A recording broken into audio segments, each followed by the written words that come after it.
We begin our journey tonight in Tudor England, a kingdom of sharp contrasts and potent change.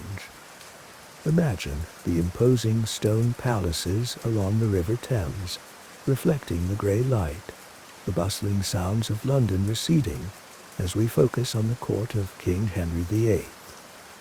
Within these walls of stone and heavy timber, amidst the rustle of velvet gowns and the low murmur of courtiers' voices, a future queen entered the world on the 7th of September, 1533. Elizabeth Tudor was born at Greenwich Palace, daughter of the formidable King Henry and his second wife, the intelligent and dark-eyed Anne Boleyn. Henry, obsessed with securing the Tudor dynasty established by his father after the Wars of the Roses, desperately craved a legitimate son and heir. He had defied the Pope, broken England from the Catholic Church, and married Anne Boleyn in the fervent hope she would provide one. So, the birth of a healthy daughter, though initially welcomed, carried a heavy weight of royal disappointment. For a short time, however, the infant Princess Elizabeth was treated as the heir presumptive. She had her own lavish household, attendants clothed in the Tudor colors of green and white, and the acknowledged status as the king's eldest legitimate child, following his annulment from Catherine of Aragon. But Henry's favor, like the English weather, was notoriously changeable. Anne Boleyn, after subsequent pregnancies ended in miscarriage or stillbirth, failed to produce the crucial male heir. Her sharp wit and political influence had earned her powerful enemies at court, who eagerly fed the king's growing dissatisfaction. Swiftly, whispers turned into formal accusations, charges of adultery with multiple men, including her own brother, and treason against the king. The historical veracity of these charges remains highly contested, likely fueled by political intrigue. Regardless, the outcome was brutally swift. In May 1536, before Elizabeth was even 3 years old, Queen Anne Boleyn was tried, condemned, and executed by a swordsman brought specially from France within the chilling confines of the Tower of London. For the young Elizabeth, this meant the sudden, inexplicable disappearance of her mother from her world. Almost immediately, an Act of Parliament declared Henry's marriage to Anne Boleyn invalid from the start. Elizabeth, like her older half-sister Mary before her, was declared illegitimate, stripped of her title of princess, and removed from the line of succession. She became the Lady Elizabeth, a royal daughter in name, but lacking clear status or inheritance. Her household was dissolved, and she was sent away from court to reside in quieter, less prominent royal houses, most notably Hatfield House in Hertfordshire, a sprawling red brick building surrounded by parks and forests. Picture the young Elizabeth at Hatfield, a small figure in the large staterooms with their dark wood paneling and tapestries. Here, under the care of governesses like Cat Ashley, her formal education began in earnest. She displayed exceptional intelligence and a remarkable aptitude for languages. Guided by tutors such as William Grindal and the renowned humanist scholar Roger Ascham, she immersed herself in her studies. She mastered Latin and Greek, becoming proficient enough to read classical authors in the original. She learned fluent French and Italian, the essential languages of European diplomacy and culture. She studied history, rhetoric, mathematics, theology, and music, developing a keen, analytical mind and the disciplined habits that would serve her throughout her life. Visualize her bent over her books, the scratch of her quill on parchment filling the quiet room, finding structure and purpose in the world of letters, while her own future remained deeply uncertain. These years instilled in her caution, resilience, and the crucial skill of observing the complex political currents swirling around her family. Time moved on. Henry married Jane Seymour, who gave him his long-desired son, Prince Edward, before dying shortly after childbirth. Two more brief marriages followed, Anne of Cleves and Catherine Howard. Henry's sixth and final wife, the shrewd and kindly Catherine Parr, took an active interest in all three of the king's children and helped foster a reconciliation. Elizabeth and Mary were brought back to court more frequently. In 1544, influenced by Catherine Parr, Henry had Parliament pass a new Act of Succession. This act reinstated both Mary and Elizabeth in the line of succession, placing them after their younger half-brother Edward and any legitimate heirs Edward might have. Though still positioned after her brother, Elizabeth was no longer entirely excluded. Her path remained uncertain, overshadowed by her brother's primacy, but a route to the throne, however unlikely, now existed. She was back within the frame of England's future, a young woman shaped by loss, educated to rule, waiting with learned patience in the quiet wings of history. Upon Henry VIII's death in 1547, the crown passed smoothly to his 9-year-old son, Edward VI.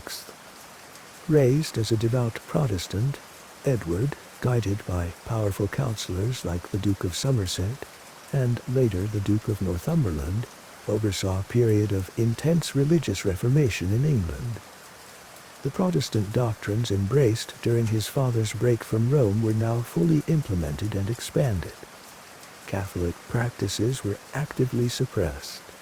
Ornate church decorations, statues, stained glass depicting saints, elaborate rood screens were systematically removed or destroyed under government orders.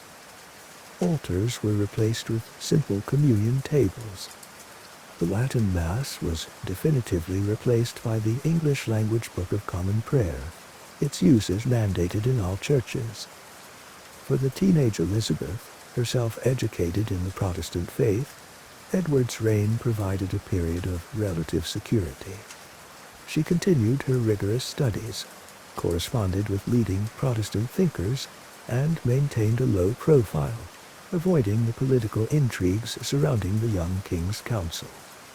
However, Edward was plagued by ill health, likely tuberculosis. His reign, marked by this fervent Protestantism, lasted only 6 years. His death in July 1553, at the age of 15, plunged England immediately back into a crisis of succession and religion. In a desperate attempt to prevent the fiercely Catholic Mary from taking the throne, the dying Edward and the Duke of Northumberland had nominated Edward's Protestant cousin, Lady Jane Grey, as his successor, bypassing both Mary and Elizabeth. Jane was proclaimed queen, but ruled for only 9 days. Mary Tudor, Henry VIII's eldest daughter, possessed widespread popular support, particularly outside London, from those who saw her as the rightful heir and others who resented the radical Protestant changes. Rallying loyal nobles and commoners, Mary marched towards London, her support swelling daily.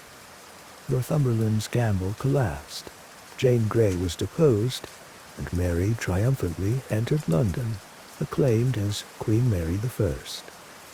Determined to reverse the religious changes of her father and brother, she immediately began the process of restoring Catholicism and papal authority in England. This dramatic reversal placed Elizabeth, now 20 years old, in extreme danger. As the leading Protestant claimant to the throne should Mary die childless, she was viewed with intense suspicion by the new Catholic regime. Mary herself harbored deep-seated resentment from her own years of mistreatment and exclusion following her mother's divorce, and she clearly distrusted her younger half-sister. The religious climate became charged with tension. Mary's government began systematically persecuting prominent Protestants who refused to conform to Catholic doctrine.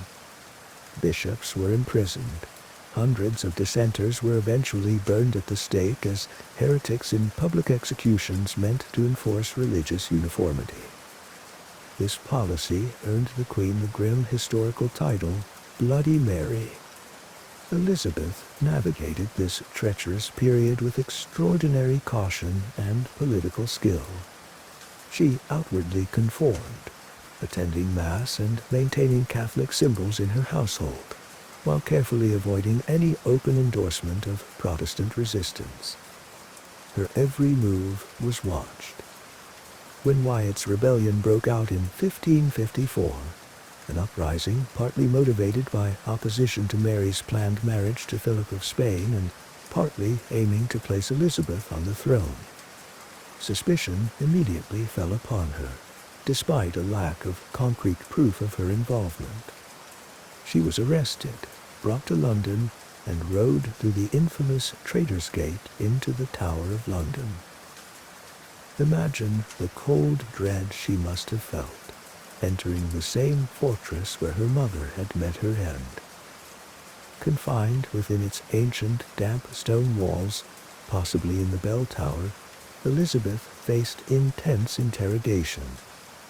She steadfastly maintained her innocence and loyalty to the Queen, writing eloquent letters in her clear italic hand, defending herself against the charges.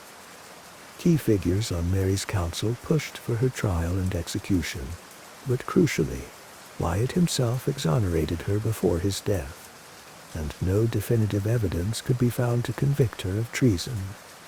After several tense weeks, Elizabeth was released from the Tower but remained under strict surveillance. She was sent into house arrest, first at the Royal Palace of Woodstock in Oxfordshire, watched over by the stern Sir Henry Bedingfield. Confined, restricted in her visitors and correspondence, she continued her studies and waited, displaying the remarkable patience and self-control that had become her hallmark.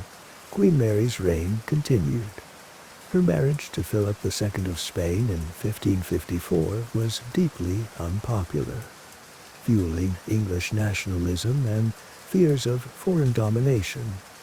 Her relentless religious persecutions further alienated many subjects. Crucially for Elizabeth's future, Mary failed to produce an heir, suffering at least one heartbreaking phantom pregnancy. As Mary's health visibly declined from illness, possibly uterine cancer or ovarian cysts, in 1558 it became undeniable that Elizabeth would succeed her. Counselors began discreetly positioning themselves for the change of power. On the 17th of November, 1558, Queen Mary died at St. James's Palace in London. The news reached Elizabeth at Hatfield House, where she was again residing. Tradition holds that she was told while sitting under an oak tree in the park. Upon hearing that she was now Queen of England, she is said to have quoted a verse from Psalm 118 in Latin. Dominum factum est illud, it est mirabile in oculis nostris.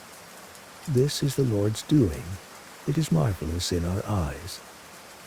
At the age of 25, after years spent navigating treacherous political currents and surviving moments of mortal danger, Elizabeth Tudor, the Scholar Princess, became queen. The storm had passed. A new chapter for England, uncertain but full of potential, was about to begin. Queen Elizabeth I inherited a kingdom divided by religion, depleted by unsuccessful wars under Mary, and anxious about the future. From the moment she took the throne, the question of her marriage dominated political discussion. Her Privy Council, Parliament, and foreign ambassadors all assumed she would marry swiftly to secure the succession with an heir and forge necessary alliances. The list of potential suitors was long and distinguished. Philip II of Spain, now her former brother-in-law, made an early bid. Eric XIV of Sweden pursued her vigorously. Archdukes Charles and Ferdinand of Austria represented the powerful Habsburg dynasty. French princes like the Duke of Anjou were considered for diplomatic reasons. Domestically, English nobles also vied for her favor, most persistently Robert Dudley, Earl of Leicester, her childhood friend and master of the horse, whose closeness to the Queen fueled endless speculation and occasional scandal. Elizabeth, however, proved a master of diplomatic evasion. She skillfully played suitors against each other, using marriage negotiations as tools of foreign policy, keeping potential allies hopeful and potential enemies off balance, all without committing herself. For years she allowed the dance of courtship to continue, accepting portraits, exchanging letters, hosting envoys. But as time passed, it became increasingly apparent that she had no intention of marrying. This was an extraordinary stance for a 16th century monarch, especially a female one. Elizabeth carefully constructed and promoted the persona of the Virgin Queen, symbolically married to her kingdom and devoted solely to the welfare of her people.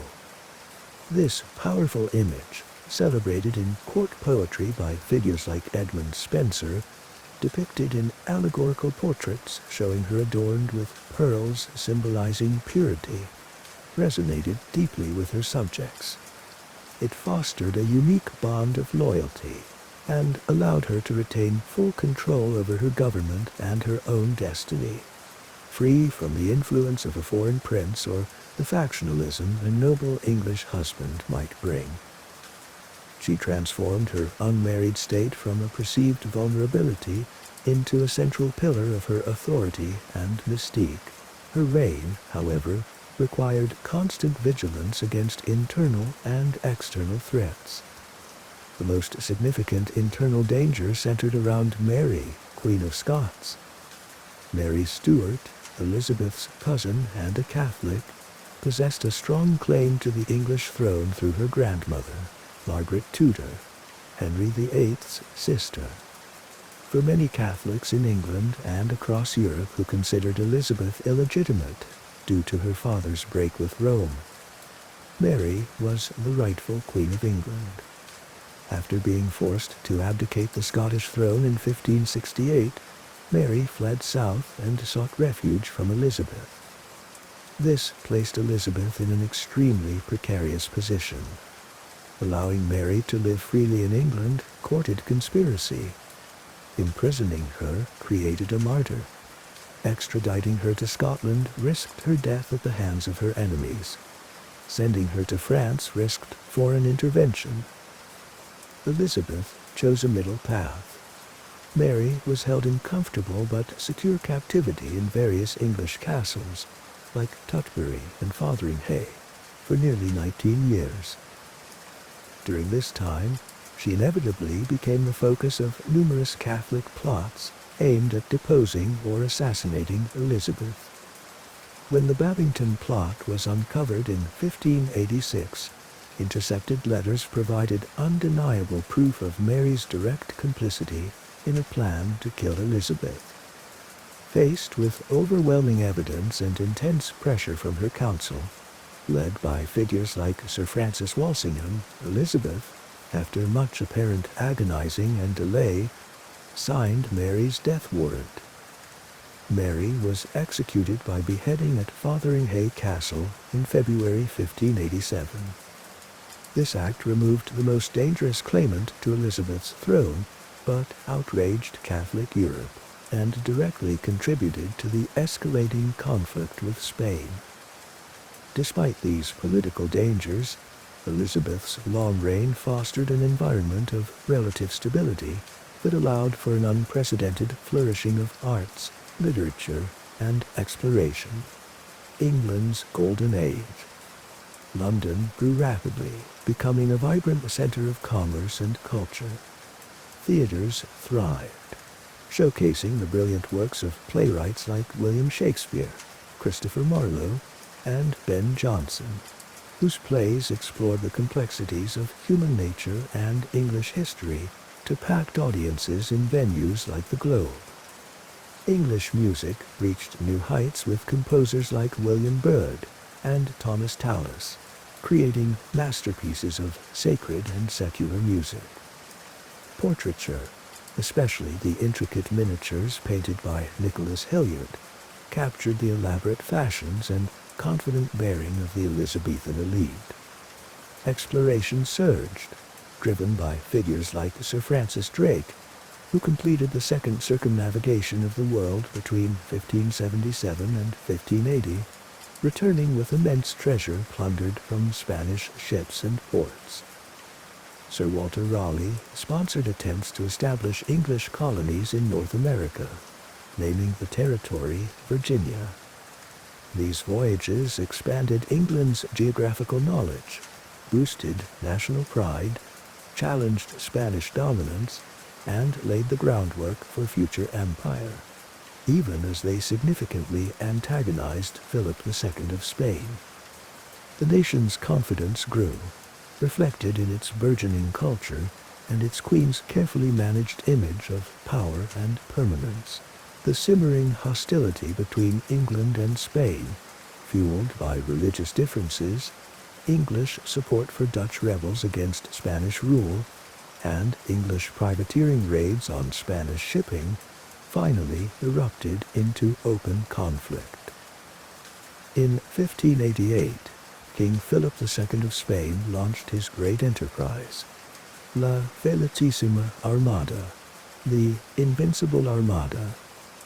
130 heavily armed ships, carrying over 27,000 soldiers and sailors, sailed from Lisbon with the intention of overthrowing Elizabeth and restoring Catholicism to England. It was the largest fleet Europe had ever seen, designed to rendezvous with the veteran Spanish army stationed in Flanders under the Duke of Parma, and convoy them across the English Channel for invasion. England faced its gravest threat. As the massive Spanish fleet sailed into the English Channel in a formidable crescent formation, Elizabeth's kingdom rallied. The English navy, though smaller, comprised faster, more maneuverable ships under experienced commanders like Lord Howard of Effingham, Sir Francis Drake, and Sir John Hawkins. Beacons flared along the south coast, signaling the Armada's approach. While the Navy prepared for battle at sea, land forces mustered to repel the expected invasion.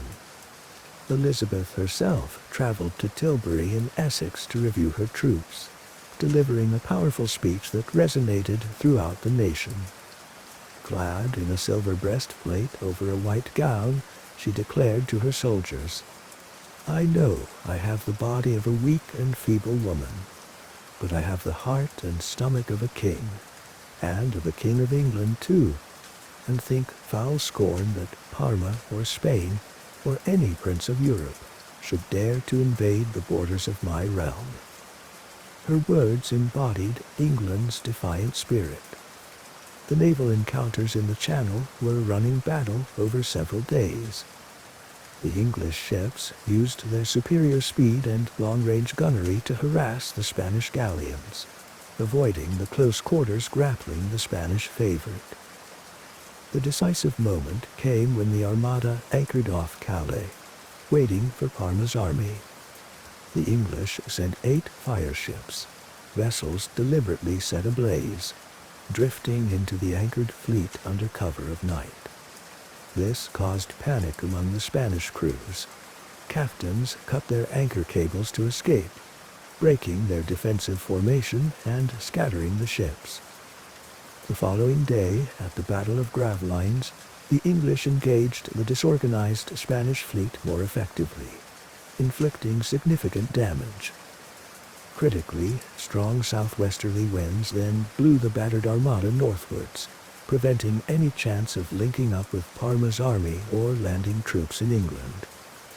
The Spanish commanders decided the only option was the perilous route home around Scotland and Ireland. terrible storms in the North Atlantic wrecked dozens more ships on the rocky coasts. Fewer than half the ships that had set out eventually made it back to Spain. The invasion attempt had failed spectacularly. England was saved, its independence secured, and its status as a major naval power confirmed. The victory was hailed as a sign of divine favor for Elizabeth and her Protestant nation. The defeat of the Armada marked the high point of Elizabeth's reign, but the final 15 years were not without difficulty. The long war with Spain continued intermittently, draining the treasury. England became embroiled in costly military campaigns to suppress rebellion in Ireland. Economic problems, including inflation and poor harvests in the 1990s, caused hardship and social unrest.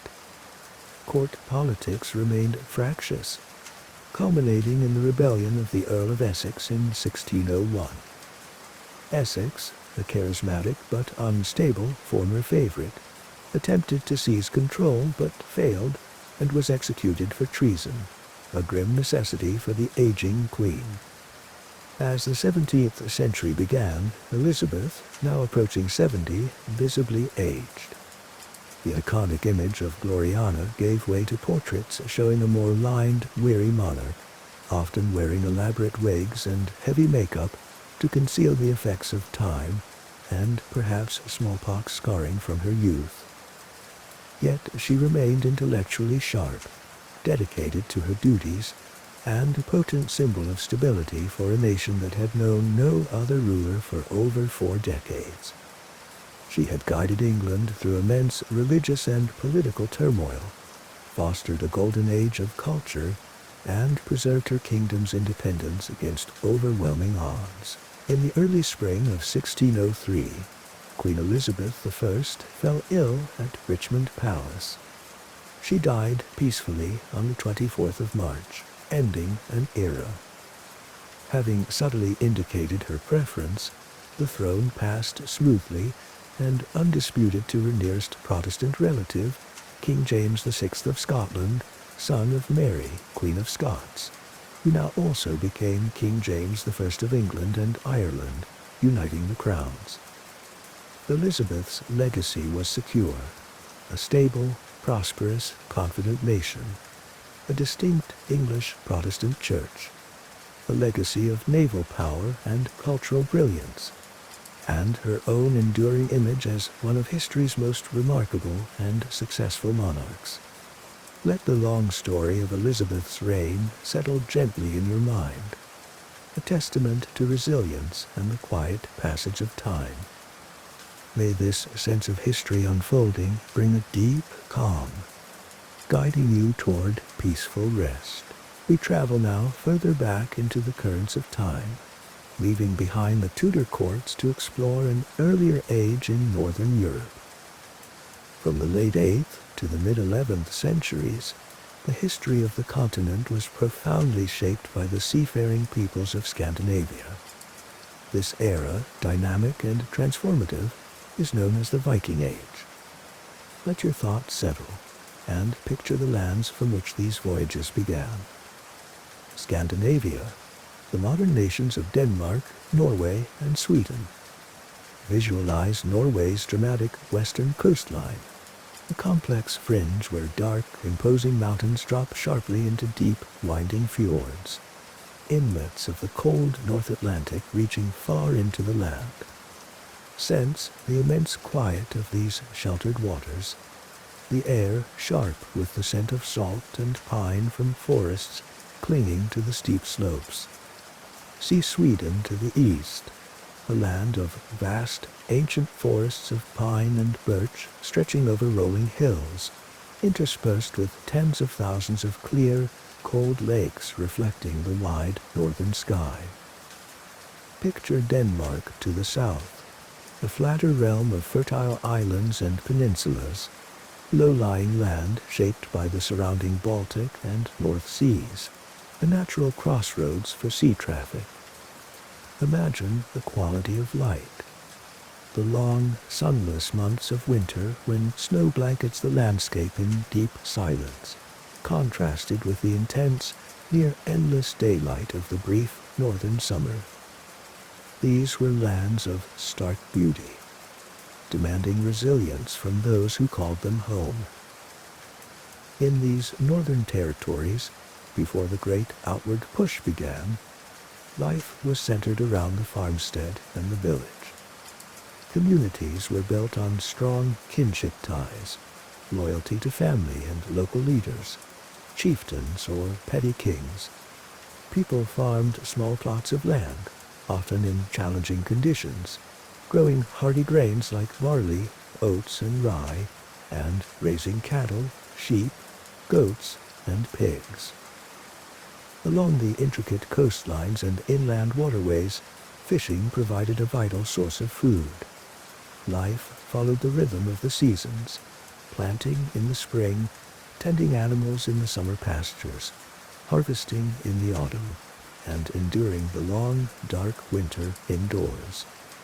People lived in substantial longhouses, often built of timber with turf walls and roofs, large rectangular structures housing extended families, and sometimes their livestock under one roof. Within these communities, artisans worked wood, bone, iron, and precious metals, crafting tools, weapons, household goods, and simple jewelry.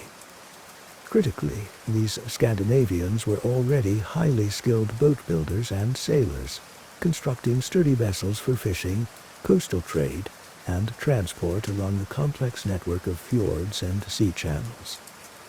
Their connection to woodcraft and watercraft was fundamental. The reasons behind the start of the Viking Age expansion were complex. Growing populations in some areas, particularly the fjordlands of western Norway, may have put pressure on the limited amount of good farmland. Internal political consolidation within Denmark and Norway could have displaced rival chieftains and their followers, forcing them to seek land and status elsewhere.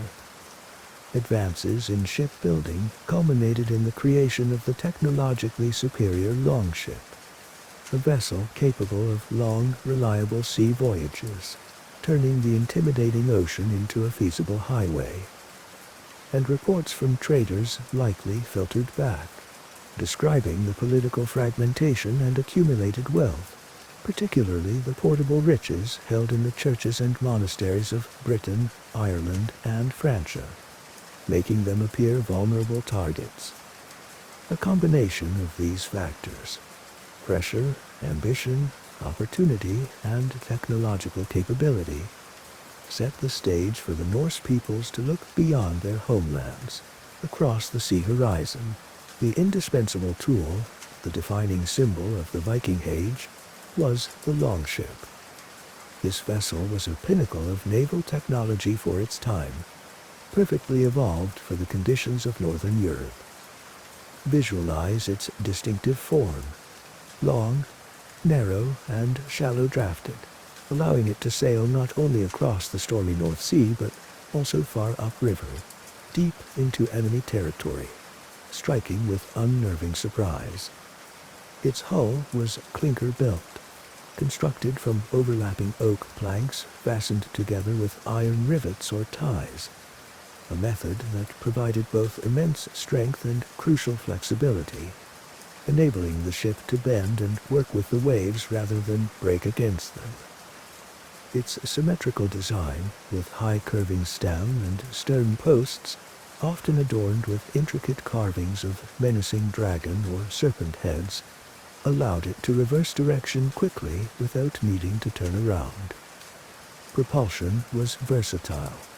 A large, square sail, likely made of woven wool treated with grease or resin for durability and water resistance, provided power for long sea crossings.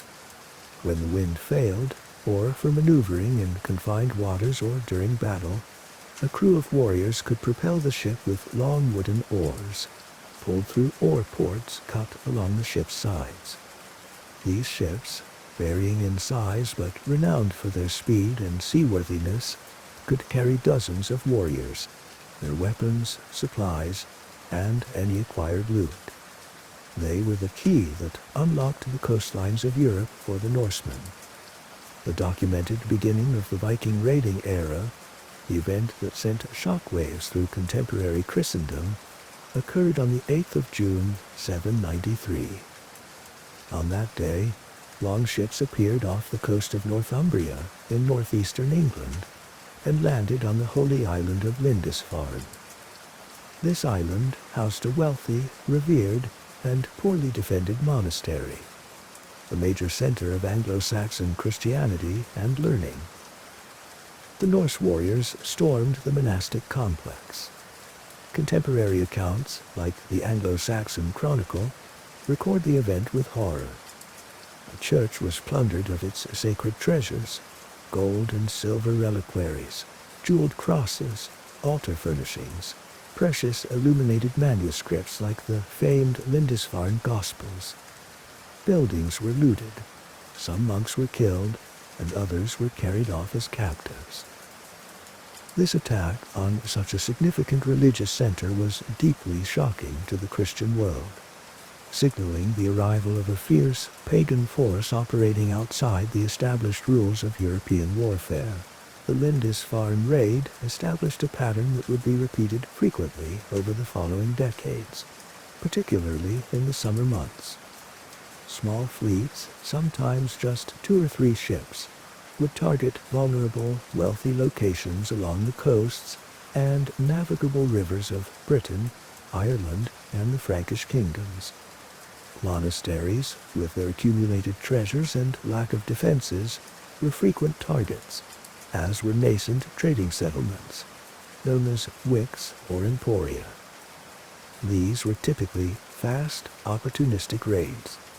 The attackers relied on the speed and surprise afforded by their ships, overwhelming any local resistance, seizing portable wealth, gold, silver, fine cloth, weapons, livestock, and taking captives for ransom for the slave trade before retreating back to sea, often before any organized military response could be mounted. This effectiveness, combined with their pagan beliefs and different cultural norms regarding warfare and sacred sites, generated widespread fear and anxiety across coastal Europe. Prayers were added to church litanies asking for protection. A furore Normanorum libera nos, Domine, from the fury of the Northmen deliver us, O Lord. The image of the Viking as a fearsome seaborne plunderer was indelibly etched into the European consciousness during these early decades of the Viking Age. The narrative of the Viking Age extends far beyond the dramatic accounts of coastal raids. It was equally, if not more significantly, an era of extensive exploration, the establishment of far-flung trade networks, and the creation of lasting settlements across a vast geographical area. The same seafaring skills and remarkable longships that facilitated raiding also enabled Norse explorers, merchants, and farmer settlers to seek new opportunities and establish new homes far from Scandinavia. Looking westward across the formidable North Atlantic, Norse navigators achieved extraordinary feats. Relying on keen observation of the sun, stars, flight patterns of birds, whale migrations, and possibly navigational aids like the semi-legendary Sunstone, they undertook perilous voyages into unknown waters. Around the year 870, Norwegian settlers began colonizing Iceland, a large volcanic island previously known only perhaps to Irish monks. Drawn by reports of uninhabited land suitable for farming and fishing, thousands migrated over the next decades, establishing a unique society governed by chieftains and regal assemblies, preserving much Old Norse language and culture. From Iceland, the westward push continued. Eric the Red, a chieftain exiled from Iceland for manslaughter around 982, led expeditions that established the first Norse settlements on the southwestern coast of Greenland. These colonists adapted to the challenging Arctic environment, farming in sheltered fjords, hunting seals, walrus for ivory, and polar bears. These Greenland settlements endured for nearly 500 years. The Icelandic sagas, oral histories later written down, recount voyages from Greenland even further west around the year 1000, led by Eric's son, Leif Erikson. These voyages reached lands described as Markland and Vinland, possibly named for wild grapes or berries. Compelling archaeological evidence uncovered at Las Meadows on the northern tip of Newfoundland in Canada confirms a Norse presence there around this time. Excavations revealed the remains of timber-framed buildings constructed in characteristic Norse style, along with workshops for iron smelting and woodworking, and artifacts like a bronze cloak pin of Scandinavian design. These Vinland settlements were small and did not last long, likely due to the great distance from Greenland, limited resources, and hostile encounters with the indigenous Skraelings, as the Norse called them. Nonetheless, these voyages represent the first documented European presence in the Americas. While Norwegians primarily sailed west, Swedish Vikings, often called Varangians or Rus, focused their energies eastward across the Baltic Sea. They penetrated deep into Eastern Europe by navigating the great river systems, the Neva, Volkhov, Dnieper, and Volga. Establishing fortified trading posts along these routes, such as Staraya Ladoga and Novgorod, they created a vital commercial corridor connecting the Baltic region with the Byzantine Empire in the south and the Islamic caliphates to the southeast. They traded northern goods, furs from squirrels and martens, amber from the Baltic coast, honey, wax, walrus ivory, and slaves captured in raids, for Byzantine silks, glassware, wine, spices, and silver dirham coins from the Arab world, vast hoards of which have been found in Scandinavia. These river routes were arteries of cultural exchange as well as commerce. Some Varangians traveled as far as Constantinople, which they called Miklagard, where they served as formidable mercenaries in the elite Varangian Guard, the personal bodyguards of the Byzantine emperors, known for their loyalty and imposing stature. Their presence profoundly influenced the early political development of the Kievan Rus' state. Simultaneously, substantial Viking settlement occurred within established European kingdoms. In England, after decades of raiding intensified into large-scale invasions by the Great Heathen Army in the late 9th century, Danish Vikings conquered and settled a vast territory in northern and eastern England. This area, covering roughly from the Thames estuary north to the Tees River, became known as the Danelaw. Here, Norse laws, customs, language, and place names took root and persisted for generations, leaving a lasting imprint on English society. In northern France, persistent Viking incursions up the Seine River led the West Frankish king Charles the Simple in 911 to grant the territory around Rouen to the Viking leader Rollo and his followers in exchange for protection against further raids. This grant formed the basis of the Duchy of Normandy, the land of the Northmen. Rollo's descendants, the Normans, rapidly adopted the French language and Christianity, becoming a powerful political force, famously conquering England in 1066. In Ireland, Norwegian Vikings established fortified coastal bases, called long forts, which developed into the island's first major towns, Dublin, Waterford, Wexford, Cork, and Limerick. These became centers of Hiberno-Norse culture and dominated trade routes across the Irish Sea. Vikings also heavily settled the islands north and west of Scotland, the Orkney Islands, Shetland Islands, and the Hebrides, ruling them for centuries, and integrating Norse culture with the existing Gaelic traditions. This immense diaspora clearly shows the Viking Age was a period of profound migration, adaptation, and lasting settlement, far exceeding the narrow definition of mere raiding. To understand the people who undertook these vast journeys, we look within their society in Scandinavia and their settlements abroad.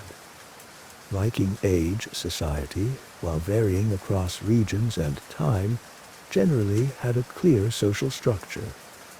At the apex were the jarls, the aristocracy, powerful landowners, chieftains, and wealthy merchants who commanded loyalty, led military expeditions, and held a significant political influence. Below them were the carls, the largest group, comprising the free farmers, craftsmen, traders, and warriors. Carls owned their own land or worked as tenants, possessed legal rights, bore arms, and participated in the local assemblies. At the bottom of the social ladder were the thralls, or slaves. Thralls were unfree individuals, often captives taken in warfare or raids, people born into servitude, or those enslaved for debt. They performed essential manual labor on farms and in households, and had few legal rights, though manumission was possible. Strong kinship ties formed the bedrock of society. Loyalty to one's family and chieftain was paramount. Personal honor, reputation, courage, and hospitality were highly esteemed virtues. Generosity, especially the giving of valuable gifts like weapons or jewelry by a chieftain to his followers, cemented bonds of loyalty. Legal matters and political decisions, particularly in the earlier period and in settlements like Iceland, were often handled through regional assemblies known as the Thing. These were typically open-air gatherings held at traditional, sometimes sacred, locations. All free men of the district had the right to attend, voice opinions, and participate in judgments. Laws, based on custom and precedent, were recited from memory by elected law speakers. Disputes between individuals or families were brought before the assembly for resolution, often through negotiation, arbitration by respected figures, or the payment of compensation for injury or death, aiming to prevent blood feuds. The Thing represented a significant form of early democratic participation and community-based justice. The Viking Age produced remarkable art and craftsmanship. Metalworkers demonstrated great skill in forging iron weapons. Strong swords with patterned blades, fearsome axes, sharp spearheads, often decorated with intricate silver or copper wire inlay. Goldsmiths and silversmiths created beautiful and complex jewelry. Heavy silver arm rings worn as portable wealth, ornate brooches used to fasten cloaks, detailed pendants depicting mythological scenes or symbols. They mastered techniques like filigree and granulation. Wood carving reached extraordinary levels of artistry, adorning the towering prows of warships, the portals and structural elements of wooden stave churches, intricate designs on furniture, carts, sleds, and everyday objects. Carvers used the runic alphabet, Futhark, not only for practical inscriptions on memorial stones recording names and deeds, but also possibly for charms or divination. Common artistic motifs included complex interlacing patterns, gripping beasts, stylized animals like wolves and ravens, and depictions of figures and scenes from their rich mythology. In a predominantly non-literate society, oral tradition was vital. History, genealogy, myths, and legends were preserved and transmitted through storytelling and poetry. Skilled poets, known as skalds, held respected positions in the courts of jarls and kings. They composed sophisticated, technically complex poetry praising their patrons' deeds, commemorating battles, or reflecting on life and fate, using intricate meters, internal rhymes, and elaborate metaphorical phrases called kennings. Later, particularly in the unique literary environment of medieval Iceland, many of these oral traditions were written down in prose, resulting in the famous Icelandic sagas, compelling narratives detailing family histories, heroic exploits, feuds, voyages, and the settlement of Iceland itself. These sagas provide unparalleled insight into the world of the Viking Age. Before Christianity took hold, the Norse people adhered to a vibrant pagan religion.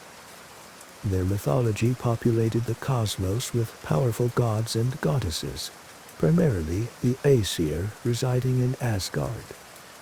Chief among them was Odin, the enigmatic Allfather, god of wisdom, magic, poetry, war, and death, who hung himself in the world tree Yggdrasil to gain knowledge of the runes. Alongside him was Thor, Odin's son, the mighty red-bearded god of thunder, wielding his hammer Mjolnir to protect both gods and humans from giants and monsters. Other prominent deities included Freya, the beautiful goddess associated with love, fertility, beauty, and a form of magic called cider. Frey, her brother, a god of fertility and prosperity. Loki, the cunning, shape-shifting trickster god, whose actions often caused trouble but sometimes aided the other gods. Tyr, the one-handed god of law and heroic glory, and Heimdall, the watchful guardian of Asgard's rainbow bridge, Bifrost. Their worldview encompassed multiple realms connected by the world tree Yggdrasil. Warriors who died valiantly in battle aspired to be chosen by Odin's female spirits, the Valkyries, to feast and fight in his great hall, Valhalla, preparing for Ragnarok, the prophesied doom of the gods, a final cataclysmic battle between gods and giants, ultimately leading to the destruction and rebirth of the world. This rich mythology shaped their understanding of life, death, fate, and the natural world. The distinct historical period known as the Viking Age did not end abruptly, but gradually faded and transformed over time, primarily during the 11th century.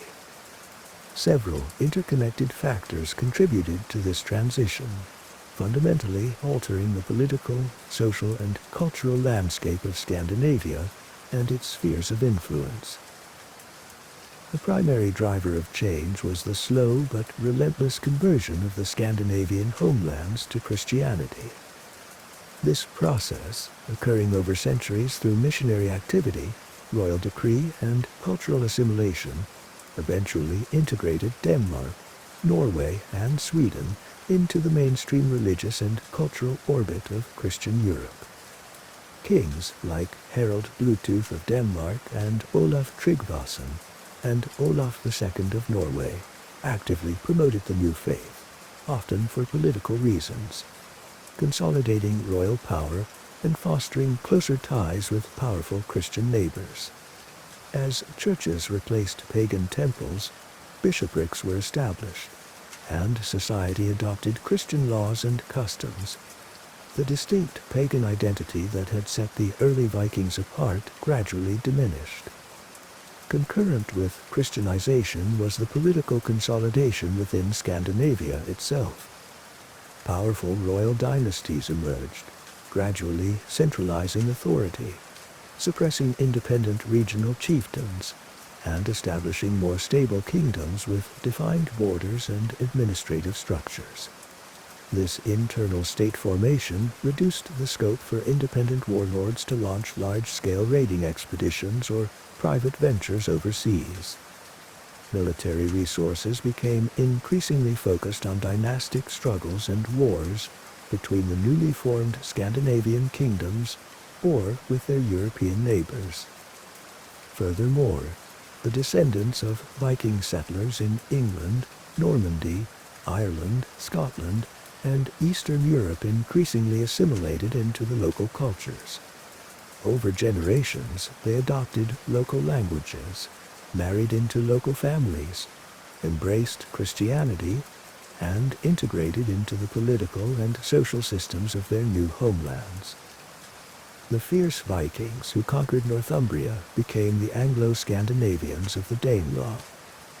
The Northmen, granted land by the French king, became the powerful French-speaking Normans. The Rus's traders merged with Slavic populations to form the Kievan Rus's state.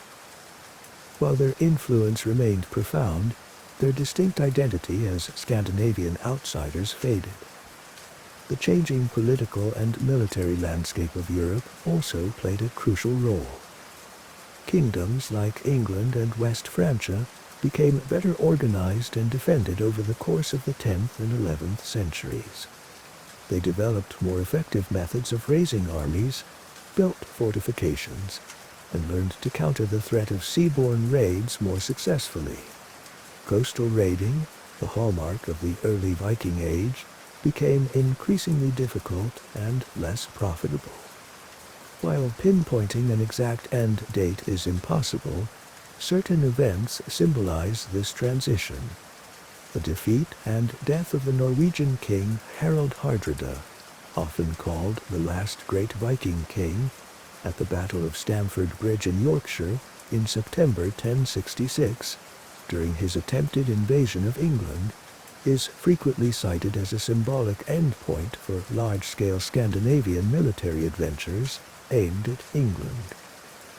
Just 3 weeks later, William the Conqueror, Duke of Normandy, himself descended from the Viking Rollo, successfully invaded and conquered England at the Battle of Hastings, demonstrating how Viking descendants had become major players within the established European power structure.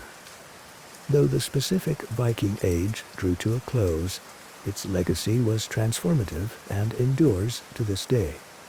The Norse languages profoundly influenced others, especially English, contributing hundreds of basic words related to landscape, society, law, and warfare. Place names ending in dash by dash, dash, Thorpe dash, or dash, Toft dash, across northern and eastern England testify to the density of Scandinavian settlement. Genetic studies reveal significant Scandinavian ancestry in populations throughout Britain, Ireland, Iceland, and parts of Eastern Europe. Viking advancements in shipbuilding and navigation were crucial developments in maritime history. The trade routes they pioneered, particularly across the Baltic and down the Russian rivers, reshaped patterns of commerce and contributed to the rise of new political entities. Their settlement patterns permanently altered the demographic and political map of Europe. The art, mythology, literature, and even aspects of their legal traditions left a lasting cultural imprint. The Viking Age was a complex period of migration, conflict, trade, and cultural exchange that irrevocably shaped the development of medieval and modern Europe. Allow the long echoes of the Viking Age, the sounds of the sea, and the voices from the sagas to gently settle. Feel the deep currents of time carrying stories and legacies forward, weaving them into the quiet fabric of the present moment. As you drift toward rest, let us travel back in our narrative to the middle years of the 14th century, specifically focusing on the decades preceding the pivotal year of 1347. At this time, the vast continents of Europe and Asia were more interconnected than many might imagine. The complex network of trade routes traversed the landmass, knitting together distant civilizations. The most famous of these was the Silk Road, not a single highway, but a web of caravan trails stretching thousands of miles across the plains, mountains, and deserts of Central Asia. These routes linked the powerful empires of China in the east with Persia, the Middle East, the Byzantine Empire, and ultimately the burgeoning commercial centers of Europe. Goods traveled arduously overland via camel caravans, passing through legendary oasis cities like Samarkand and Bukhara. Equally vital were the maritime routes crisscrossing the Mediterranean Sea, the Black Sea, the Red Sea, and the Indian Ocean, where ships carried bulk goods and connected major port cities like Alexandria in Egypt, Constantinople, the magnificent capital of Byzantium, and the Italian maritime republics of Venice and Genoa. Life for the vast majority of people in mid-14th century Europe remained rooted in agriculture. Society was overwhelmingly rural, organized around villages, manors, and the cyclical demands of farming, planting wheat, barley, oats, and rye, tending livestock like cattle, sheep, and pigs, harvesting crops, and preserving food for the lean winter months. However, the preceding centuries, often termed the High Middle Ages, had witnessed significant population growth across much of Europe. Forests had been cleared to create new farmland, marshes drained, and new villages founded. This expansion had led to relatively dense populations in regions like northern France, Flanders, the Rhine Valley, and parts of Italy and England. Cities, while still containing only a small fraction of the total population compared to rural areas, were growing in size and importance. They served as centers of trade, craft production, religious administration, and learning. Imagine the sights and sounds within the protective stone walls of a prosperous medieval city like Ghent or Florence. The narrow, often unpaved streets bustling with people, animals, and carts. The clanging hammers of blacksmiths. The rhythmic clatter of weavers' looms emanating from workshops. The calls of street vendors in crowded market squares selling everything from local produce to imported spices. The imposing stone facades of guild halls and churches. The constant tolling of church bells marking the passage of time and calling the faithful to prayer. These cities were dynamic, often overcrowded, and lacked modern sanitation, with waste commonly thrown into the streets or nearby rivers. Trade fueled the urban economies and connected regions. From the distant east, overland and sea routes brought highly coveted luxury goods into Europe. Lustrous silks from China, essential for aristocratic clothing and church vestments. Pungent spices like pepper from India, cloves and nutmeg from the islands of Southeast Asia, medicinal drugs, fine porcelain ceramics, precious gems, and paper, a technology slowly displacing parchment. In return, Europe exported raw materials and finished goods, high-quality woolen cloth from Flanders and England, timber and furs from Scandinavia and the Baltic region, wine from France and the Rhineland, salt from coastal pans, iron ore, tin, and other metals. This extensive trade relied on the constant movement of people. Genoese and Venetian merchants establishing trading posts around the Black Sea and eastern Mediterranean. German Hanseatic traders dominating the Baltic and North Seas. Financiers in Italian city-states developing early banking techniques. Pilgrims undertaking long journeys to sacred sites. Soldiers campaigning in distant lands, and students traveling to renowned universities like Paris, Bologna, Oxford, and Salamanca. This vibrant interconnectedness facilitated a rich exchange of knowledge, technology, and culture across Eurasia. It also, however, unwittingly created the perfect infrastructure for the rapid transmission of infectious disease across vast distances. Within this world, disease and early death were ever-present realities. Life expectancy at birth was low, perhaps averaging only 30 to 35 years, largely due to extremely high rates of infant and child mortality from infectious diseases, malnutrition, and accidents. Even for those who survived childhood, life remained precarious. Periodic epidemics of illnesses like smallpox, measles, dysentery, typhus, and influenza-like diseases could cause significant local mortality crises. Famines occurred during periods of crop failure. Prevailing medical theory, inherited from the ancient Greek physicians Hippocrates and Galen, centered on the concept of the four bodily humors: blood, phlegm, yellow bile, and black bile. Health was understood as a state of balance among these humors, influenced by factors like diet, climate, astrological configurations, and individual constitution. Illness was attributed to an imbalance or corruption of these humors. Consequently, medical treatments focused on restoring balance, often employing methods like bloodletting, inducing vomiting or purging with laxatives, prescribing specific diets, administering herbal remedies, and recommending changes in air or environment. University-trained physicians understood little of contagion as we know it today. The existence of microscopic pathogens was entirely unknown.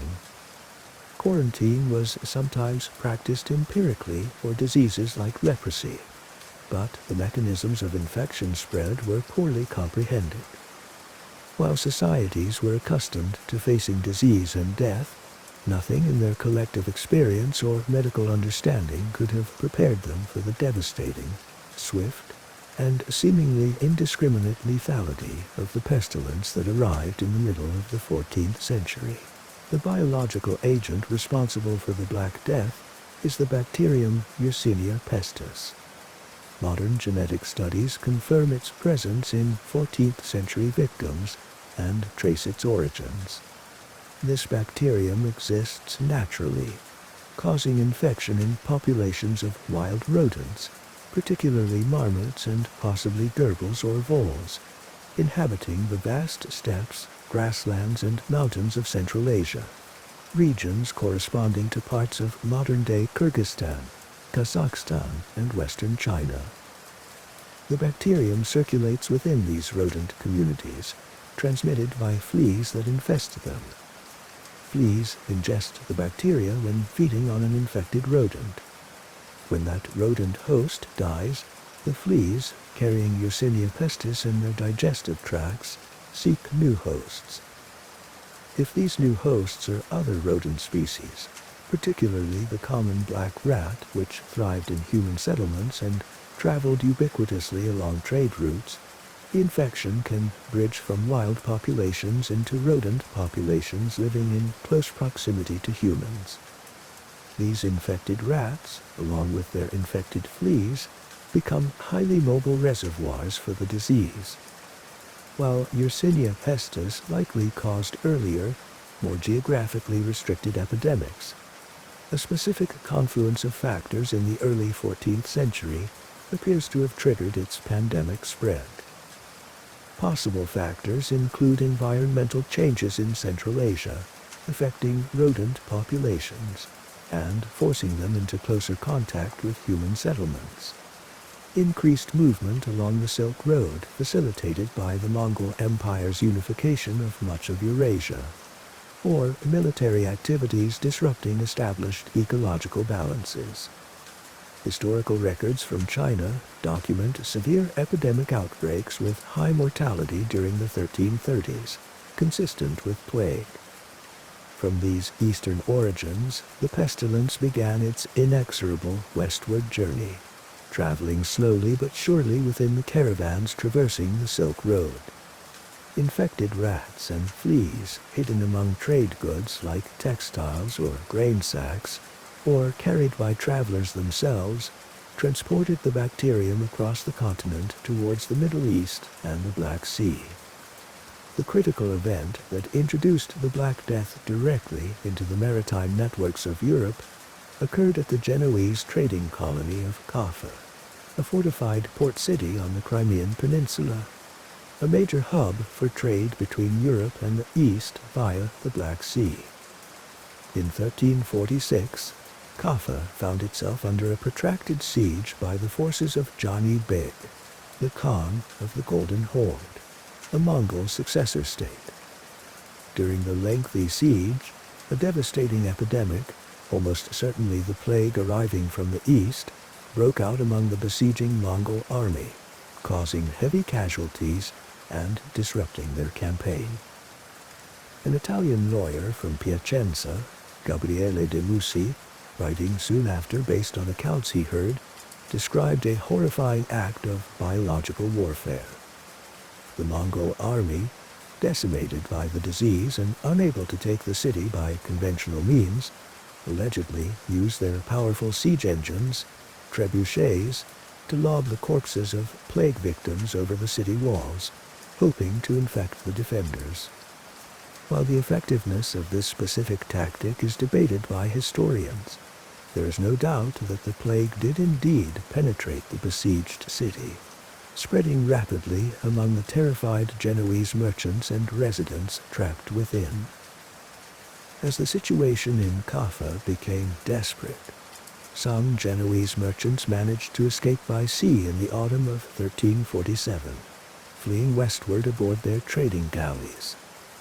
These ships, however, carried more than just refugees and trade goods. Hidden within their structures and cargo were infected rats and the fleas they carried. This maritime escape route became the primary vector for the plague's catastrophic arrival in Mediterranean Europe. In October 1347, several Genoese galleys arrived at the bustling port of Messina, Sicily. Eyewitness accounts, such as that of the Franciscan friar Michel da Piazza, described sailors aboard these ships gravely ill, many already dying, afflicted with fever and strange dark swellings, the buboes, in their groins and armpits. Despite attempts by Messina's authorities to quarantine the ships, it was too late. Rats and fleas inevitably came ashore, and the disease erupted with terrifying speed and virulence among the city's population, spreading rapidly across the island of Sicily. Simultaneously, or very shortly thereafter, in late 1347 and early 1348, other ships originating from the Black Sea, likely also carrying the infection from Kaffa or other affected ports like Constantinople, arrived in the major Italian mainland ports of Genoa and Venice, as well as Marseille in southern France. From these initial points of entry in major maritime centers, the Black Death spread relentlessly across the European continent between 1348 and 1351. Its diffusion followed predictable patterns, radiating outwards from infected ports. It moved rapidly along coastal shipping lanes, reaching Sardinia, Corsica, the Balearic Islands, and the Iberian Peninsula. It traveled inland along major river valleys like the Rhone, the Rhine, and the Danube, and along established overland trade routes. Infected people fleeing one area often unknowingly carried the disease to the next. The dense network of towns and cities, linked by constant commercial and social interaction, provided fertile ground for the plague's propagation. Visualize the relentless progress. By the end of 1348, Italy, southern France, and much of Spain were engulfed. During 1349, the plague swept through northern France, the Low Countries, England, Ireland, Switzerland, Austria, and Hungary. By 1350 and 1351, it had penetrated deep into Germany, Scotland, Scandinavia, Poland, and Russia. Within just a few years, this invisible tide, carried by rats, fleas, and human movement, had overwhelmed nearly all of Europe, leaving a trail of unimaginable devastation. The illness that swept through Eurasia, known to contemporaries as the Great Mortality or the Great Pestilence, manifested primarily in three recognized forms, caused by the Yersinia pestis bacterium. The most common presentation was bubonic plague. Typically contracted from the bite of an infected flea, its onset was abrupt, characterized by sudden high fever, severe chills, muscle aches, intense headache, and extreme fatigue. Within 1 to 3 days, painful swellings called buboes developed in the lymph nodes, most commonly in the groin, armpits, or neck region, near the site of the initial flea bite. These buboes could swell rapidly to the size of a hen's egg, or even an apple, becoming hard, tender, and eventually, potentially, suppurating. The skin over the bubo might appear reddened or bruised.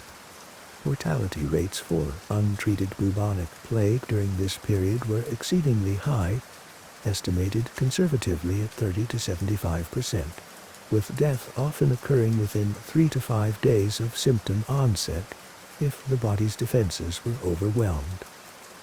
A second, often more rapidly fatal form was septicemic plague. In this variant, the Yersinia pestis bacteria bypassed the lymph nodes and multiplied directly and massively within the bloodstream itself.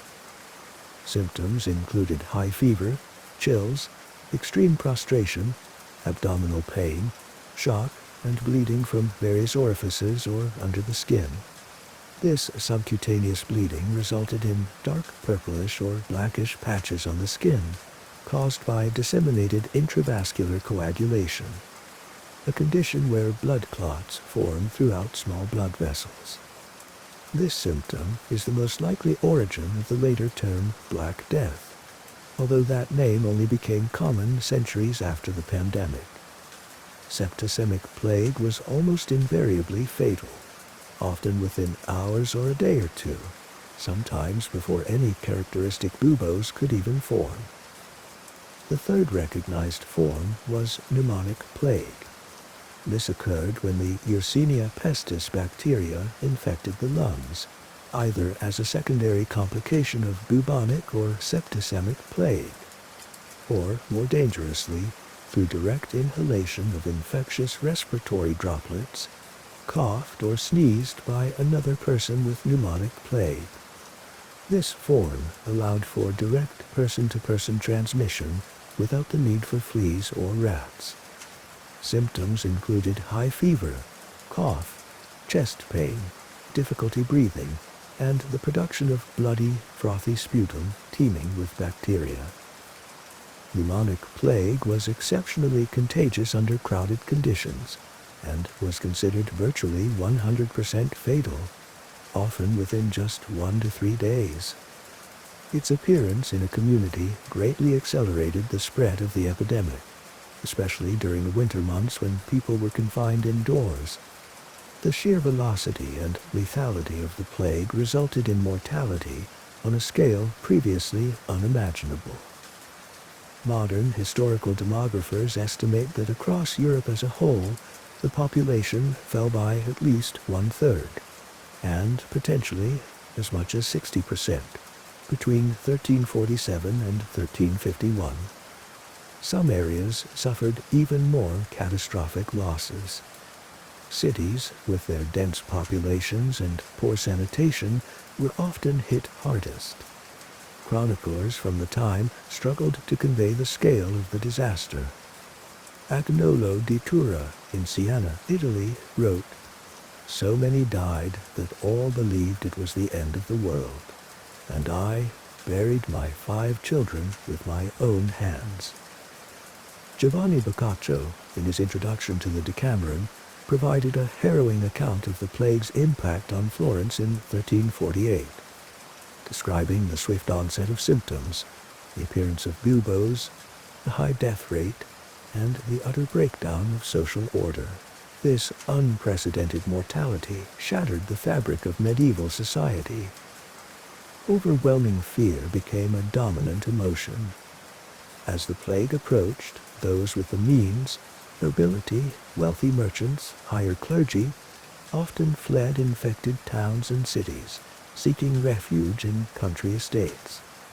This flight, however, frequently served only to spread the pestilence further into rural areas. Basic social structures and family ties disintegrated under the pressure. Boccaccio and others described how the healthy often abandoned the sick, even close relatives, fearing contagion. Parents refused to nurse their children, spouses deserted each other. Doctors, lacking any effective cure and understanding little of the disease's transmission, were often unwilling to visit plague victims. Priests, too, sometimes hesitated to administer last rites or hear confessions, terrified of contracting the illness themselves. Public services collapsed. Municipal authorities struggled to cope with the sheer number of dead. Normal burial rites were abandoned. Cemeteries overflowed, necessitating the digging of enormous mass graves, plague pits outside city walls, where corpses were piled hastily, often without shrouds or coffins. Law and order weakened in many places as officials died or fled. Markets closed, trade ceased, workshops stood empty, fields went unharvested due to the massive loss of labor. The psychological impact was profound. Many interpreted the plague as divine punishment for humanity's sins, leading to fervent religious responses, public prayers, processions, donations to the church. Others fell into despair or embraced a live for today hedonism. The flagellant movement gained momentum, particularly in Germany and the Low Countries, as groups of penitents marched through the countryside, publicly whipping themselves and urging repentance. In a darker response, fear and ignorance led to the scapegoating of marginalized groups. Jewish communities across Europe, particularly in the Rhineland and France, were falsely accused of deliberately poisoning wells to cause the plague, leading to horrific waves of persecution, pogroms, and massacres, despite condemnation from Pope Clement VI.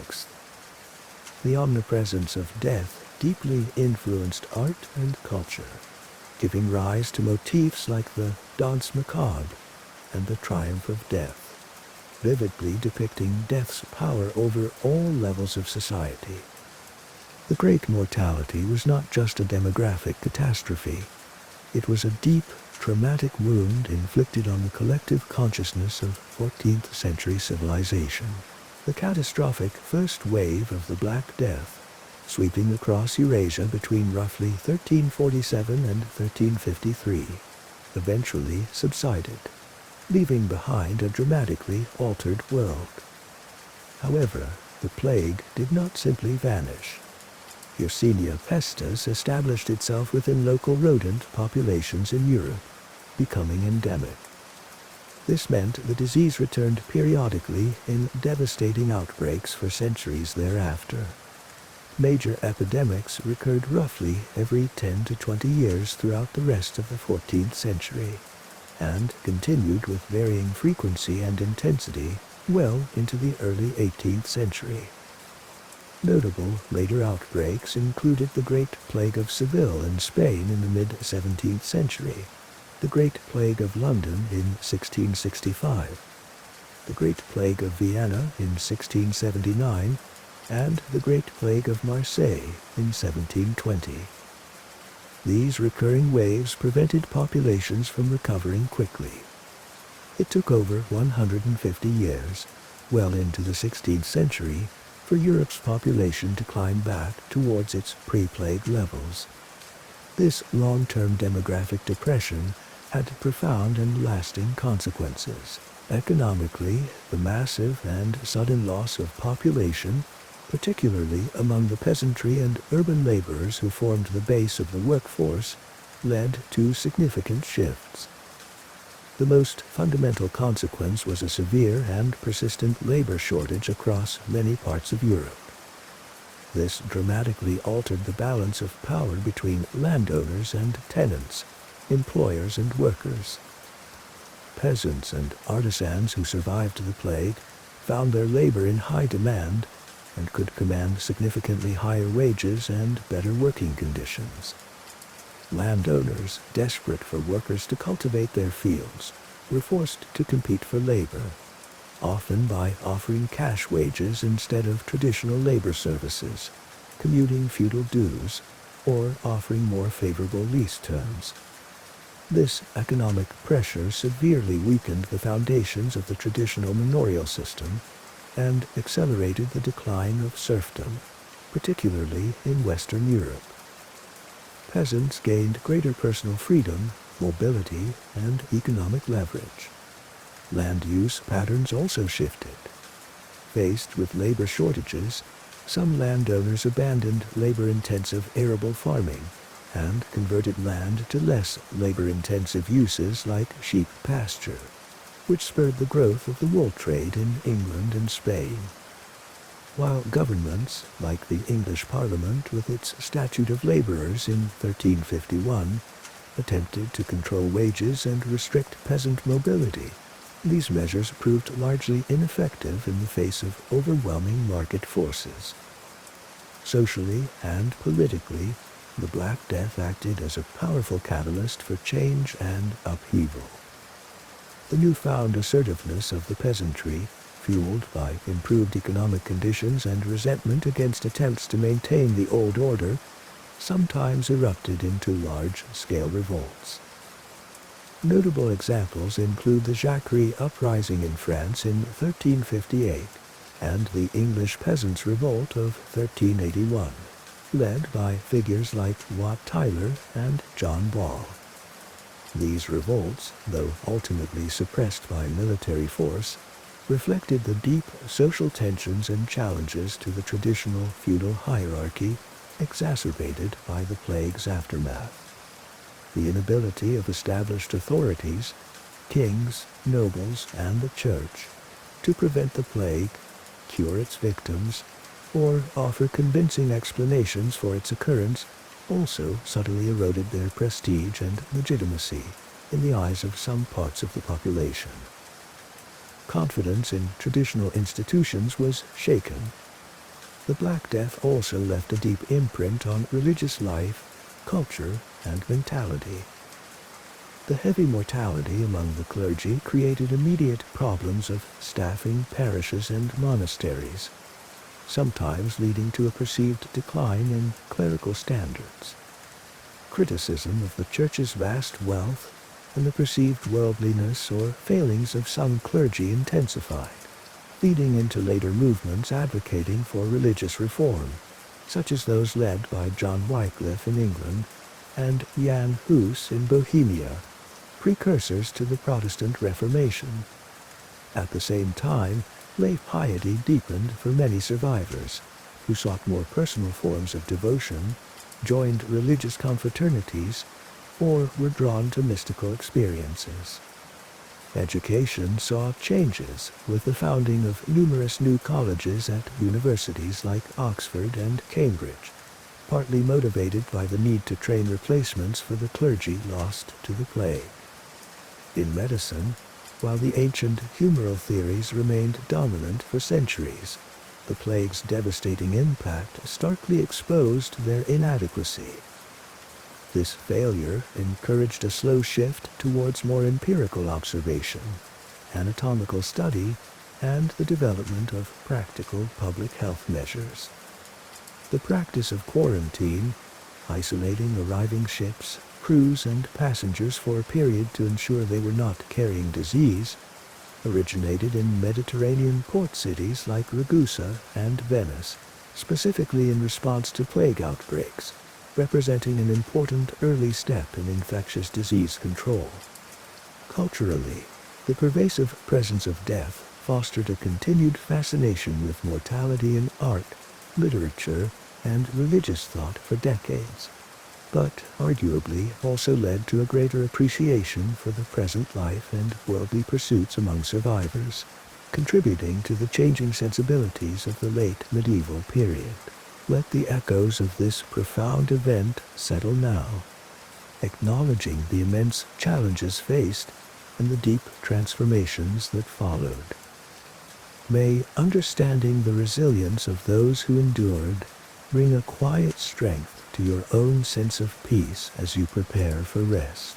We now journey back to the 3rd century before Common Era, to the shores of the Mediterranean Sea, dominated by the rivalry between two great powers, the established maritime empire of Carthage and the ambitious, rapidly expanding Roman Republic.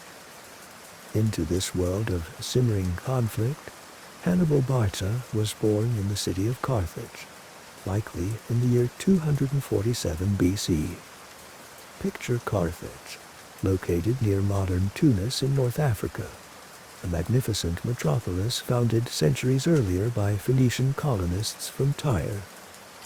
Imagine its impressive circular military harbor, the Kothon, bristling with warships, connected to a bustling mercantile port filled with trading vessels from across the Mediterranean. Carthage controlled a vast commercial network, its wealth built on trade in metals, textiles, grain, and other goods, dominating the sea lanes of the western Mediterranean. Hannibal was born into the powerful Barcid family, a leading aristocratic clan deeply involved in Carthaginian politics and military affairs.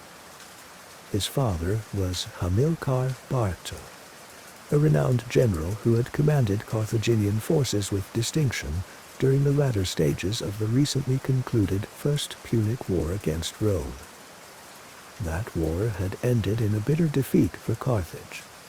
Rome annexed the valuable island of Sicily, Carthage's first major territorial loss, and imposed a heavy war indemnity, payable in silver over many years. This defeat, coupled with the subsequent mercenary war, fostered deep resentment towards Rome within Carthage, particularly within the Barcid faction. Hamilcar sought to rebuild Carthaginian power and compensate for the loss of Sicily by carving out a new dominion in the Iberian Peninsula, modern Spain. Iberia was rich in natural resources, especially silver mines, crucial for paying the Roman indemnity and funding a new army, and possessed fierce warriors, Iberians and Celts, who could be recruited as mercenaries. It was into this atmosphere of military ambition and ingrained hostility towards Rome that young Hannibal was raised.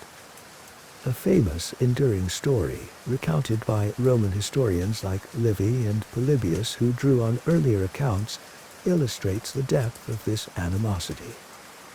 Around 237 BC, when Hannibal was about 9 years old, Hamilcar was preparing to lead his army to Iberia. Hannibal pleaded to accompany his father. Hamilcar agreed, but according to the story, first led his young son to a sacrificial altar in a temple in Carthage.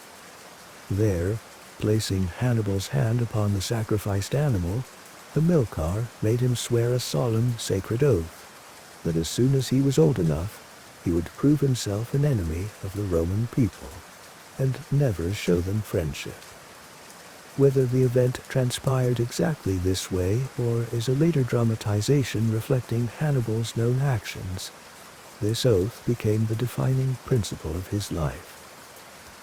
Hannibal did not grow up amidst the political intrigue of Carthage itself, but in the rugged environment of the Carthaginian military camps and newly founded cities in Iberia, like Acre-Loc and later Cart Hadasht, a superb natural harbor established by his brother-in-law. Under the watchful eyes of his father Hamilcar, and after Hamilcar's death in battle in 229 BC, under his capable brother-in-law Hasdrubal the Fair, Hannibal received an intense, practical education in warfare. He learned military strategy and tactics, the complexities of logistics and supply and campaigning, horsemanship, swordsmanship, how to command diverse mercenary troops speaking different languages, how to read terrain, endure hardship, and inspire loyalty through personal example. He combined this military training with a Hellenistic education, becoming literate in Punic and Greek, knowledgeable in history and rhetoric. He grew into a charismatic, intelligent, and physically tough young commander, deeply respected by the soldiers he grew up amongst. When Hasdrubal the Fair was assassinated in 221 BC, the soldiers of the Iberian army, recognizing Hannibal's abilities and lineage, unhesitatingly proclaimed the 26-year-old Hannibal as their commander-in-chief. He now held the reins of Carthage's most powerful army and controlled the rich resources of Iberia, poised to fulfill the oath sworn years before. Assuming command in Iberia, Hannibal Barca moved swiftly to consolidate Carthaginian control and challenge Roman influence. He expanded Carthaginian territory northward, campaigning successfully against Iberian tribes. His actions inevitably led him towards confrontation with Rome.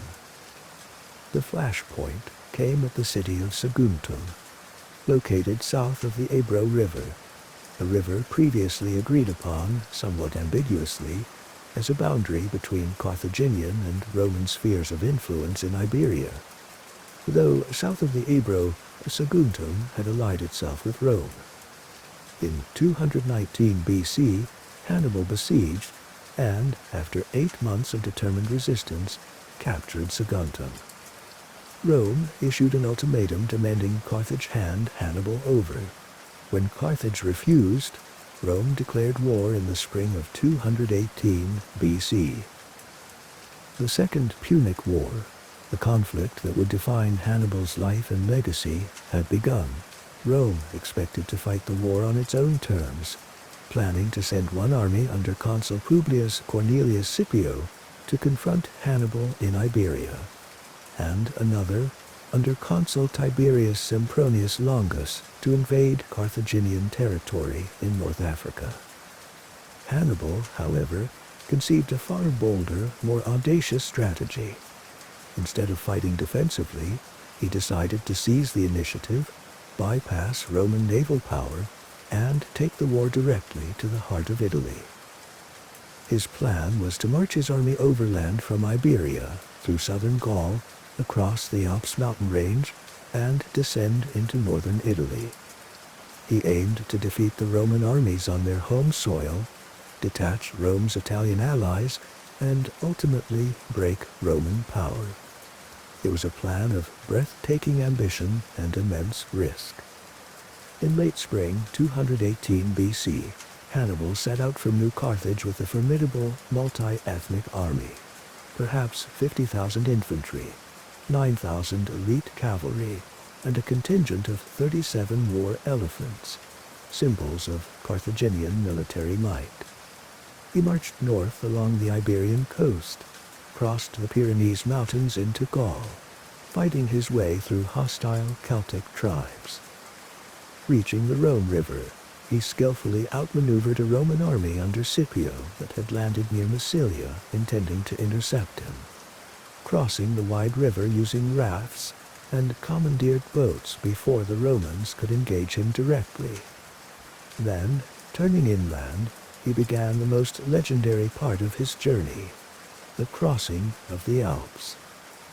Leading his army into the towering mountain range in late autumn, likely October 218 BC, Hannibal faced incredible challenges. The exact route remains debated by historians. High passes like the Col de Clapier, the Col de la Traversette, or Mont Cenis are possibilities. But the ordeal was immense. His army struggled through narrow, treacherous gorges, battling not only the unfamiliar, formidable terrain, but also the onset of winter at high altitude. Imagine the scene. Soldiers, clad in inadequate clothing, struggling through deepening snow and ice on steep, slippery paths. Pack animals losing their footing and tumbling into precipices. Devastating landslides blocking the way. Hostile mountain tribes launching guerrilla attacks from the heights, rolling down boulders onto the vulnerable column below. The cold was intense, supplies dwindled, exhaustion set in. The war elephants, unsuited to the alpine conditions, suffered greatly. Most perished during the crossing. Hannibal himself, constantly moving among his troops, encouraging them, sharing their hardships, demonstrating unwavering resolve, managed to maintain morale and cohesion in his diverse army. After approximately 15 days of immense struggle, the exhausted remnants of the Carthaginian army, now reduced to perhaps 20,000 infantry and 6,000 cavalry, a fraction of the force that started, descended from the snowbound heights into the relatively warmer Po Valley of northern Italy. They had achieved the impossible, appearing where the Romans least expected them. Hannibal immediately sought battle to replenish supplies, gain local allies among the Gauls hostile to Rome, and demonstrate Roman vulnerability. He quickly achieved stunning successes against the Roman forces sent to stop him. First, in a cavalry engagement near the Ticinus River, Hannibal's superior horsemen routed their Roman counterparts. Then, in December 218 BC, at the Battle of the Trebia River, Hannibal cleverly used the freezing river water, the terrain, and a hidden flanking force under his brother Mago to inflict a crushing defeat on the combined Roman consular armies led by Scipio and Sempronius Longus. The following spring, in 217 BC, Hannibal marched south into Etruria. At the Battle of Lake Trasimene, he executed one of history's most perfect ambushes. Concealing his main force in the wooded hills overlooking the narrow northern shore of the lake, he lured the Roman army under Consul Gaius Flaminius into the defile on a foggy morning. Trapped between the lake and Hannibal's hidden forces attacking from the flank and rear, the Roman army was annihilated. These successive defeats sent shockwaves through Rome. Yet Roman determination remained unbroken. In 216 BC, Rome mobilized the largest army it had ever put into the field, possibly numbering close to 80,000 men, under the command of two new consuls, Lucius Aemilius Paulus and Gaius Terentius Varro, with the explicit aim of crushing Hannibal in a decisive battle. The confrontation occurred on the open plains near the town of Cani in Apulia, southeastern Italy, on August 2nd, 216 BC. Facing a numerically vastly superior Roman force, Hannibal devised an ingenious tactical plan. He positioned his weaker Gallic and Spanish infantry in a bulging crescent formation in the center, with his elite, battle-hardened African infantry held back on the flanks. His superior cavalry contingents were positioned on the wings. As the massive Roman infantry legions advanced, they pushed back Hannibal's deliberately yielding center, drawing them deeper into the Carthaginian formation. At the decisive moment, Hannibal's cavalry, having driven off their Roman counterparts on both wings, wheeled inwards to attack the Roman legions from the rear. Simultaneously, Hannibal's veteran African infantry pivoted inwards, attacking the now exposed Roman flanks. The Roman legions, packed tightly together and attacked from all sides, were trapped in a perfect double envelopment. Unable to maneuver or effectively fight back, the result was a horrific slaughter, one of the most complete tactical victories, and one of the bloodiest defeats in military history. Tens of thousands of Roman soldiers, including Consul Paulus and numerous senators, were killed. Cani represented the absolute nadir of Roman fortunes, and the zenith of Hannibal's military genius. Despite the catastrophic Roman defeat at Cani, Hannibal did not immediately march on the city of Rome itself. The reasons for this decision remain a subject of historical debate. He lacked adequate siege equipment necessary to breach Rome's formidable walls. His army, though victorious, was insufficient to conduct a lengthy siege while also controlling the surrounding territory. And his core strategy relied on detaching Rome's Italian allies through demonstrating Roman military vulnerability, rather than destroying the city outright.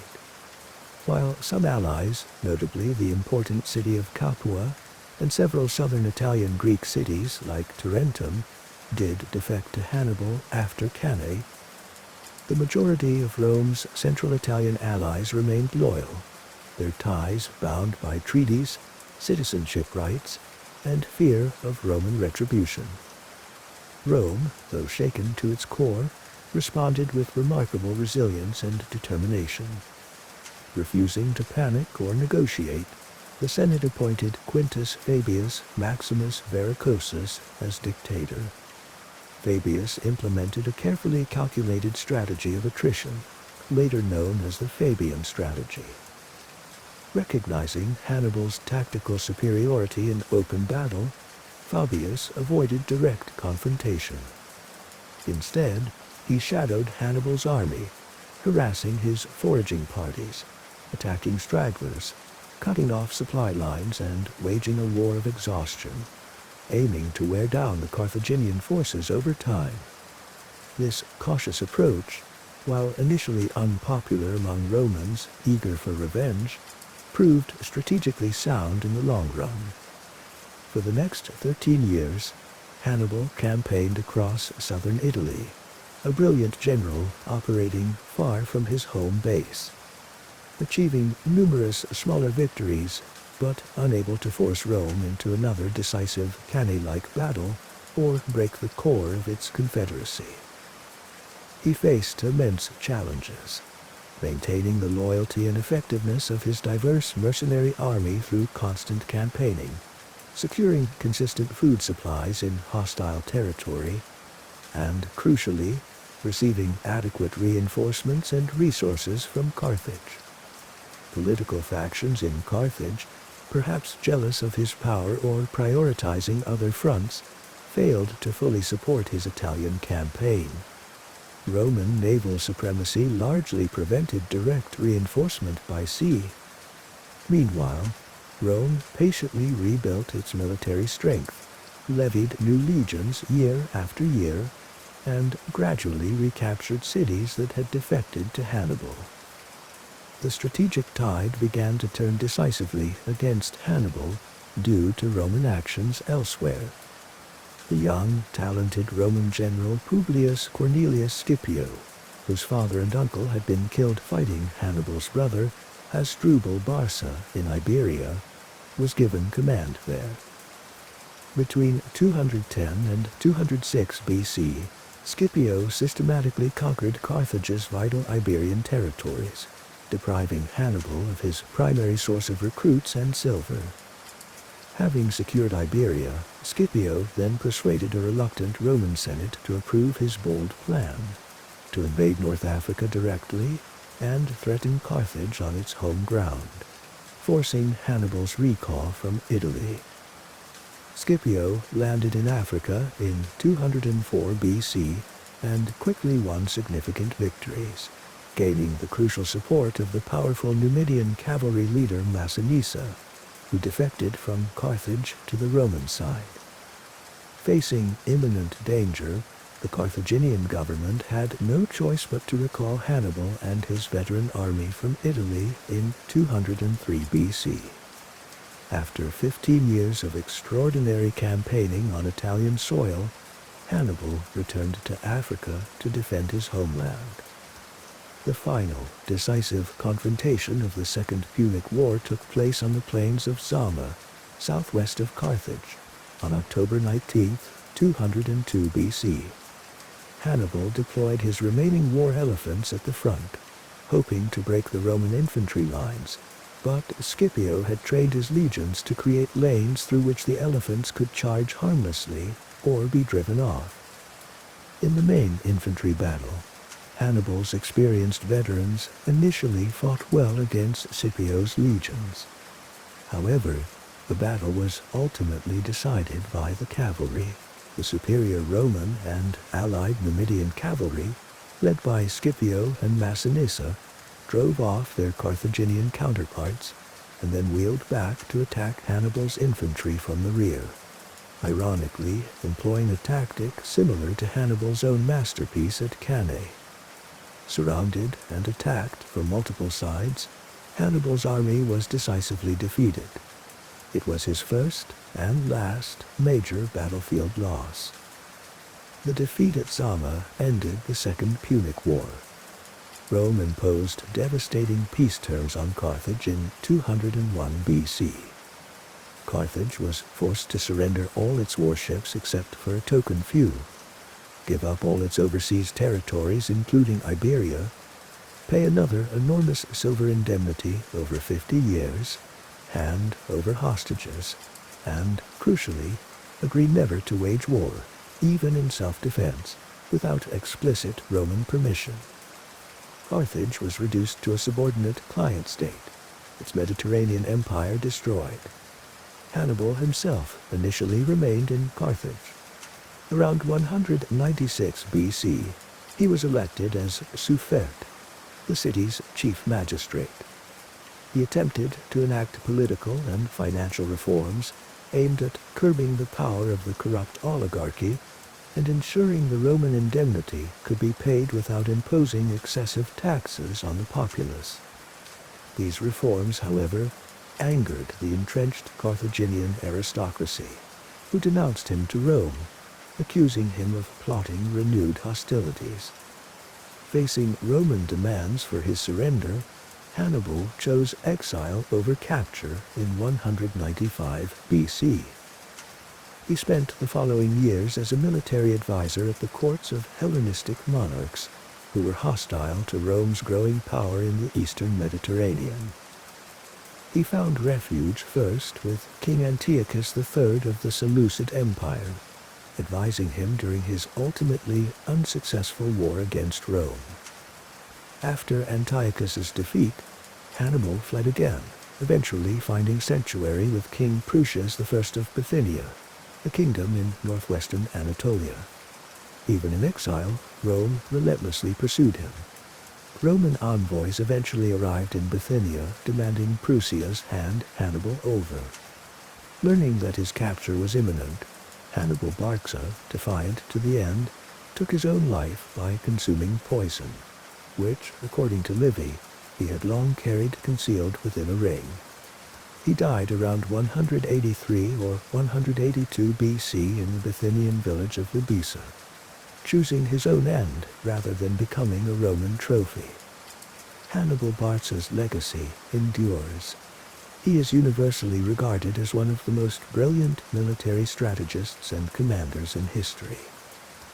His audacious crossing of the Alps, his tactical masterpieces at Trebia, Lake Trasimene, and especially Cannae, are still studied in military academies worldwide. He terrorized the Roman Republic for 15 years, bringing it closer to collapse than any other foreign enemy ever would. Though ultimately defeated, his genius, leadership, and unwavering lifelong struggle against Rome secured his place as a legendary figure in the annals of ancient history. Consider the life of Hannibal, a story of conflict, strategy, and relentless determination across continents and decades. May reflecting on this long and complex journey guide your thoughts toward quiet contemplation and eventual peace. Let us turn our attention now to one of the Earth's most remarkable natural features, a river that has shaped civilizations and landscapes for millennia, the Nile. Flowing majestically from south to north, the Nile stretches over 6,650 kilometers, or more than 4,100 miles, making it the longest river in the world. Its journey begins deep within the heart of Africa and concludes as it merges with the turquoise waters of the Mediterranean Sea.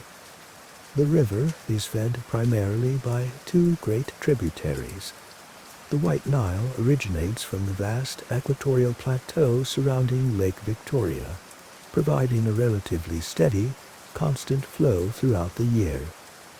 Further north, in the rugged Ethiopian highlands, Lake Tana gives birth to the Blue Nile, which contributes the greater volume of water, especially during the late summer rainy season when it carries enormous quantities of nutrient-rich volcanic silt downstream from the highlands. These two powerful streams converge near the city of Khartoum, the capital of modern Sudan, to form the main Nile River. From Khartoum, the unified Nile begins its long, deliberate passage northward across the vast, arid expanse of the Sahara Desert. Its course is marked by dramatic landscapes, winding through rocky gorges, flowing over 6 major series of rapids known as cataracts, which historically formed natural barriers to easy navigation between Egypt and Nubia to the south.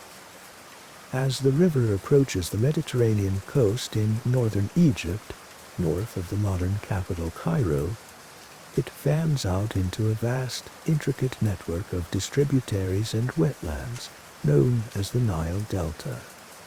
This broad, triangular region, covering some 24,000 square kilometers, is where the river finally deposits the last of its sediment before flowing into the sea.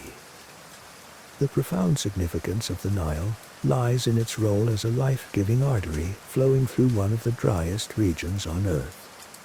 The ancient Greek historian Herodotus, traveling through Egypt in the 5th century BC, famously observed with great insight, "Egypt is the gift of the Nile."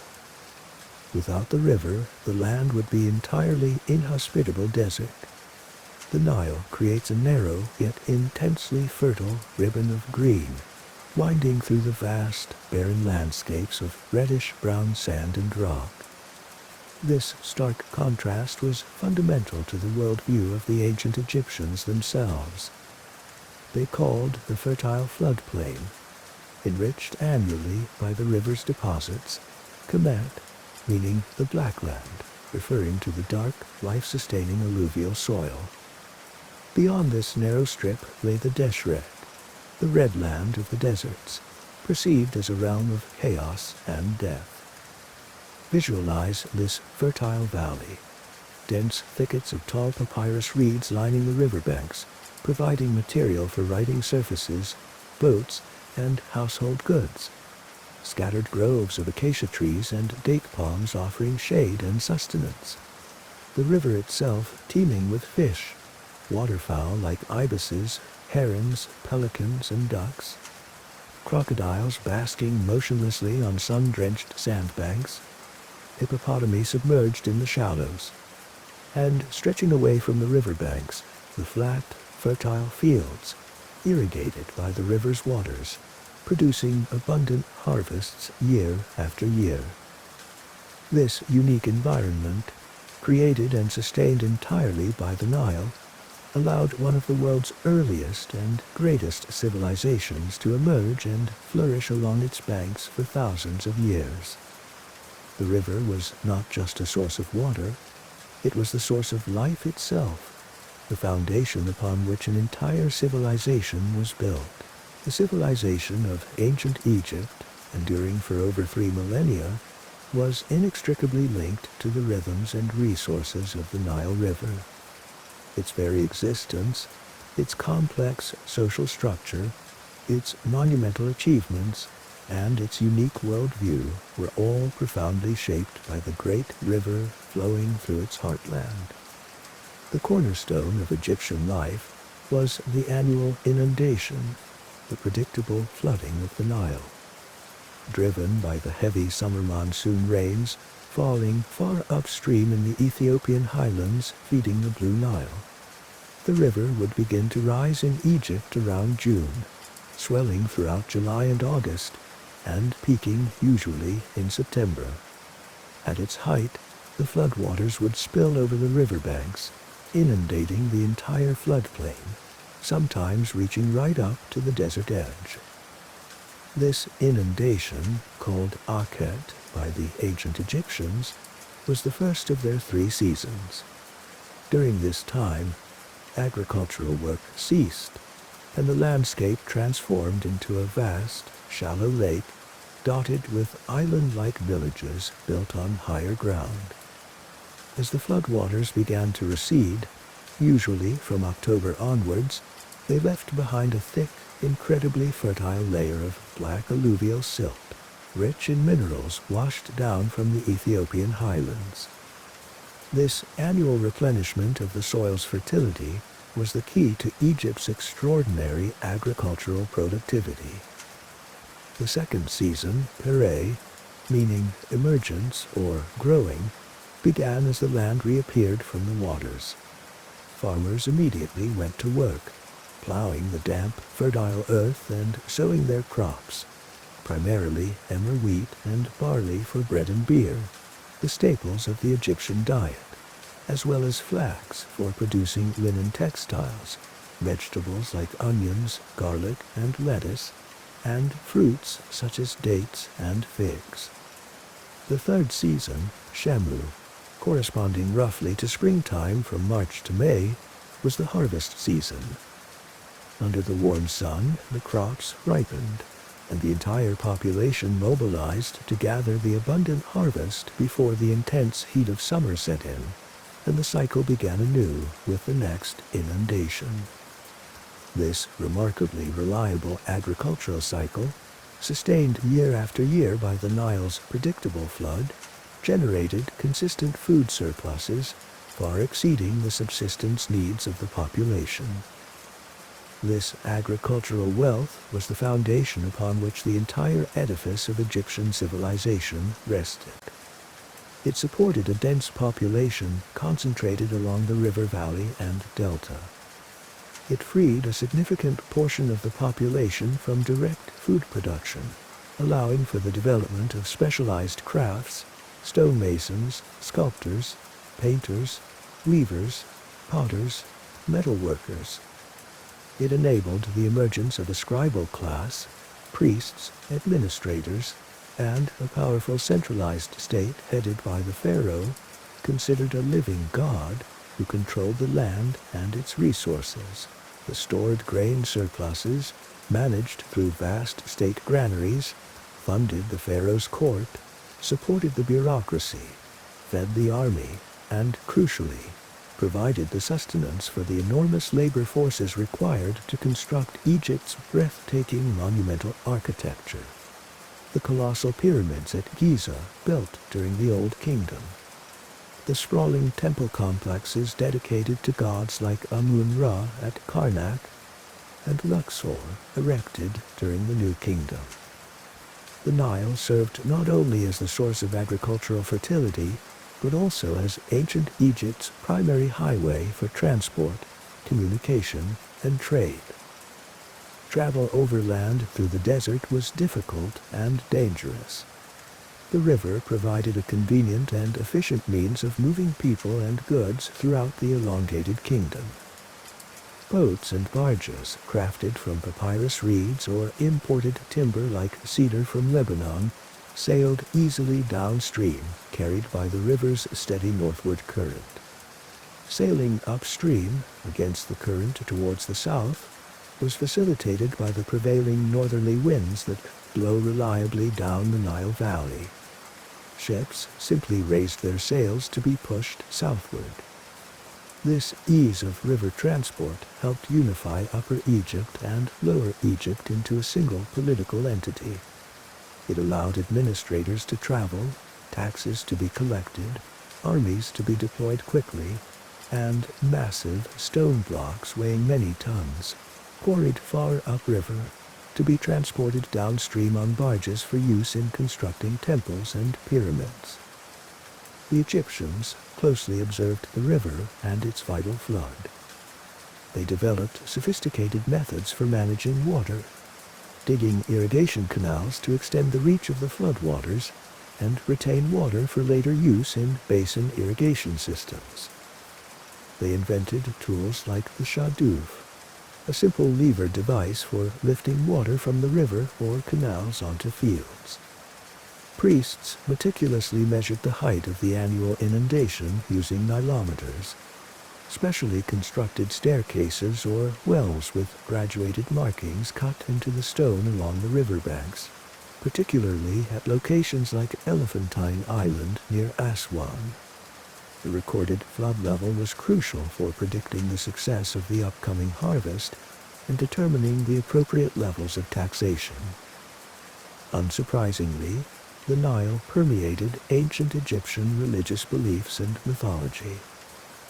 The life-giving flood itself was personified as the god Hapi, depicted as a plump figure bringing fertility and abundance. The river's cycles of inundation, growth, and harvest mirrored Egyptian concepts of cosmic order, death, and rebirth. The god Osiris, the central figure in Egyptian mythology associated with the afterlife and resurrection, was symbolically linked to the fertile black earth renewed by the Nile and the cyclical regeneration of vegetation. The Nile was not merely a river, it was the divine source of all life, order, and prosperity in the ancient Egyptian world. The Nile Valley's strategic importance and agricultural wealth ensured its centrality long after the decline of pharaonic power. South of Egypt, along the upper reaches of the Nile, in the land known as Nubia, rose the powerful kingdom of Kush. Flourishing from around the 8th century BC to the 4th century AD, Kush developed a sophisticated civilization deeply intertwined with, yet distinct from, its northern neighbor. The relationship between Kush and Egypt was complex and dynamic, marked by periods of trade, cultural exchange, and intense military conflict. At times, Egypt dominated Nubia, exploiting its gold mines and trade routes. At other times, Kushite power surged. Kushite kings conquered Egypt in the 8th century BC, ruling as the pharaohs of Egypt's 25th dynasty for nearly a century, depicted in art with distinct Nubian features. Like Egypt, Kushite civilization depended heavily on the Nile. Its major centers, first at Napata near the Fourth Cataract and later further south at Meroe, were situated along the riverbanks. Meroe became renowned for its extensive ironworking industry, fueled by local wood resources, and developed its own unique script, Meroitic, still only partially deciphered.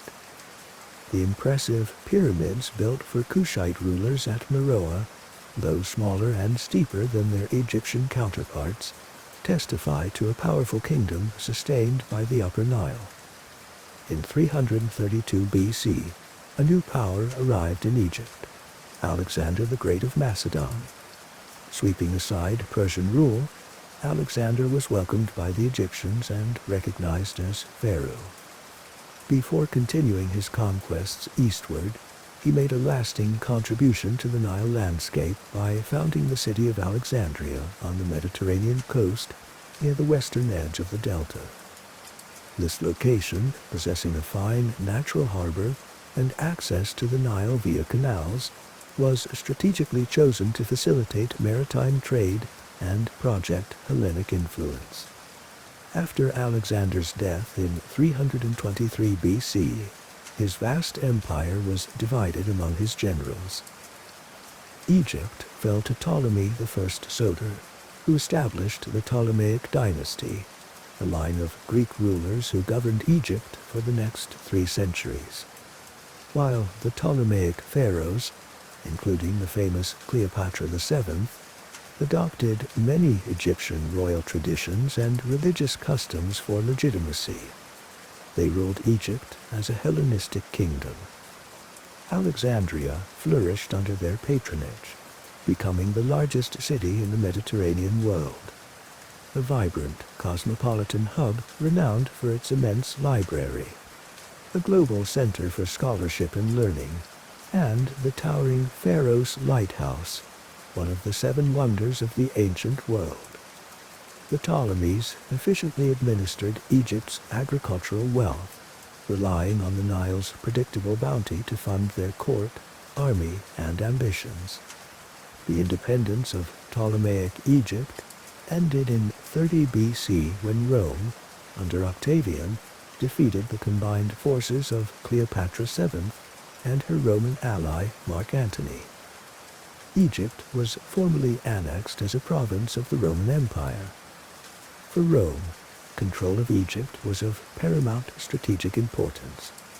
The Nile Valley, with its incredibly fertile soil and sophisticated irrigation systems refined over millennia, became the primary source of grain for the massive population of the city of Rome itself.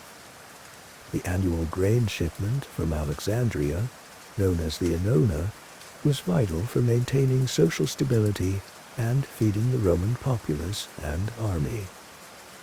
Roman administration in Egypt was therefore intensely focused on maximizing agricultural production, maintaining the irrigation infrastructure, and ensuring the efficient collection and shipment of grain taxes.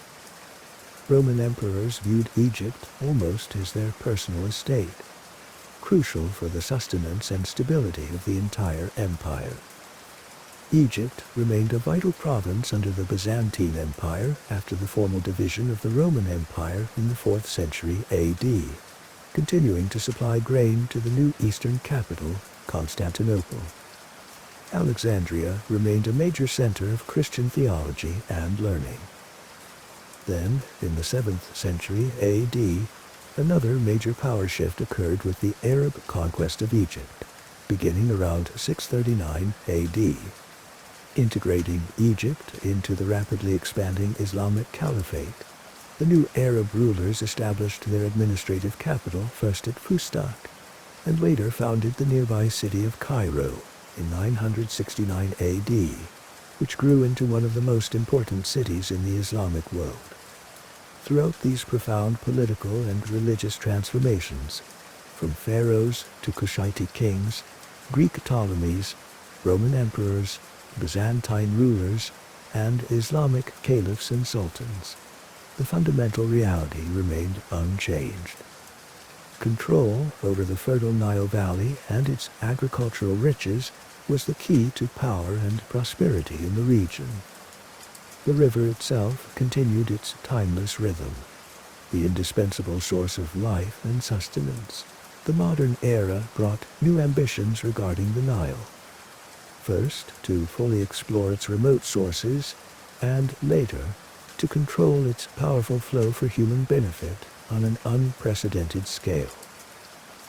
While the river's course through Egypt and Sudan was well known, the exact origins of the White and Blue Niles remained a mystery to Europeans for centuries. The 19th century witnessed a surge of exploration driven by scientific curiosity, national prestige, and sometimes commercial interests. British explorers like John Hanning Speke, Richard Francis Burton, James Augustus Grant, and Samuel Baker undertook arduous and often dangerous expeditions deep into Central and East Africa. After much controversy and debate, Speke correctly identified Lake Victoria as the primary source of the White Nile in 1862. Meanwhile, Scottish explorer James Bruce had traced the Blue Nile to its source at Lake Tana in Ethiopia back in the 1770s. These explorations filled in the final blanks on the map of the world's longest river. Simultaneously, rulers began envisioning ways to harness the Nile's power more effectively for agriculture and development.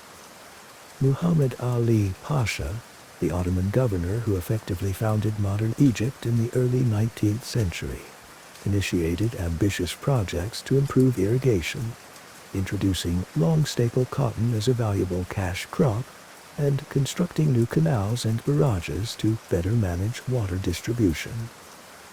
During the subsequent period of British colonial influence, engineers constructed the first major dam across the Nile at Aswan in southern Egypt.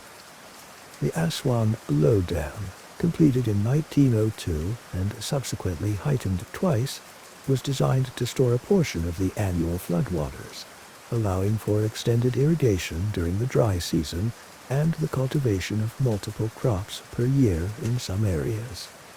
However, it was designed to allow the peak flood, carrying the vital silt, to pass through sluice gates, thus preserving the natural fertilization process. The most dramatic intervention in the Nile's natural regime came in the mid-20th century, with the construction of the Aswan High Dam. Championed by Egyptian President Gamal Abdel Nasser as a symbol of Egyptian independence and modernization, this massive rock-filled dam was built between 1960 and 1970 with significant technical and financial support from the Soviet Union. Its goals were immense: to completely halt the annual flood, providing full control over the river's flow, to store vast amounts of water for year-round irrigation, vastly increasing Egypt's agricultural potential, to generate enormous amounts of hydroelectric power for industrial development, and to improve downstream navigation. The Aswan High Dam largely achieved its primary objectives. It effectively ended the destructive potential of extreme Nile floods, provided water security allowing multiple harvests per year on millions of acres, and generated a substantial portion of Egypt's electricity supply for decades. However, this monumental feat of engineering came with significant consequences.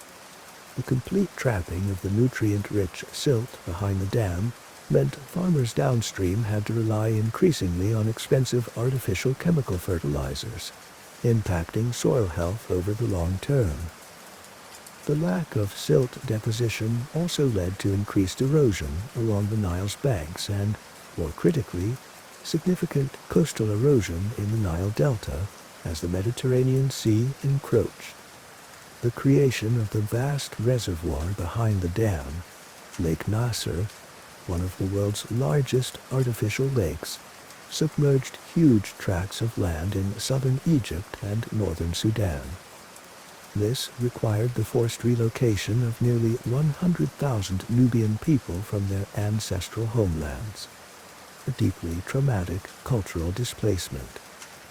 Countless archaeological sites, remnants of thousands of years of Nubian history, were drowned beneath the rising waters, although a massive international UNESCO campaign successfully rescued and relocated 22 key monuments, most famously the colossal rock-cut temples of Abu Simbel. Downstream fisheries in the Mediterranean also declined due to the reduced flow of nutrients from the Nile. Today, the Nile remains a critical lifeline for the 11 countries within its drainage basin, supporting hundreds of millions of people. However, its waters are also a source of increasing geopolitical tension.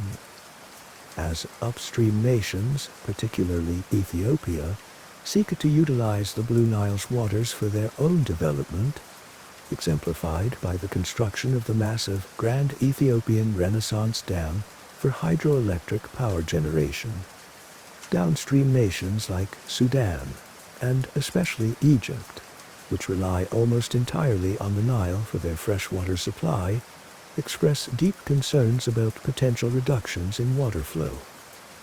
Negotiating equitable and sustainable management of the Nile's finite water resources among all basin states remains a complex and ongoing challenge for the 21st century. From the dawn of civilization to the intricate hydropolitics of today, the Nile River continues its majestic flow, an enduring source of life, conflict, and profound historical significance. The long, flowing journey of the Nile mirrors the passage of time itself. Reflect on its enduring presence, a constant witness to rising empires and shifting sands, and let that sense of deep time carry you towards quiet rest. We shift our focus now to the mid-20th century, specifically to the year 1956, and to a waterway that had become a critical artery of global trade and a potent symbol of international power, the Suez Canal. This remarkable feat of engineering, a man-made channel stretching 120 miles across the Isthmus of Suez in Egypt, connects the Mediterranean Sea directly to the Red Sea, and, by extension, the Indian Ocean.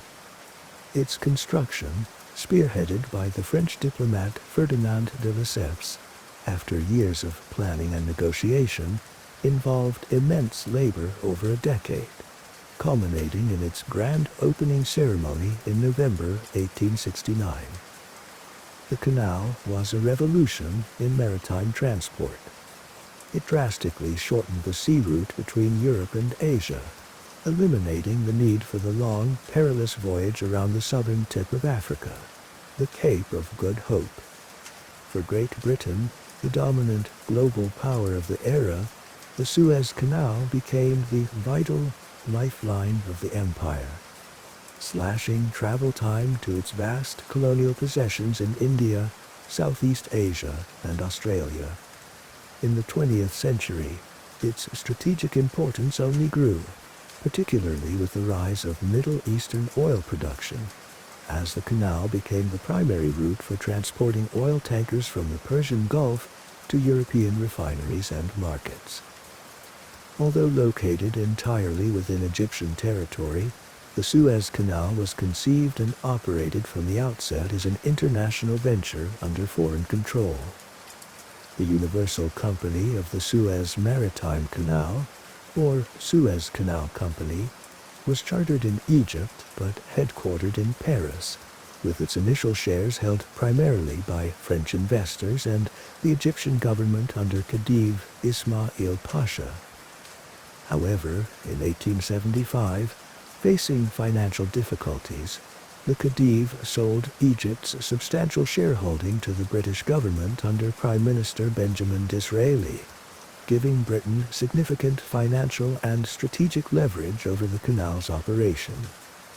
Furthermore, following nationalist unrest in Egypt, Britain militarily occupied Egypt in 1882, and, through subsequent treaties, secured the right to station troops in a substantial canal zone to guarantee the waterway's security and free passage, effectively asserting control over this critical choke point, despite Egypt's nominal sovereignty.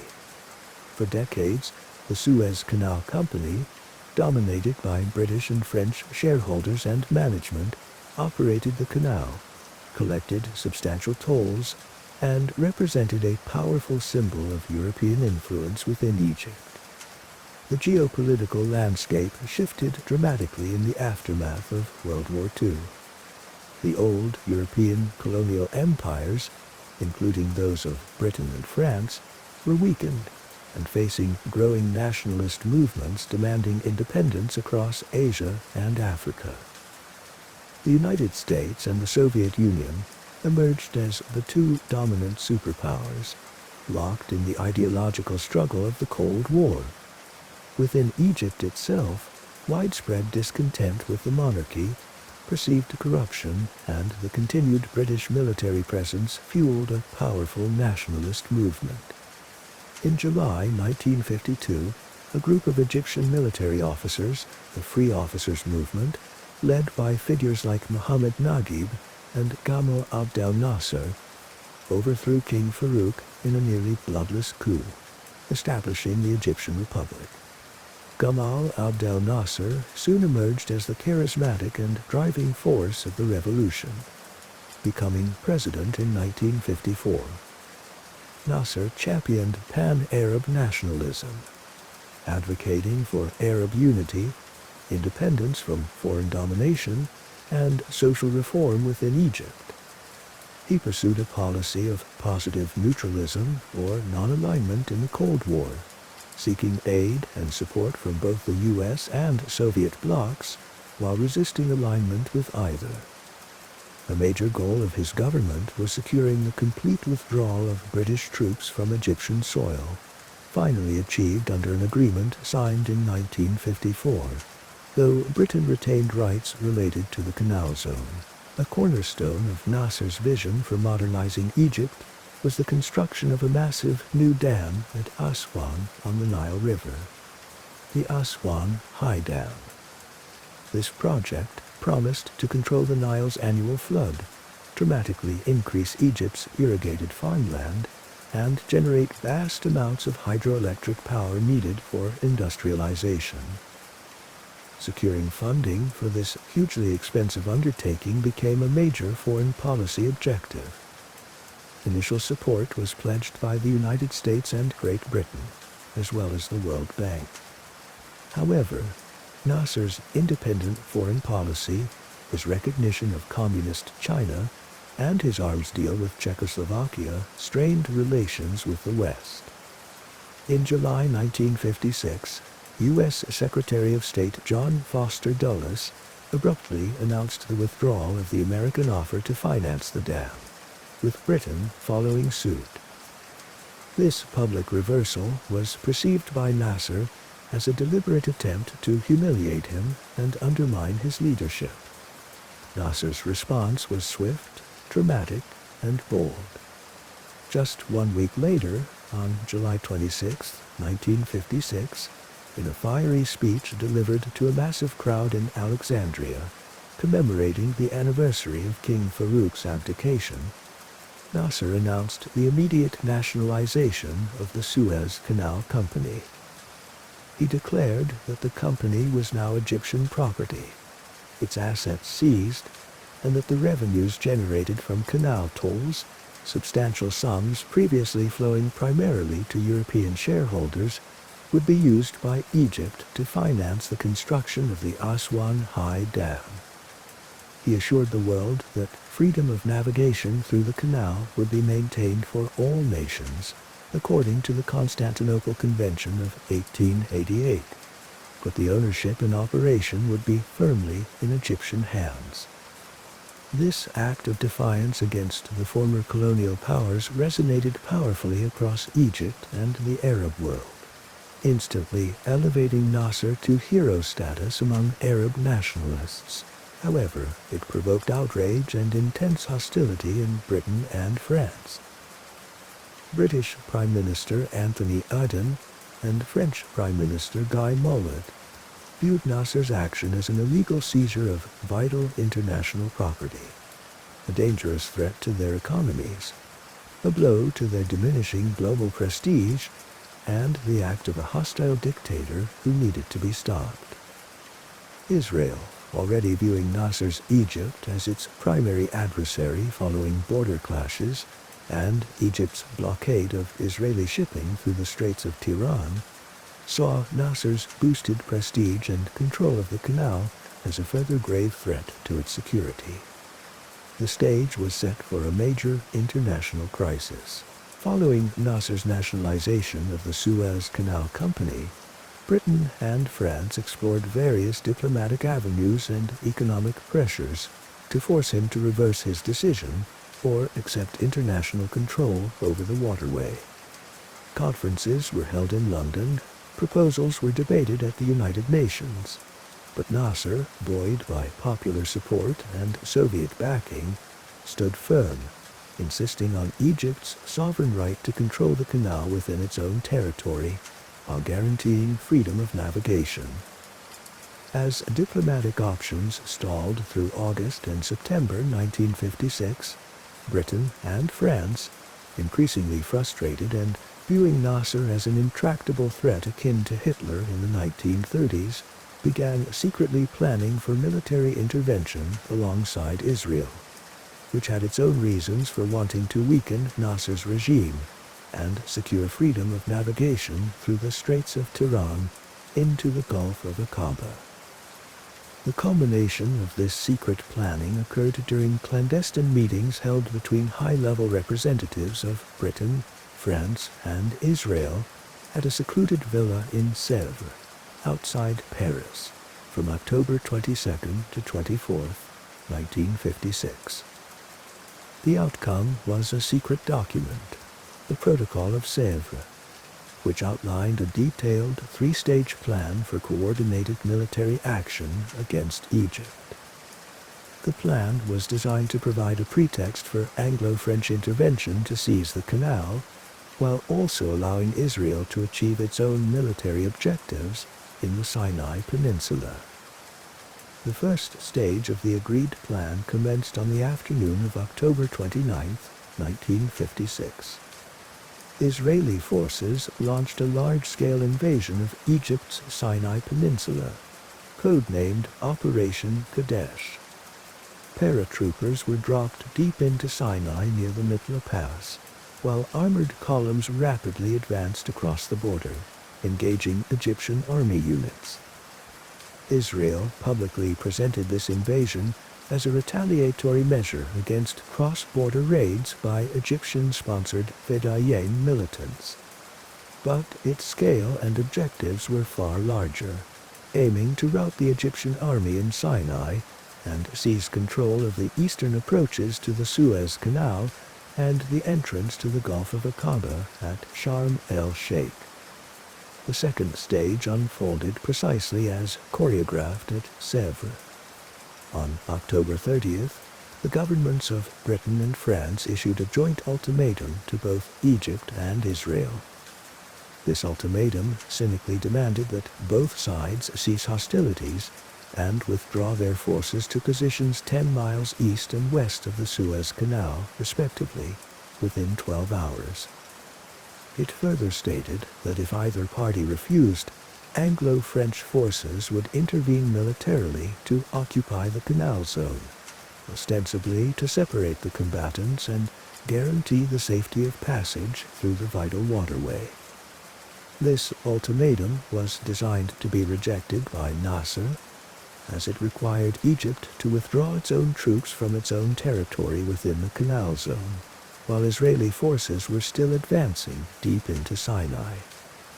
As expected, Nasser indignantly refused the ultimatum, denouncing it as blatant justification for a pre-planned imperialist aggression. Israel, having achieved its initial objectives according to the secret plan, accepted the ultimatum, further isolating Egypt diplomatically. With Nasser's rejection providing the manufactured pretext, the third stage, the Anglo-French military intervention, codenamed Operation Musketeer, began. On October 31st, British and French aircraft launched a sustained bombing campaign against Egyptian airfields across the country, aiming to destroy the Egyptian Air Force on the ground and achieve complete air superiority before committing ground troops. For several days, Egyptian military installations, communication centers, and some infrastructure targets were bombed. Then, on November 5th, British and French paratroopers were dropped near Port Said at the northern terminus of the Suez Canal and Gamil airfield nearby. The following day, November 6th, the larger amphibious force landed Marines and commandos by sea at Port Said. Heavy street fighting ensued as Anglo-French forces fought to secure the city and the canal entrance against Egyptian army units and determined local resistance. The military objective was to seize control of the entire canal zone quickly. While the invading forces possessed superior firepower and training, the Egyptian military offered resistance where possible. More significantly, in response to the invasion, Nasser ordered the deliberate sinking of dozens of merchant ships filled with concrete or rocks at various points within the Suez Canal channel itself. This action effectively blocked the waterway, making it impassable for all international shipping for several months. While the Anglo-French forces secured Port Said and began advancing southward along the canal, their ultimate strategic goal of seizing a functioning, open canal was immediately thwarted by Nasser's scuttling operation. The military phase of the Suez Crisis, though relatively brief, had created a dangerous international flashpoint. The tripartite invasion of Egypt provoked an immediate and overwhelmingly negative reaction across the globe, uniting unlikely allies in condemnation. The most critical opposition came from the United States.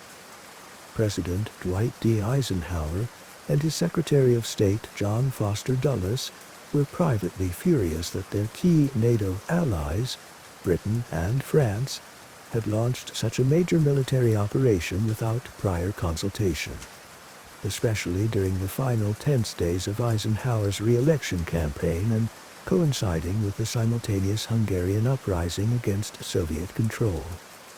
The U.S. administration viewed the Anglo-French-Israeli action as a dangerous throwback to 19th century gunboat diplomacy, fearing it would alienate the Arab world, push Nasser and other nationalist leaders closer to the Soviet Union, destabilize the entire Middle East, and potentially escalate into a wider conflict. Eisenhower publicly condemned the invasion and immediately took the issue to the United Nations Security Council, sponsoring resolutions calling for an immediate ceasefire and withdrawal of all invading forces. The Soviet Union, then brutally suppressing the Hungarian uprising, opportunistically seized the chance to pose as the defender of Arab nationalism against Western imperialism. Soviet Premier Nikolai Bulganin issued strongly worded diplomatic notes to the leaders of Britain, France, and Israel, condemning their aggression and including thinly veiled threats of potential missile strikes against London and Paris if hostilities did not cease. While the credibility of these threats was questionable, they significantly heightened international tensions during a peak moment of the Cold War and increased the pressure on the invading powers. At the United Nations, the combined opposition of the United States, the Soviet Union, and the majority of member states, including many Commonwealth nations, created overwhelming diplomatic pressure against Britain, France, and Israel. Vetoes by Britain and France in the Security Council led the issue to be transferred to the General Assembly under the Uniting for Peace resolution, where resolutions demanding a ceasefire and withdrawal passed by large majorities. Canadian External Affairs Minister Lester B. Pearson played a crucial role in proposing the creation of a United Nations emergency force to supervise the ceasefire and withdrawal, providing a mechanism for the invading powers to retreat without complete loss of face. However, the most decisive factor forcing the withdrawal was intense financial pressure applied by the United States on Great Britain. The British economy was vulnerable, heavily reliant on oil imports and facing a run on the pound sterling in international markets due to the crisis. The Eisenhower administration refused to provide crucial financial support through the International Monetary Fund and implicitly threatened to sell off the U.S. government's large holdings of British government bonds, an action that could have triggered a catastrophic collapse of the British currency. Faced with this stark choice between financial ruin and continuing the unpopular military operation against overwhelming international opposition, British Prime Minister Anthony Eden's government had no option but to concede. On November 6th, just days after the main landings, Britain and France agreed to a ceasefire. Under continued pressure, they began withdrawing their forces in December, completing the evacuation by December 22, 1956. Israeli forces, after prolonged negotiation and U.S. assurances regarding freedom of navigation in the Straits of Tiran, completed their withdrawal from the Sinai Peninsula by March 1957. The consequences of the Suez Crisis were profound and far-reaching. Gamal Abdel Nasser emerged as the clear political winner. He had defied the might of two former colonial powers, and Israel retained undisputed Egyptian control over the Suez Canal, and his prestige as the leader of Arab nationalism soared across the Middle East and the developing world.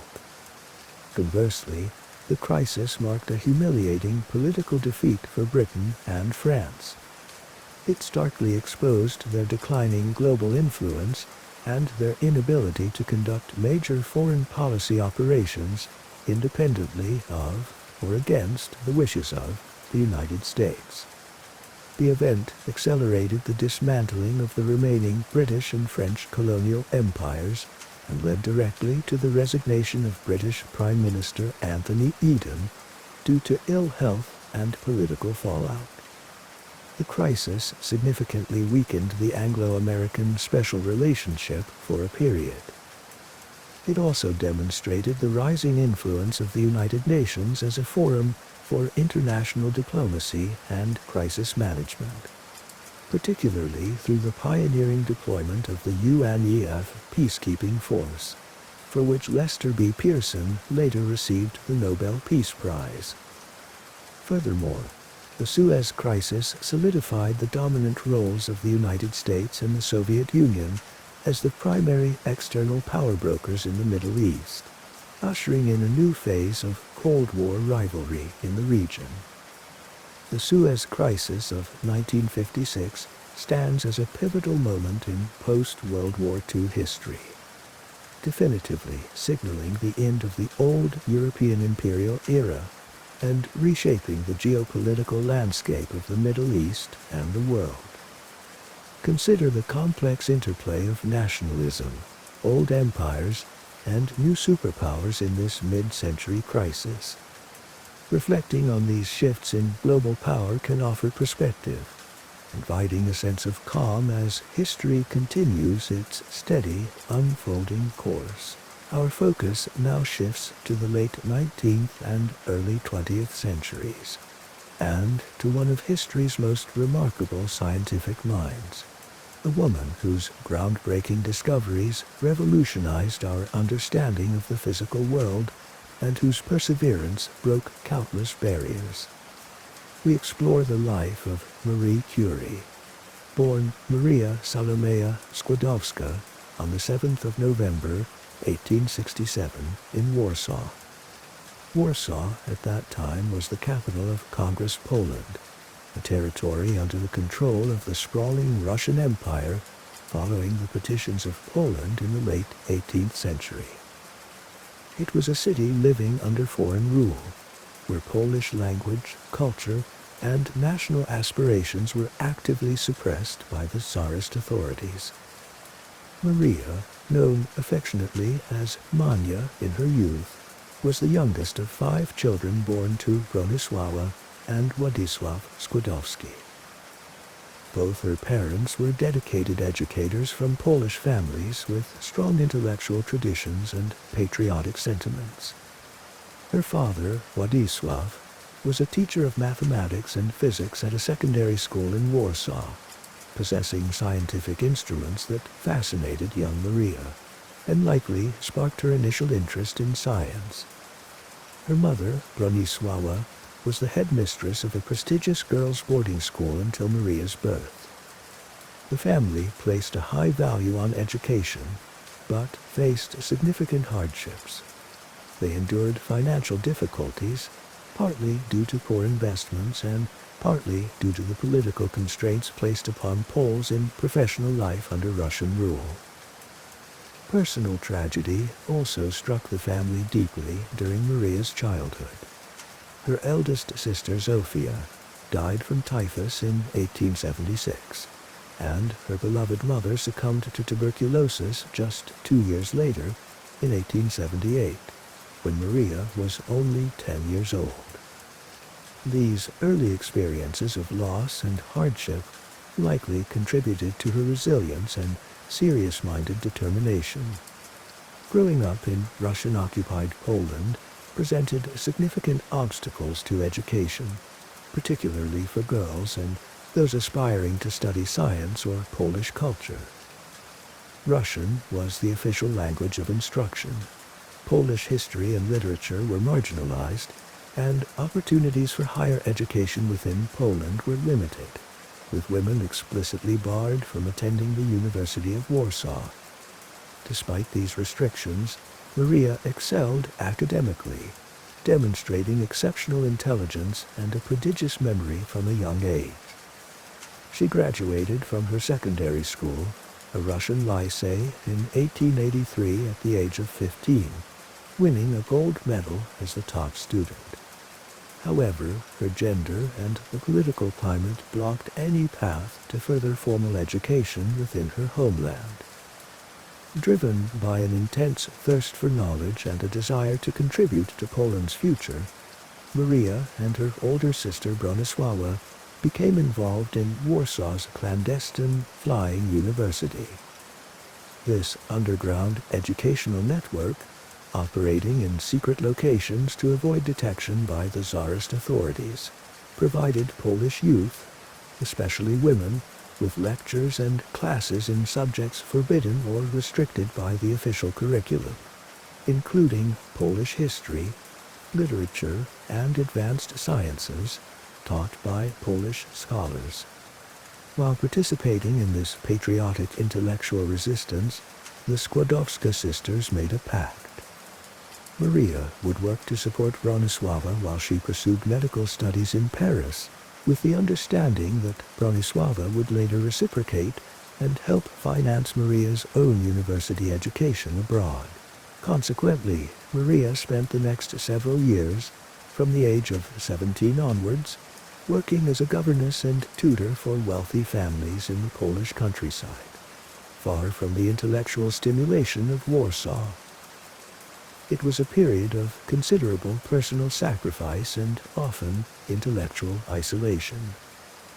She sent a significant portion of her earnings to support Bronisława in Paris, while diligently continuing her own self-education during her scarce free time, reading widely in physics, mathematics, chemistry, and literature, working through challenging textbooks, and conducting simple experiments when possible. Her letters from this time reveal her deep yearning for formal scientific study, and her frustration with the limitations imposed upon her.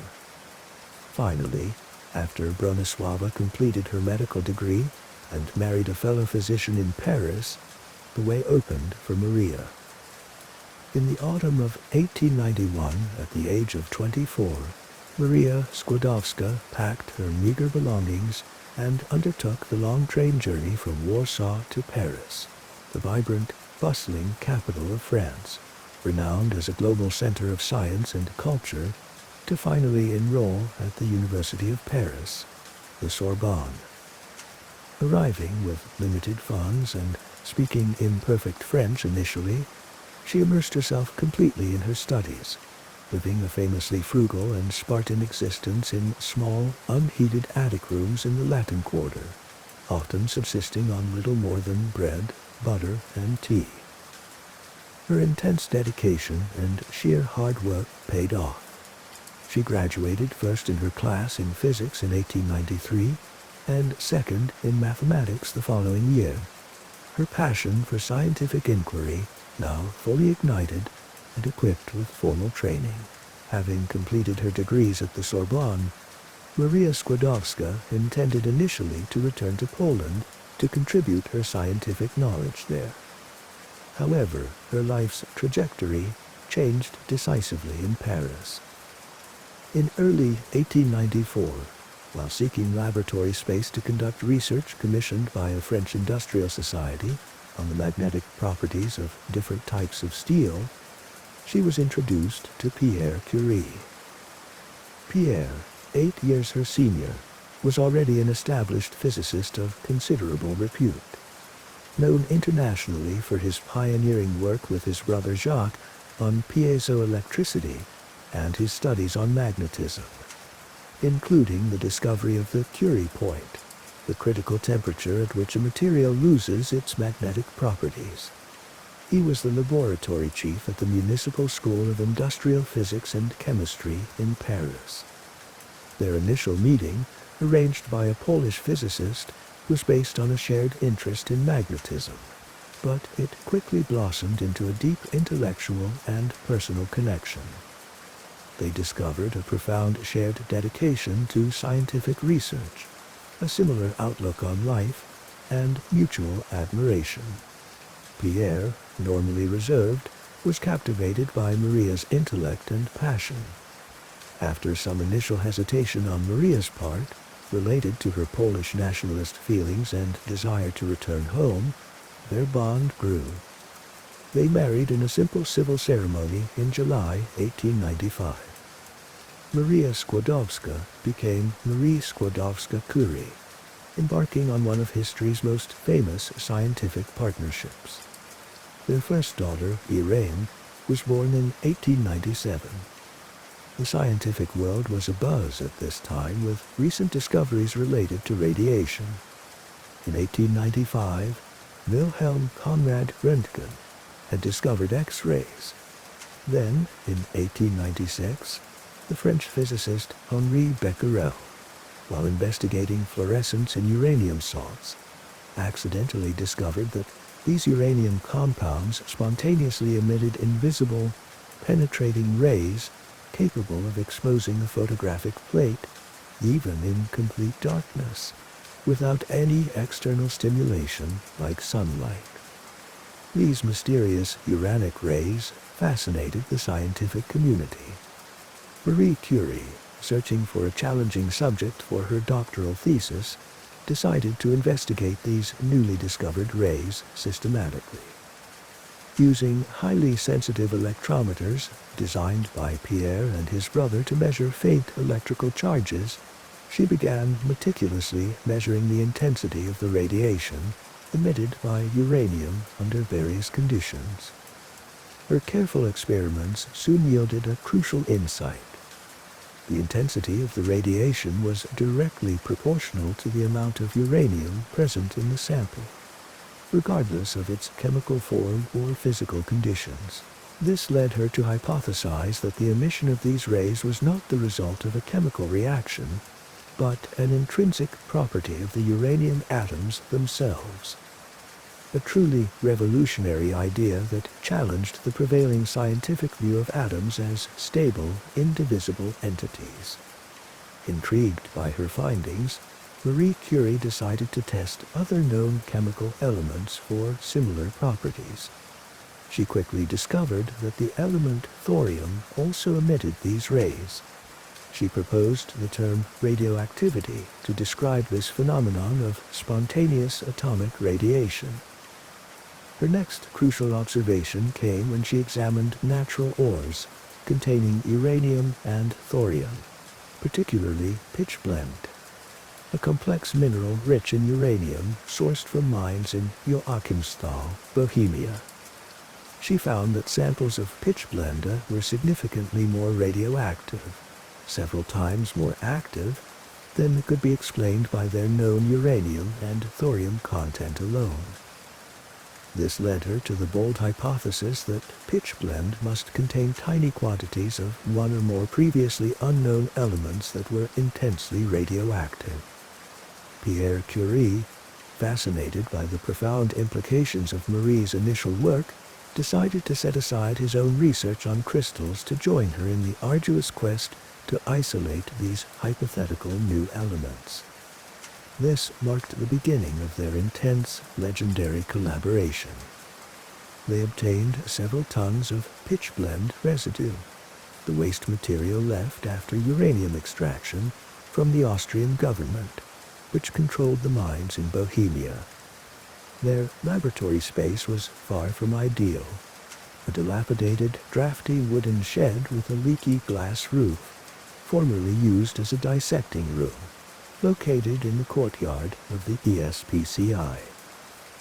Here, in these rudimentary conditions, lacking proper ventilation and safety precautions against the unknown hazards they were handling, Marie and Pierre embarked on years of grueling physical and chemical labor. Marie undertook the demanding task of chemical separation, performing repeated fractional crystallizations to isolate minute quantities of the radioactive components from enormous amounts of raw ore. This involved processing vast quantities of material, dissolving substances in large vats, boiling noxious liquids, stirring heavy cauldrons, and meticulously measuring the radioactivity of each separated fraction using the electrometer. Pierre focused primarily on investigating the physical properties of the radiations emitted by the substances Marie isolated. Their perseverance paid off. In July 1898, they announced the discovery of a new element, chemically similar to bismuth, which was hundreds of times more radioactive than uranium. Marie named it polonium. in honor of her beloved native land, Poland. Just a few months later, in December 1898, working with chemist Gustave Bémont, they announced the discovery of a second, even more intensely radioactive element, chemically similar to barium. They named this element radium, from the Latin word radius, meaning ray. Radium proved to be exceptionally radioactive, emitting heat and a faint luminescence, captivating both scientists and the public. Their discoveries opened up the entirely new field of radioactivity and atomic physics. In recognition of this groundbreaking work, the Nobel Prize in Physics for 1903 was awarded jointly to Henri Becquerel, Pierre Curie, and Marie Curie, making Marie the first woman ever to receive a Nobel Prize, a landmark achievement in the history of science. The shared triumph of the Nobel Prize and the intense excitement surrounding the discovery of radium brought Marie and Pierre Curie international fame, but also immense demands on their time through correspondence, lectures, and public interest, distracting them from their cherished research. They chose not to patent their radium isolation process, believing that scientific knowledge should be shared freely for the benefit of humanity, a decision that limited their personal financial gain but cemented their idealistic reputation. Their family life also expanded with the birth of their second daughter, Eve, in 1904. Their scientific partnership continued productively, exploring the properties of radium and its potential applications. However, this period of intense collaboration and growing renown was tragically cut short. On April 19, 1906, while crossing a busy, rain-slicked street, the Rue Dauphine in Paris, Pierre Curie slipped and fell under the heavy wheels of a horse-drawn carriage carrying military uniforms. He was killed instantly. His sudden, accidental death at the age of 46 was a devastating blow to Marie, leaving her profoundly grief-stricken and alone with two young daughters. Despite her immense personal loss, Marie Curie resolved to carry on the scientific work they had started together. The French Ministry of Public Instruction, recognizing her unique qualifications, offered her the professorship that had been created for Pierre at the Sorbonne. Overcoming her grief, she accepted the position, delivering her inaugural lecture on November 5, 1906. Stepping into the lecture hall filled with students, dignitaries, and journalists, she quietly began her lecture precisely where Pierre's last lecture had ended, a poignant tribute to her late husband and partner. In doing so, Marie Curie became the first woman ever appointed as a professor at the prestigious University of Paris, the Sorbonne, breaking another significant barrier in academia. She threw herself back into research with renewed determination, focusing on the immense task of isolating radium in its pure metallic form. This was crucial to definitively prove it was a distinct chemical element, determine its precise atomic weight, and establish its place in the periodic table. After several more years of incredibly meticulous and demanding laboratory work, involving the chemical processing of tons of radium-bearing residues, she succeeded in isolating a tiny sample of pure radium metal in 1910, working with chemist André-Louis Debierne. This remarkable achievement solidified her scientific reputation independently of Pierre. In recognition of this work, specifically her discovery of radium and polonium, the isolation of pure radium, and her broader contributions to understanding radioactivity, Marie Curie was awarded the Nobel Prize in Chemistry for 1911.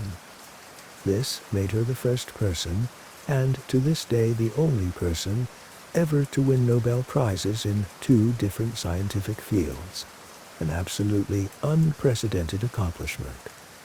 However, This period of triumph was also marred by significant personal and professional challenges, highlighting the prejudice faced by women, especially foreigners, in the scientific community at the time. In late 1910 and 1911, just as her second Nobel Prize was being considered, she became embroiled in a public scandal involving her close relationship with fellow physicist Paul Langevin, a married man.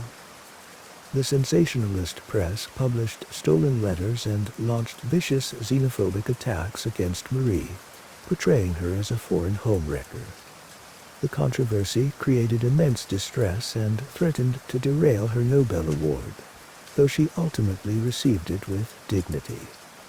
Earlier in 1911, her candidacy for election to the prestigious French Academy of Sciences, a bastion of the male scientific establishment, had been narrowly rejected, a decision widely attributed to sexism and anti-foreigner sentiment, rather than any lack of scientific merit.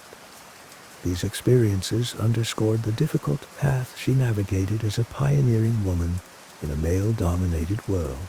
When World War I erupted across Europe in August 1914, Marie Curie immediately dedicated her scientific knowledge and formidable energy to the French war effort. Recognizing the potential of X-rays, discovered less than 2 decades earlier, to locate bullets and shrapnel lodged in wounded soldiers, thereby aiding surgeons, she conceived the idea of mobile radiography units. She persuaded the French government and wealthy patrons to provide vehicles, procured X-ray equipment, and worked with manufacturers to develop portable generators needed to power the apparatus in field conditions. These mobile X-ray stations became known as Petites Curie, Little Curies. Marie Curie, often accompanied by her teenage daughter Irene, learned to drive, studied basic auto mechanics, and personally operated these units at casualty clearing stations and military hospitals near the battlefront. She trained scores of other women as X-ray technicians to staff the units. Overcoming bureaucratic hurdles, and sometimes working under dangerous conditions close to the fighting, Marie Curie's radiological service is estimated to have examined over 1 million wounded soldiers during the war, significantly improving surgical outcomes and saving countless lives and limbs. This practical, humanitarian application of her scientific field demonstrated her profound commitment to using science for human benefit. After the conclusion of World War I in 1918, Marie Curie returned to her scientific endeavors, focusing much of her energy on developing the Radium Institute in Paris. Established just before the war, jointly funded by the University of Paris and the Pasteur Institute, it was envisioned as a world-leading center for research into radioactivity and its applications.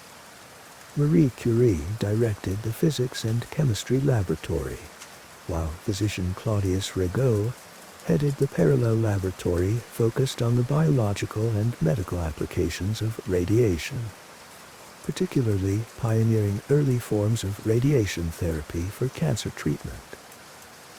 Under her leadership, the Radium Institute attracted talented researchers from around the world and became a crucial hub for the burgeoning fields of nuclear physics, radiochemistry, and radiation medicine.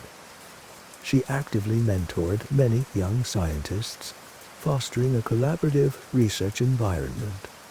Among her prominent students was her own daughter, Irene, who worked closely with her mother, and, together with her husband, Frédéric Joliot, would later win the Nobel Prize in Chemistry in 1935 for their discovery of artificial radioactivity, continuing the family's extraordinary scientific legacy. Marie Curie's groundbreaking discoveries and her unique status as a double Nobel laureate had made her an international scientific icon. However, the radium she had discovered and worked with so intensely was incredibly expensive and difficult to produce in pure form. After the war, she found her laboratory lacked sufficient radium supplies to continue cutting-edge research. Her fame attracted the attention of Marie Mattingly Maloney, a prominent American journalist and magazine editor, who was shocked to learn that the discoverer of radium did not possess an adequate supply for her own work. Maloney organized a highly successful fundraising campaign among the women of America. This led to Marie Curie undertaking 2 triumphant tours of the United States in 1921 and 1929. During these visits, she was celebrated widely, met with presidents, received honorary degrees, and was presented amidst great ceremony with gifts of 1 gram of pure radium funded by American donations, specifically for the continuation of research at her institute in Paris. True to her principles, she had consistently refused to patent her discoveries, ensuring the knowledge remained accessible. Throughout her decades of pioneering work with highly radioactive materials like pitchblende, polonium, and especially radium, Marie Curie operated with limited understanding of the long-term biological dangers involved. Early researchers often handled radioactive samples directly, carried them in pockets, or stored them on desks, unaware of the cumulative damage caused by ionizing radiation. Protective shielding was minimal or non-existent in the early years. Consequently, Marie Curie suffered from various health problems later in life that were likely related to her chronic exposure. Her hands were scarred and damaged from handling radium tubes. She developed cataracts in both eyes, requiring multiple surgeries. She experienced increasing bouts of fatigue and illness. In the early 1930s, her health declined significantly. Suffering from severe fatigue and persistent fevers, she finally went to the San Selemos Sanatorium in Passy, in the French Alps, seeking rest and treatment in the spring of 1934. She died there shortly after, on July 4, 1934, at the age of 66. The official cause of death was recorded as aplastic anemia, a serious condition where the bone marrow ceases to produce sufficient red blood cells, white blood cells, and platelets. This condition is now recognized as a known consequence of prolonged exposure to high levels of ionizing radiation. It is almost certain that her fatal illness was an occupational disease, a direct result of her lifelong dedication to studying the powerful, invisible forces she had helped unleash upon the world. Her laboratory notebooks, handled extensively over decades, remain so radioactive today that they are stored in lead-lined boxes and require protective clothing to be consulted. Marie Curie's legacy is immense and multifaceted. Her revolutionary discoveries fundamentally changed our understanding of matter and energy, opening the door to the nuclear age. Her isolation of polonium and radium added 2 new elements to the periodic table. She remains the only person in history awarded Nobel Prizes in 2 distinct scientific fields, physics and chemistry.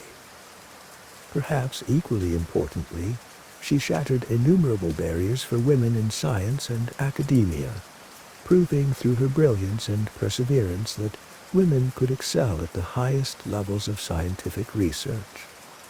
Her selfless humanitarian work during World War I saved lives and demonstrated the practical power of scientific application. The research institute she founded, now known as the Institute Curie, continues to be a leading international center for cancer research and treatment.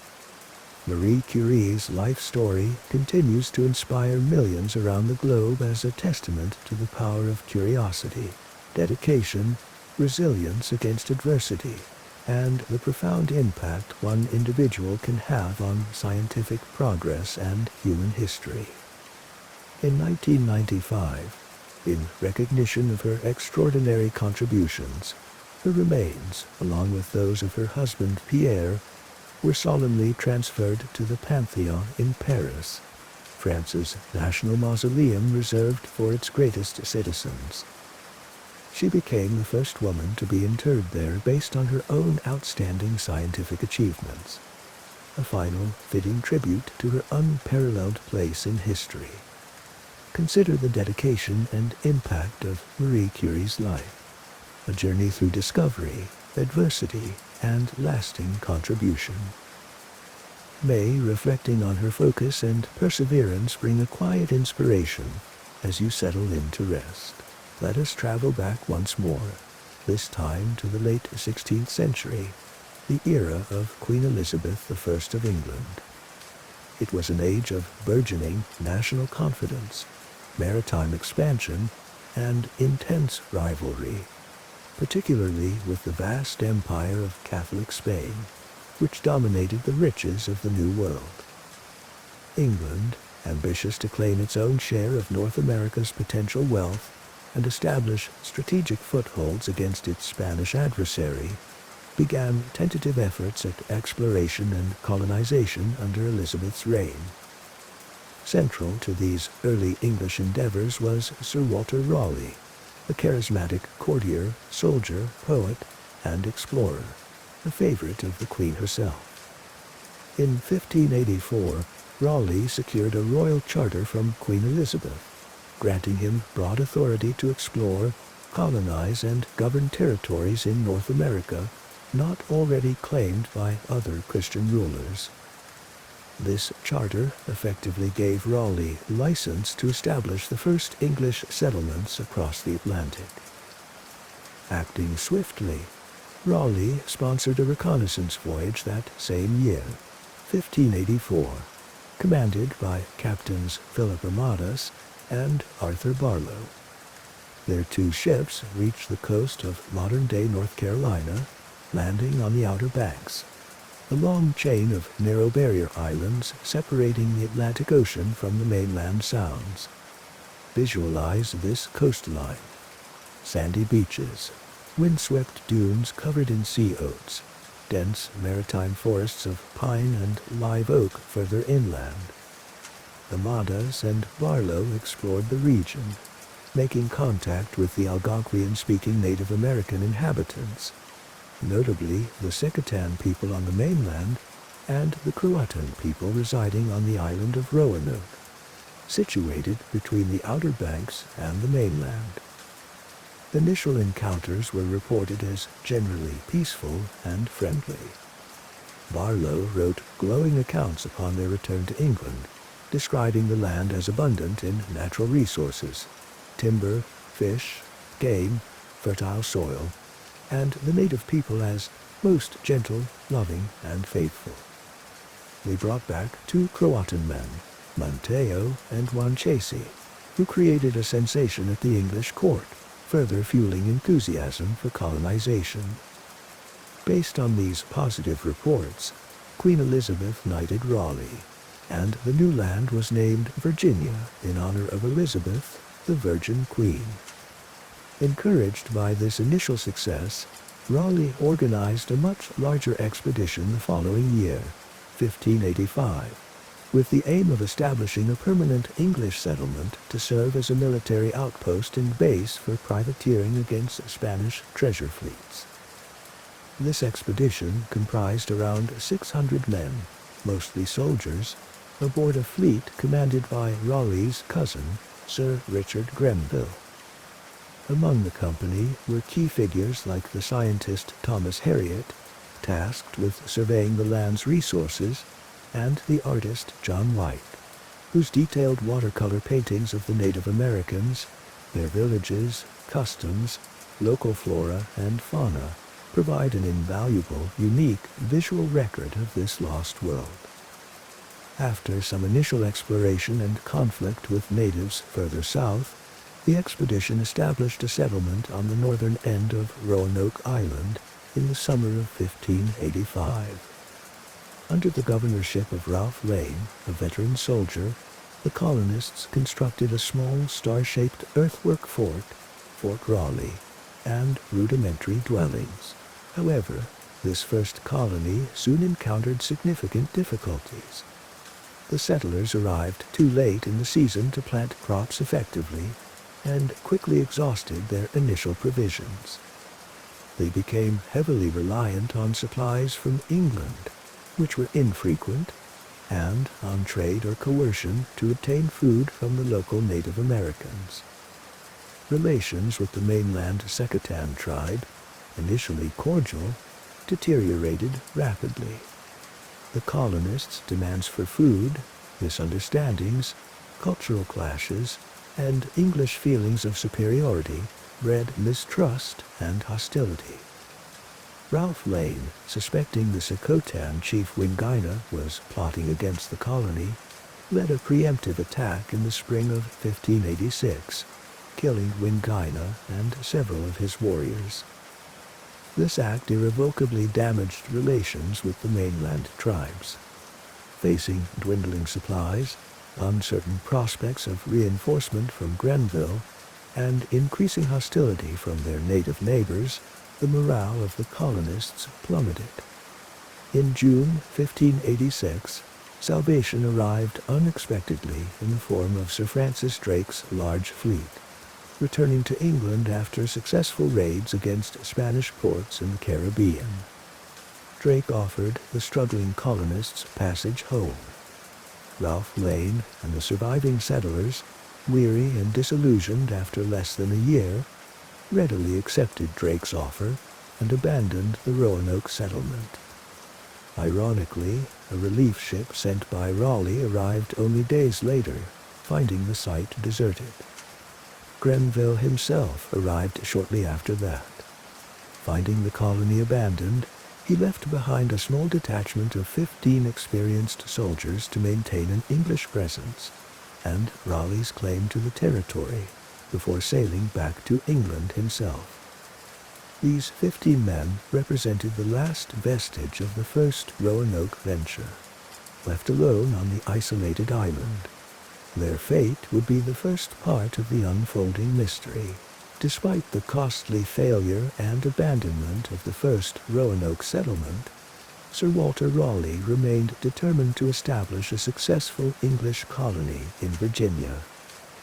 Learning from the mistakes of the first attempt, which had been conceived primarily as a military base populated by soldiers, Raleigh planned a different kind of venture for his next expedition.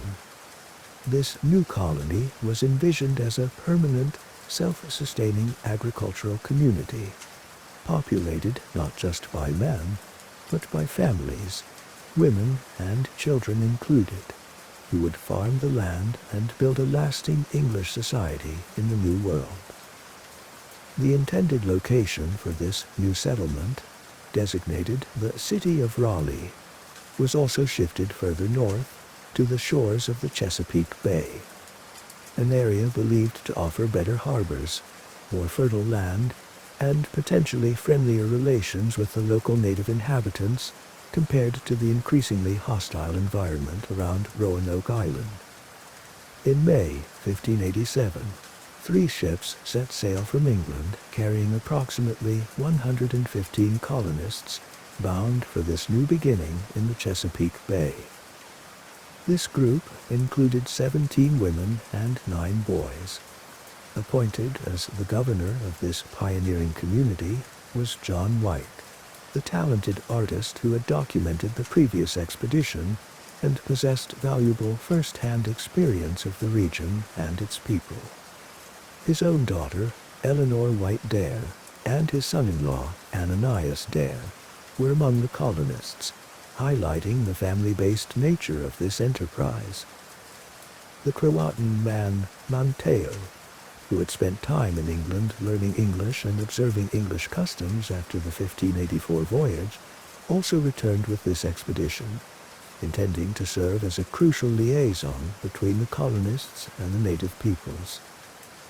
However, upon reaching the outer banks of North Carolina in late July 1587, the expedition encountered a critical, perhaps fateful, setback. Simon Fernandez, the Portuguese pilot commanding the lead ship, who had also served on previous voyages, refused to transport the colonists further north to their intended destination in the Chesapeake Bay. His motives remain unclear. Perhaps he was eager to pursue Spanish prize ships. Perhaps he genuinely feared navigating unfamiliar waters further north so late in the season. Or perhaps he held some other private agenda. Whatever the reason, Fernandez insisted that the colonists disembark immediately at Roanoke Island, the site of the failed 1585 settlement. Despite vigorous protests from Governor John White, the colonists, weary from the long Atlantic crossing and lacking alternative transport, were forced to accept this change of plans and re-establish themselves on the island they had intended to bypass. Upon landing back at Roanoke, they found the fort and settlement built by Ralph Lane, 2 years earlier dilapidated and overgrown. More ominously, they discovered the scattered bones of the 15 men left behind by Sir Richard Grenville the previous year, stark evidence that the small garrison had met a violent end, presumably killed by hostile Native Americans.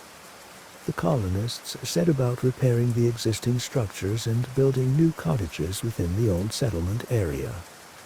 John White attempted to re-establish peaceful relations with the local tribes, while the Croatan people of nearby Croatoan Island, guided by their chief Manteo, who remained a steadfast ally, welcomed the English. Other mainland tribes, particularly the Secatan, remained hostile, still resentful over the actions of Ralph Lane's men. This hostility manifested tragically when George Howe, one of White's assistants, was ambushed and killed by natives while searching for crabs alone on the beach shortly after their arrival. Amidst these challenging circumstances, the moment of hope arrived. On August 18, 1587, Eleanor White Dare gave birth to a daughter named Virginia Dare. As John White's granddaughter, she holds the distinction of being the first English child born in North America. Her birth symbolized the colonists' aspirations for permanence, for establishing a new English generation in this land. However, as summer turned to autumn, the colonists realized their supplies were insufficient to sustain them through the upcoming winter and establish a truly secure foothold. They needed more tools, livestock, food provisions, and additional settlers.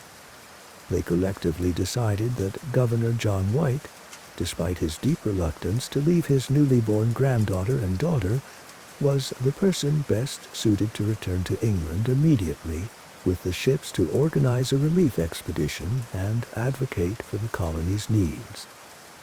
Before his departure in late August 1587, White and the colonists agreed upon a specific contingency plan.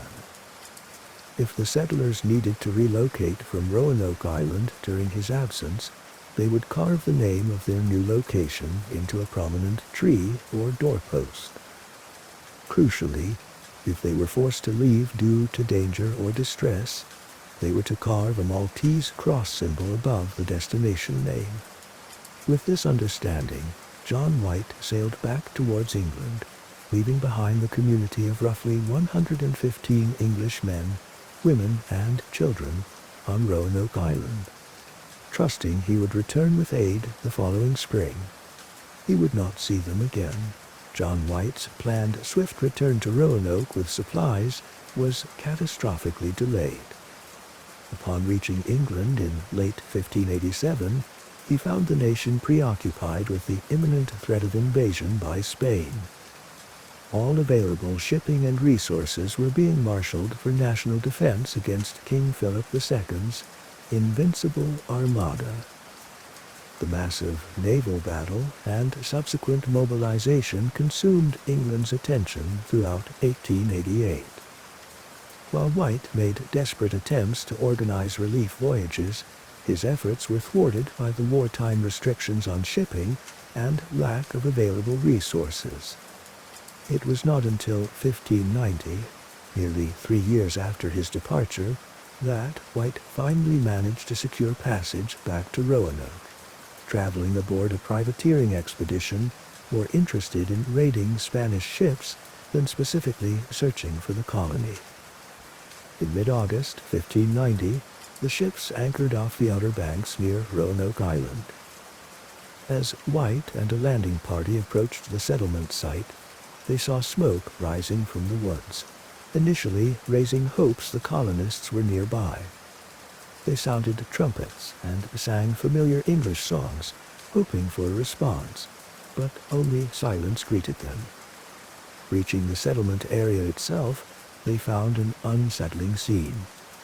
The site was enclosed by a sturdy defensive palisade constructed of large wooden posts, suggesting the colonists had remained for some time after White's departure and felt the need for protection. However, within the palisade, the houses and cottages had been carefully dismantled and removed, not burned or destroyed in a violent manner. Heavy items like iron bars and cannons had been left behind, overgrown with weeds. There were no signs of recent human habitation, nor any indication of a battle or struggle. Then came the discovery of the enigmatic clues. Carved deeply into one of the main wooden posts at the entrance to the palisade was a single clear word in capital letters: Croatoan. Searching further, White found the letters CRO carved into another nearby tree. Significantly, there was no sign of the Maltese cross distress signal that he and the colonists had agreed upon should they be forced to leave under duress.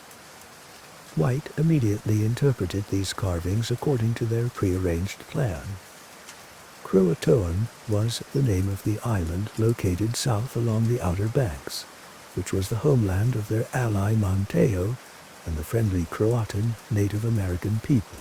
The absence of the cross indicated to White that the colonists had left Roanoke Island peacefully and deliberately relocated to Croatoan Island, likely seeking sustenance or greater security among the Croatan. His heart, though anxious, was greatly joyed by this discovery, believing he now knew where to find his family and the lost settlers. White and the sailors planned to sail south to Croatoan Island the next day. However, severe weather intervened. A fierce storm blew up, snapping anchor cables and forcing the ships away from the treacherous coastline. With dwindling supplies and damaged equipment after their privateering ventures, the ship captains abandoned the search for Croatoan and insisted on returning immediately across the Atlantic. White, lacking command authority over the privateering vessels, was powerless to object. He was forced to sail back to England, devastated at having come so close, yet failing to reach Croatoan Island and ascertain the fate of his daughter, granddaughter, and the colony entrusted to his care. He would never return to America. No further official English attempts were made to find the lost colonists for over a decade. Later expeditions, including those associated with the Jamestown settlement founded further north in Virginia in 1607, heard vague Native American reports about people clothed like Europeans living further south or inland, sometimes assimilated into certain tribes. But these accounts were often contradictory and never led to definitive proof. The fate of the approximately 115 men, women, and children left on Roanoke Island in 1587 remains unknown, solidifying their place in history as the Lost Colony, one of North America's oldest and most enduring historical mysteries. Over the centuries, numerous theories have been proposed to explain their disappearance, based on the scant clues and later circumstantial evidence. The most widely accepted theory, consistent with John White's interpretation of the Croatoan carving and the lack of a distress signal, is that the colonists relocated peacefully to Croatoan Island and gradually assimilated into the friendly Croatan tribe. Supporting this, Later, European explorers in the Carolinas reported encountering Native Americans with sometimes European physical features, European surnames, or knowledge of the English language or Christian practices. Archaeological excavations on Hatteras Island have yielded European artifacts from the correct time period, suggesting some level of English presence, though conclusive evidence of the main colony relocating there remains elusive. Another plausible theory suggests the colonists may have split into smaller groups. Some might have gone to Croatoan, while others perhaps attempted to move inland, following rivers onto the North Carolina mainland, seeking refuge or attempting to integrate with other Algonquian tribes like the Chawana or Tuscarora. This could explain some of the scattered reports and archaeological finds away from the coast. Other theories propose less peaceful outcomes. Despite the lack of evidence of a major battle at the Roanoke settlement site itself, it's possible the colonists, or groups of them, encountered hostility and were killed by mainland tribes after relocating, perhaps due to competition for resources or lingering resentments. Disease and starvation certainly remain possibilities, especially if attempts to farm or live off the land failed after moving from Roanoke. A more speculative theory suggests they may have attempted to sail back to England in a small boat they repaired or built, subsequently perishing at sea. Ultimately, without definitive archaeological proof or unambiguous historical records, the precise fate of the Roanoke colonists remains unresolved. The single word, Croatoan, carved into the palisade post is the last known communication from the settlement. A tantalizing yet inconclusive clue that has fueled speculation and investigation for over 4 centuries. The lost colony endures as a haunting enigma, a poignant reminder of the perils and uncertainties faced by the earliest European attempts to settle the shores of North America. The unanswered questions surrounding the Roanoke colony echo through time. Allow the quiet mystery to settle, a reminder that not all stories have clear endings.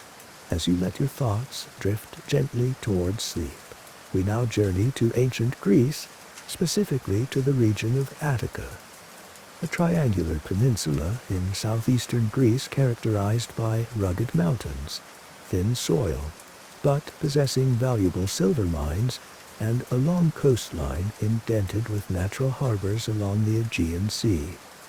At the heart of this region lies the city of Athens, destined to become one of the most influential cities in human history.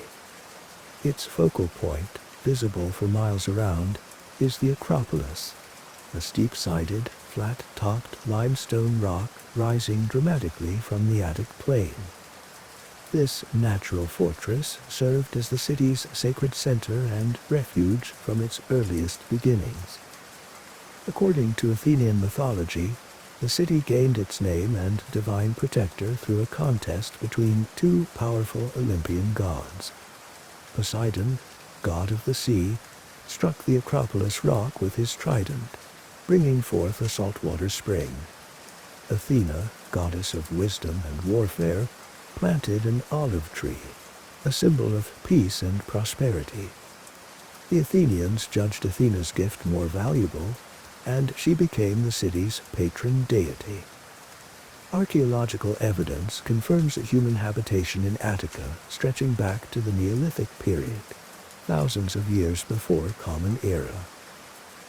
During the Late Bronze Age, the Mycenaean civilization flourished in Greece, and remnants of a Mycenaean palace and fortifications have been found on the Acropolis, suggesting Athens was a significant center even then.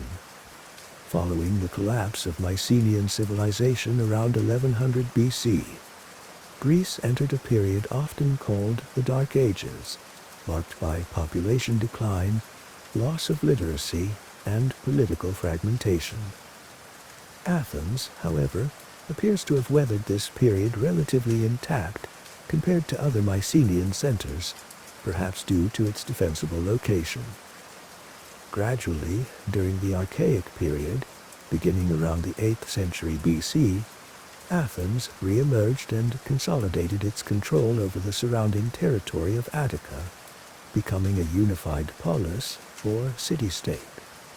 Early Athens was governed by an aristocracy, dominated by powerful landowning families known as the Eupatridae, meaning the well-born. Political power resided largely in the hands of magistrates called archons, chosen annually from aristocratic families, and the Areopagus Council, a council of former archons who met on the Hill of Ares, a rocky outcrop near the Acropolis, serving as a high court and advisory body. Society was sharply hierarchical. Below the Eupatridae were smaller farmers, craftsmen, and landless laborers. A major source of social tension was the practice of debt bondage. Small farmers who fell into debt often pledged their land, and ultimately their own freedom, and that of their families, as security, leading many into a form of slavery. Growing social unrest and the threat of civil war led the Athenians around 594 BC to appoint Solon, a respected statesman, poet, and aristocrat, as archon, with extraordinary powers to reform the laws and mediate the conflict. Solon enacted a series of landmark reforms aimed at easing tensions and broadening political participation.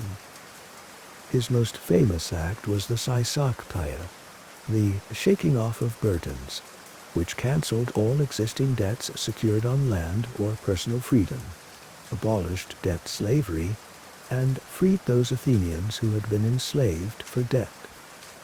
He also reformed the economy by encouraging the cultivation of olives and grapes for export, standardizing weights and measures, and offering citizenship to skilled foreign craftsmen willing to settle in Athens. Crucially, Solon restructured the political system, dividing the citizenry into 4 classes based on wealth rather than birth alone. While the highest offices remained reserved for the wealthiest classes, members of the lower classes, including the Thetes, gained the right to participate in the popular assembly and serve on juries in newly established popular law courts. Solon's reforms, though not establishing full democracy, significantly weakened the exclusive power of the aristocracy and laid vital foundations for future democratic development by broadening citizenship rights and introducing the principle of accountability through popular courts. Solon's reforms did not entirely end political strife. Factional struggles continued, leading eventually to the rise of Pisistratus, an aristocrat and military figure who seized power unconstitutionally around 561 BC, establishing what the Greeks called a tyranny. Although a tyrant in the Greek sense, Pisistratus ruled moderately and proved popular, particularly with the common people whose interests he championed against the established aristocracy. He enforced Solon's laws, provided loans to small farmers, initiated ambitious public works programs, promoted Athenian trade, and enhanced Athens' cultural prestige by establishing major festivals like the Panathenaea, and commissioning definitive editions of Homer's epic poems, the Iliad and the Odyssey. His sons, Hippias and Hipparchus, succeeded him, but their rule became increasingly autocratic and unpopular, culminating in Hipparchus's assassination and Hippias' eventual overthrow in 510 BC, aided by Spartan intervention. Following the expulsion of Hippias, Athens experienced further political turmoil until the statesman Cleisthenes emerged as the leading figure around 508 BC. Cleisthenes enacted a series of radical reforms that are widely considered the true foundation of classical Athenian democracy. His most revolutionary measure was completely reorganizing the Athenian citizen body. He abolished the four traditional Ionian tribes, which were based largely on kinship and dominated by aristocratic clans. In their place, he created 10 new tribes, organized purely on a geographical basis. Each new tribe was composed of citizens drawn from 3 different types of districts or dammas, one from the city, one from the coast, and one from the inland plain.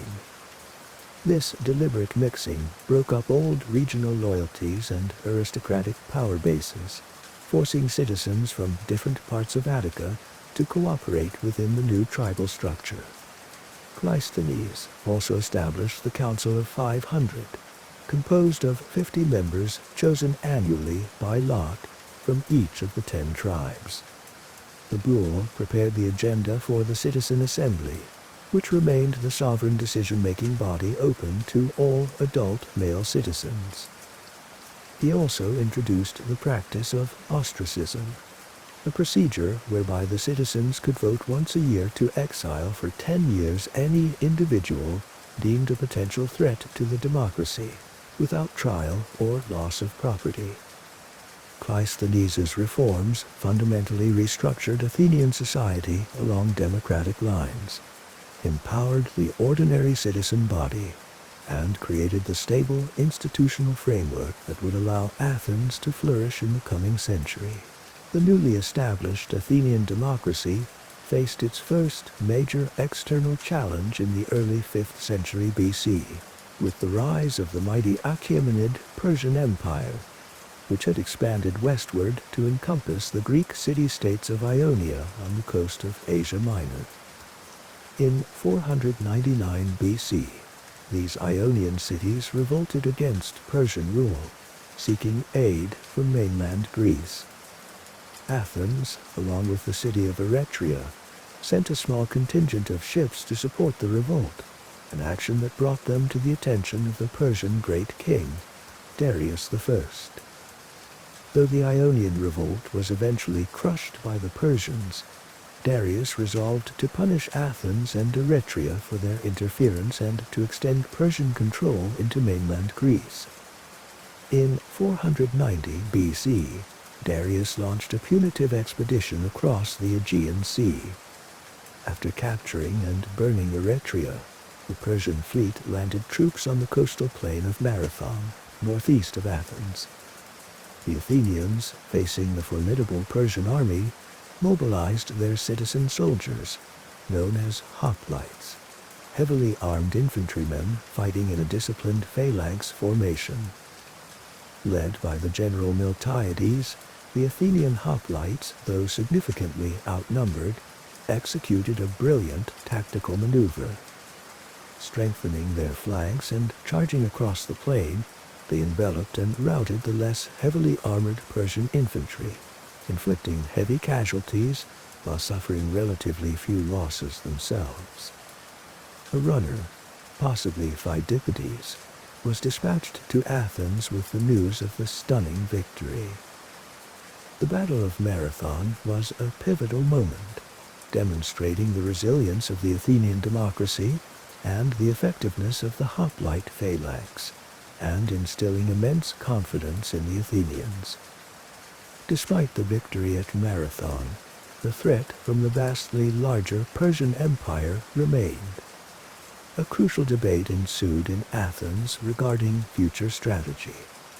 One faction favored strengthening the army, while another, led by the shrewd statesman Themistocles, argued that Athens' future security lay in naval power. Fortuitously, a rich new vein of silver was discovered around 483 BC in the state-owned mines at Laurion in southern Attica.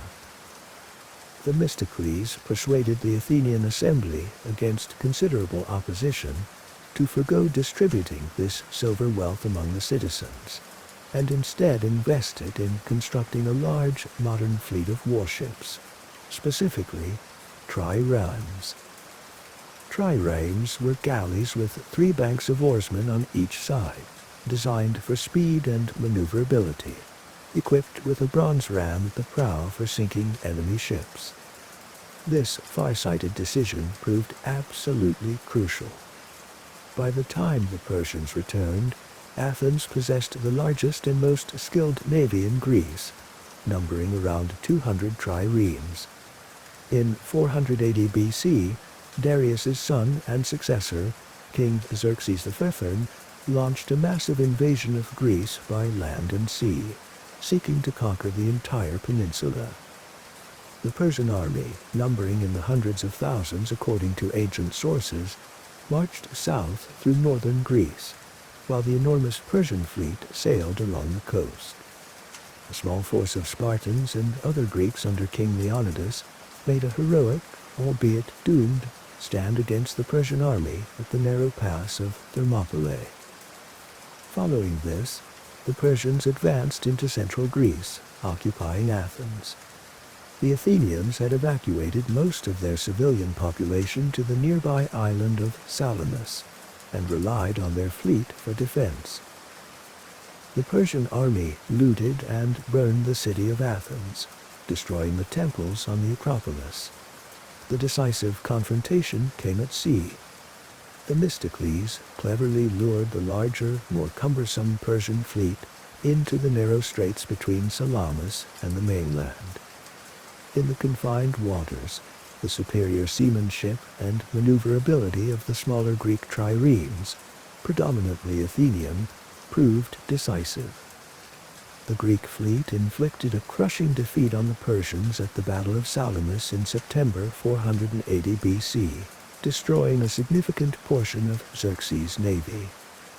Xerxes himself retreated back to Asia, leaving a large land army under his general Mardonius. The following year, 479 BC, the combined Greek hoplite armies, with significant Athenian and Spartan contingents fighting side by side, decisively defeated Mardonius's forces at the Battle of Plataea in Boeotia, northwest of Athens.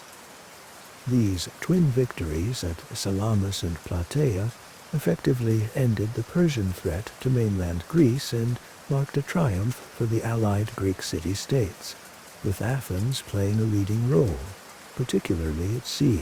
In the aftermath of the Persian Wars, Athens emerged as the preeminent naval power in the Aegean. Many Greek city-states, especially those on the islands and coasts of the Aegean Sea recently liberated from Persia, or still vulnerable to Persian counterattacks, sought continued protection. In 478 BC, they formed a new alliance, known today as the Delian League, with Athens assuming leadership due to its naval strength and prestige. The League's stated purpose was defensive, to continue the war against Persia, liberate remaining Greek cities, and maintain collective security. Member states contributed either ships and crews or, increasingly, monetary payments to a common treasury, initially housed on the sacred island of Delos, the mythical birthplace of Apollo and Artemis. Under Athenian leadership, the Delian League achieved considerable success in driving Persian forces from the Aegean region over the next few decades. However, Athens gradually began to exploit its dominant position within the League. Athenian generals commanded the League's fleet, Athenian officials oversaw the treasury, and disputes between member states were often referred to Athenian courts. Around 454 BC, Athens controversially moved the League treasury from Delos to Athens itself, placing it effectively under direct Athenian control. Athens started using League funds not just for common defense but also for its own purposes, most notably financing the magnificent rebuilding program on the Athenian Acropolis, including the Parthenon. When member states like Naxos or Thasos attempted to leave the League, Athens responded with military force, suppressing the revolts, confiscating their fleets, and imposing harsher terms, including the payment of tribute. Athens increasingly treated the allied states not as partners but as subjects, interfering in their internal affairs, often imposing democratic governments modeled on its own and loyal to Athenian interests. The Delian League, initially a voluntary alliance for mutual defense, had effectively transformed into an Athenian maritime empire, built on naval power and enforced tribute, sparking growing resentment and fear among other Greek states, particularly Sparta and its allies in the Peloponnesian League. Simultaneously, Athens itself, protected by its powerful fleet and newly constructed long walls. Massive defensive fortifications connecting the city to its main port of Piraeus, ensuring access to the sea even during a land siege, reached the height of its power and influence. The period, roughly from the mid-460s BC until his death in 429 BC, is often referred to as the Golden Age of Athens, or the Age of Pericles, named after the city's most influential and prominent statesman during these decades. Pericles, an aristocrat by birth, but a staunch advocate for democracy, dominated Athenian politics, being repeatedly elected as one of the 10 strategoi, or generals, the most important elected office in Athens. He guided the city's imperial policy, championed radical democracy at home, and initiated the ambitious public building program that adorned the Acropolis with some of the most iconic structures of Western civilization. Under Pericles, Athenian democracy reached its fullest development, though it remained fundamentally different from modern representative democracies. It was a direct democracy, where all adult male citizens had the right, and were often encouraged through state payment for attendance, to participate directly in the sovereign assembly, the ecclesia. Meeting perhaps 40 times a year on the Pnyx Hill near the Acropolis, the assembly debated and voted on laws, decided foreign policy, declared war, elected generals, and held officials accountable. The Council of 500, or Bourg, prepared the agenda for the assembly and handled day-to-day administration. Its members chosen annually by lot from the 10 tribes, ensuring broad citizen participation. Many other public offices were also filled by lot, reflecting a deep belief in the capacity of ordinary citizens to govern. Justice was administered through large popular courts, the dicasteria, with juries composed of hundreds, sometimes thousands of citizens selected by lot, rendering verdicts by majority vote. This system fostered intense civic engagement among the eligible citizenry, but rested upon the exclusion of the majority of the population. Women, whose lives were primarily confined to the domestic sphere, managing the household and raising children. Medics, who played vital roles in commerce and crafts, but lacked political rights.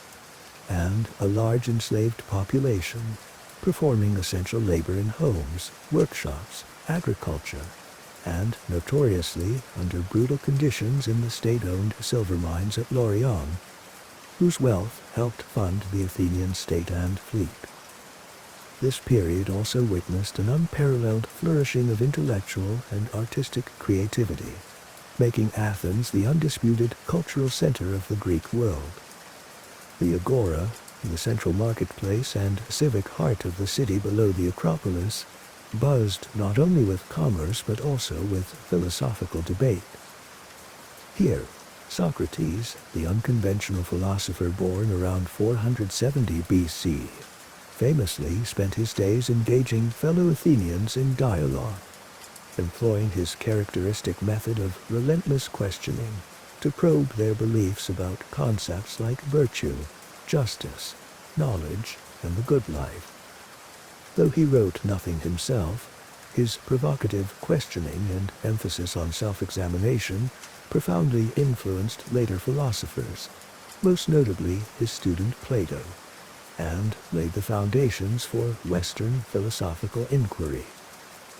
Alongside Socrates were the Sophists, itinerant teachers who offered instruction in rhetoric, argument, and various subjects, reflecting the growing importance of persuasive speaking in the democratic assembly and law courts. Athens, in the age of Pericles, was also the birthplace of Western drama, performed during major religious festivals dedicated to Dionysus, the god of wine and theater. The tragedies presented explored profound human themes: fate versus free will, justice and retribution, the relationship between humans and the gods, the nature of suffering, drawing on myths and legends but addressing contemporary concerns. Three great tragedians dominated the era. Aeschylus, the earliest, known for works like the Oresteia trilogy; Sophocles, famed for masterpieces like Oedipus Rex and Antigone; and Euripides, known for his psychological realism and questioning of traditional values in plays like Medea and the Bacchae. Alongside tragedy, Athenian comedy flourished, particularly the old comedy style of Aristophanes, whose brilliantly witty, satirical, and often politically charged plays like Lysistrata, The Clouds, and the Frogs provided commentary on Athenian society, politics, and personalities.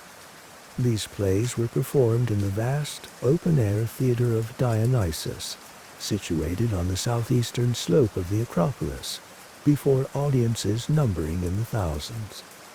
The period also saw the beginnings of formal history writing.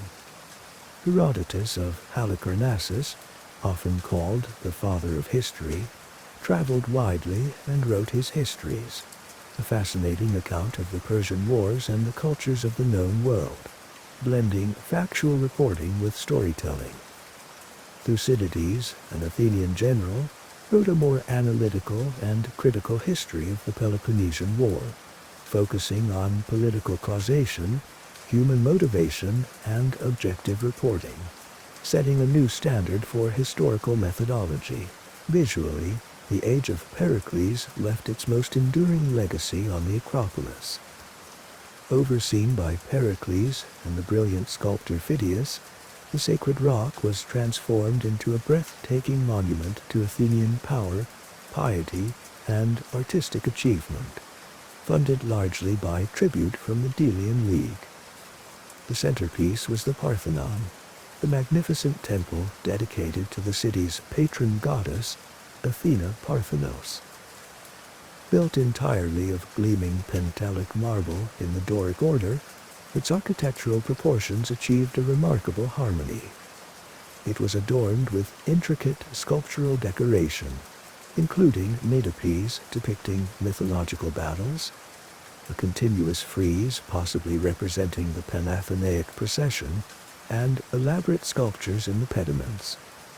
Inside stood Phidias's colossal lost statue of Athena Parthenos, crafted from gold and ivory.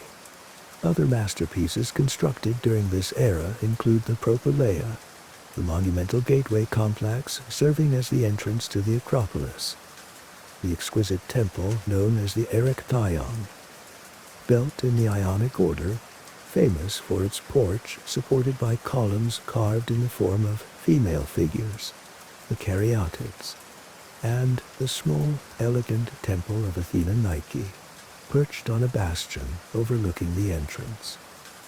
The Acropolis complex, as realized under Pericles, represented the pinnacle of classical Greek art and architecture, a testament to the confidence and creativity of Golden Age Athens. The very success and imperial expansion of Athens during its Golden Age sowed the seeds of its eventual downfall. Athenian power, particularly its control over the Delian League and its assertive democratic ideology, generated increasing fear, resentment, and hostility among other Greek city-states.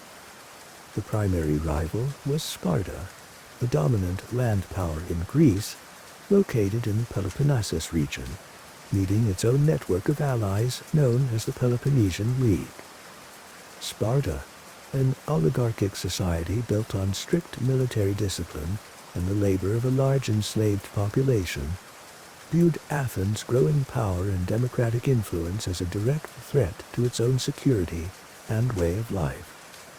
Decades of rising tensions, proxy conflicts, and diplomatic failures finally erupted into direct, large-scale warfare in 431 BC, the Peloponnesian War. This devastating conflict, pitting Athens and its subject allies against Sparta and the Peloponnesian League, would engulf the Greek world for nearly 3 decades. At the outset of the war, Pericles, still leading Athens, implemented a cautious strategy. Recognizing Sparta's superiority in land battles, he advised the Athenians to avoid confronting the Spartan army directly in Attica.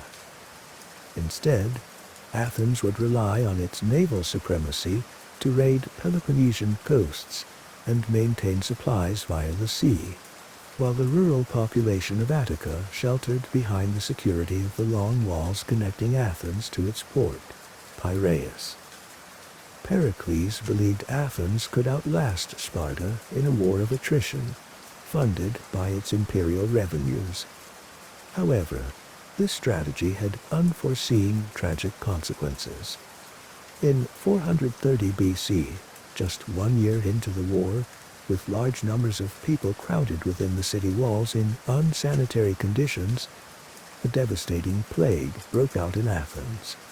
The historian Thucydides, who survived the plague himself, provided a harrowing account of its symptoms and the resulting social breakdown.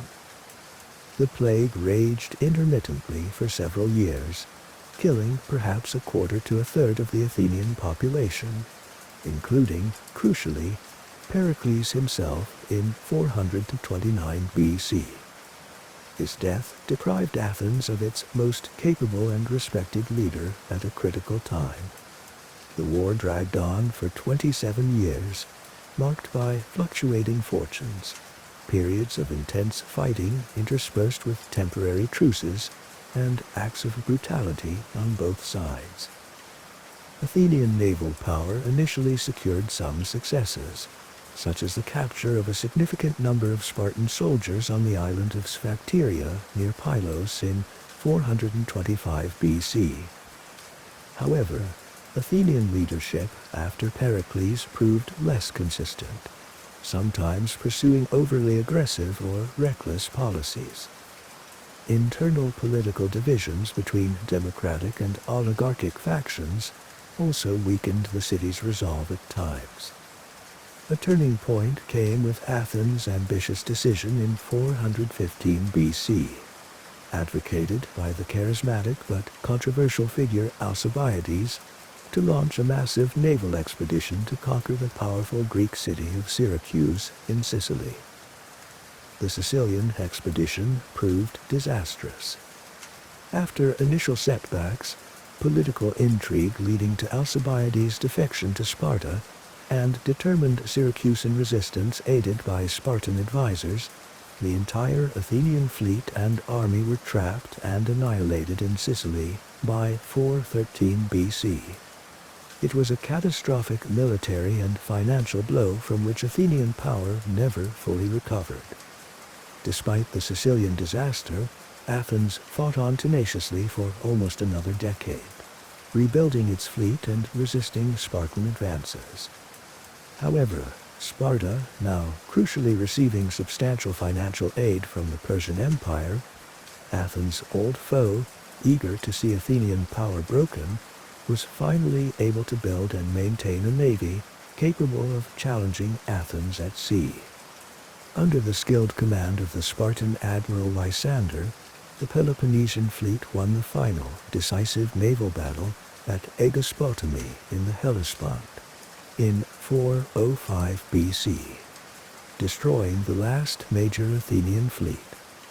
With its grain supply route from the Black Sea cut off and its navy eliminated, Athens was besieged by land and sea. Facing starvation, the city finally surrendered to Sparta in 404 BC. The victorious Spartans imposed harsh terms. Athens was forced to tear down its long walls and the fortifications of Piraeus, surrender all but a handful of its warships, dissolve the Delian League, and become a subordinate ally of Sparta. Sparta also installed a brutal oligarchy known as the 30 Tyrants, composed of Athenian aristocrats sympathetic to Sparta, who unleashed a reign of terror, executing or exiling many democratic leaders and citizens. This oligarchic rule proved short-lived, however. Exiled democrats regrouped, defeated the 30 Tyrants in battle, and restored Athenian democracy in 403 BC. Yet, Athens had irretrievably lost its empire and its position as the dominant power in Greece. The uncertain political climate following the war and restoration contributed to the trial and execution of the philosopher Socrates in 399 BC, condemned by a citizen jury on charges of impiety and corrupting the youth, a tragic postscript to the Golden Age. Although Athens never regained its former political or military supremacy, falling under the influence of Sparta, then Thebes, and ultimately conquered by Philip II of Macedon in the 4th century BC, mid-4th century BC, and incorporated into the Hellenistic world under his son Alexander the Great, later becoming part of the Roman Empire. Its cultural and intellectual legacy endured.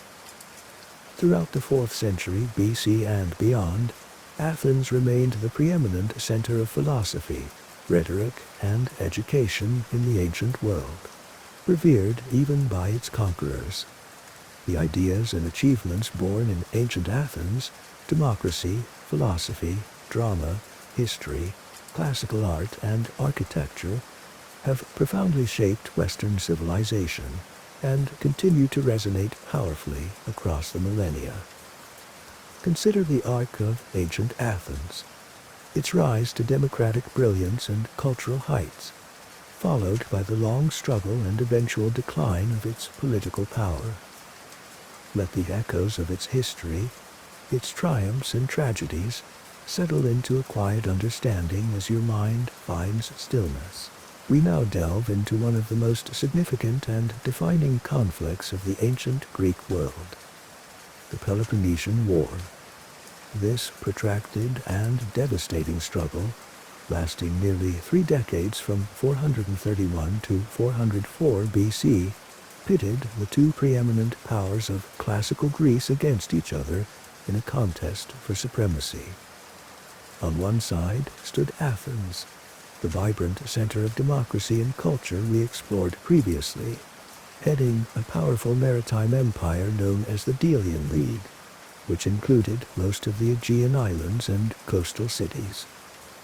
On the other side stood Sparta, the archetypal militaristic state located in the Peloponnese region of southern Greece, leading the Peloponnesian League, a long-standing alliance of primarily land-based oligarchic city-states, including powerful members like Corinth and Thebes. The war drew in almost every Greek city-state on one side or the other, becoming a pan-Hellenic conflict that reshaped the Greek world. Our detailed understanding of this war comes primarily from the brilliant contemporary account written by the Athenian historian Thucydides, whose analytical approach sought to uncover the underlying causes and human motivations behind the conflict. To understand the war's origins, we must examine the contrasting natures of the two leading powers and the geopolitical tensions that simmered between them for decades.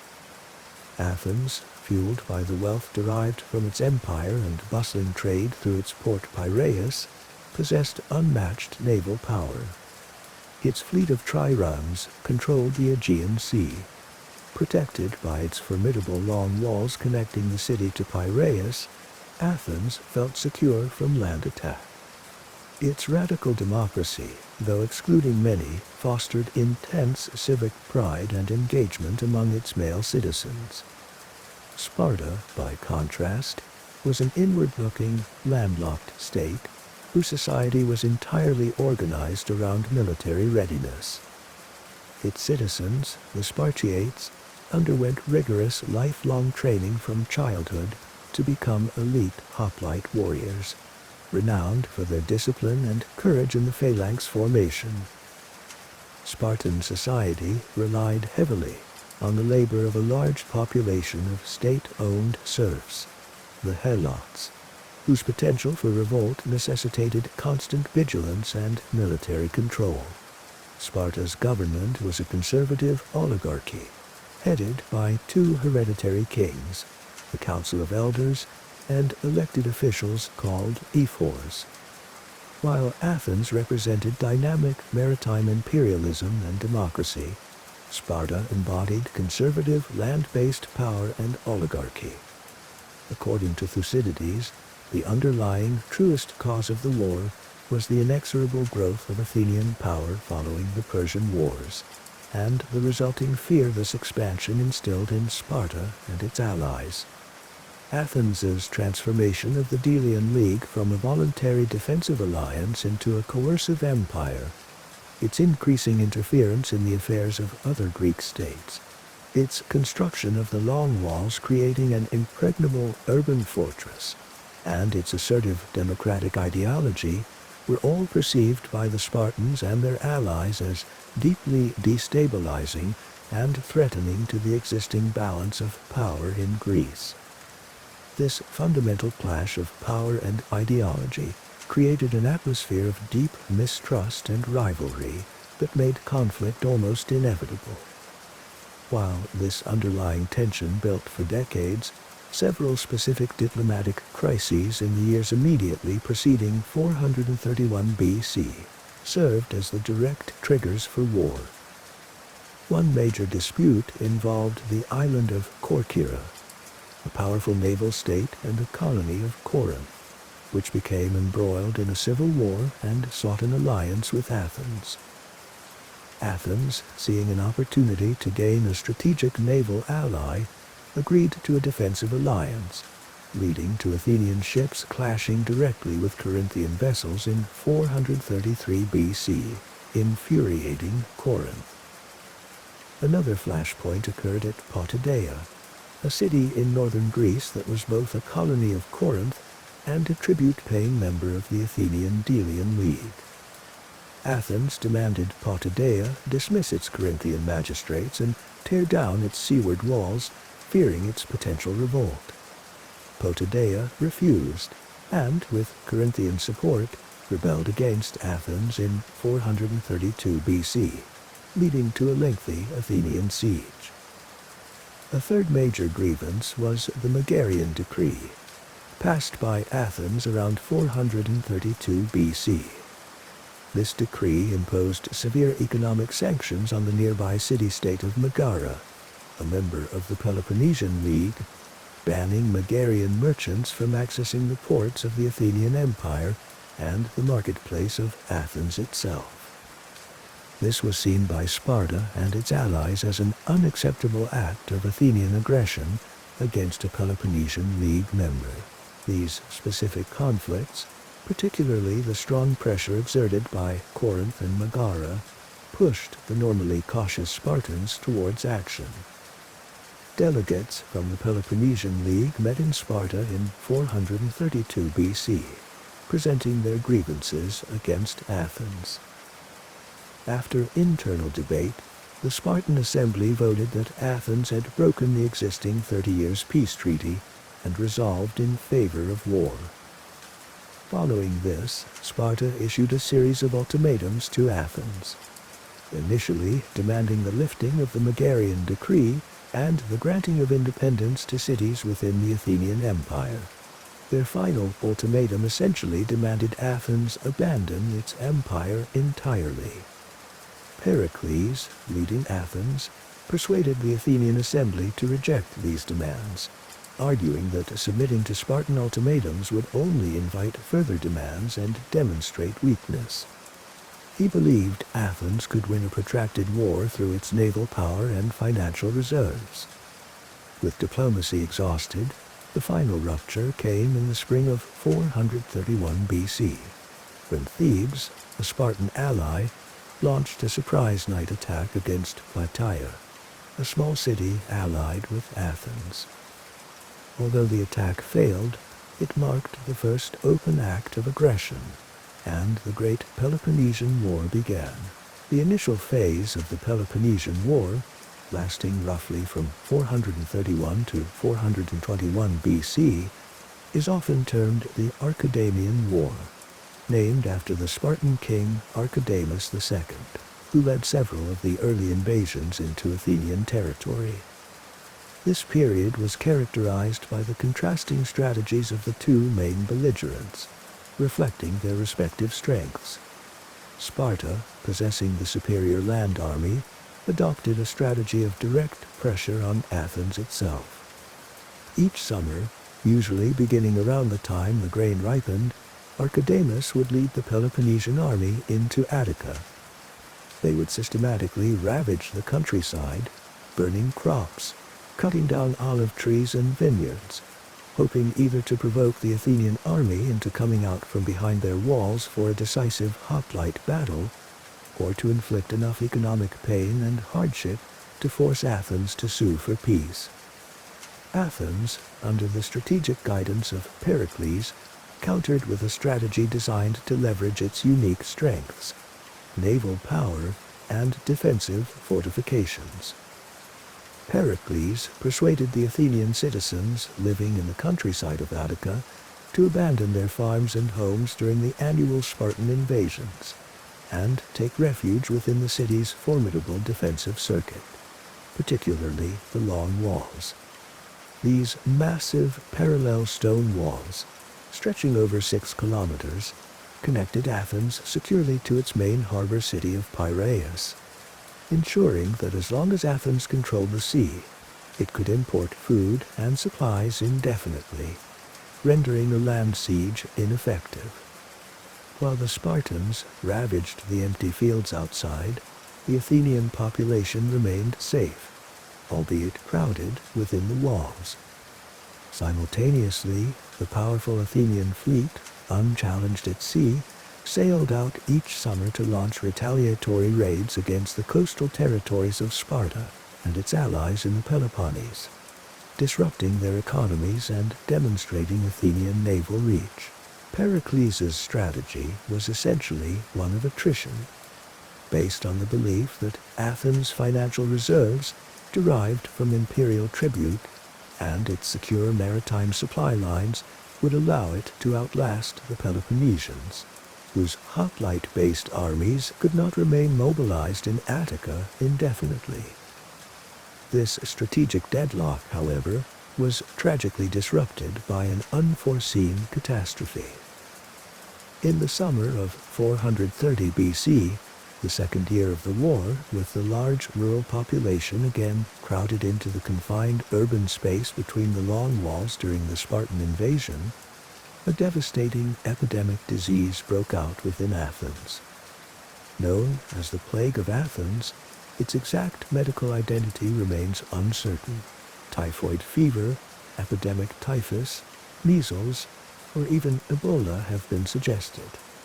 But its effects, vividly described by the historian Thucydides, who contracted the disease himself and survived, were horrific.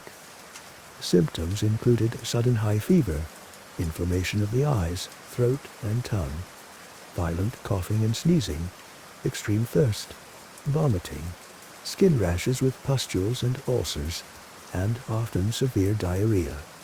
The mortality rate was extremely high.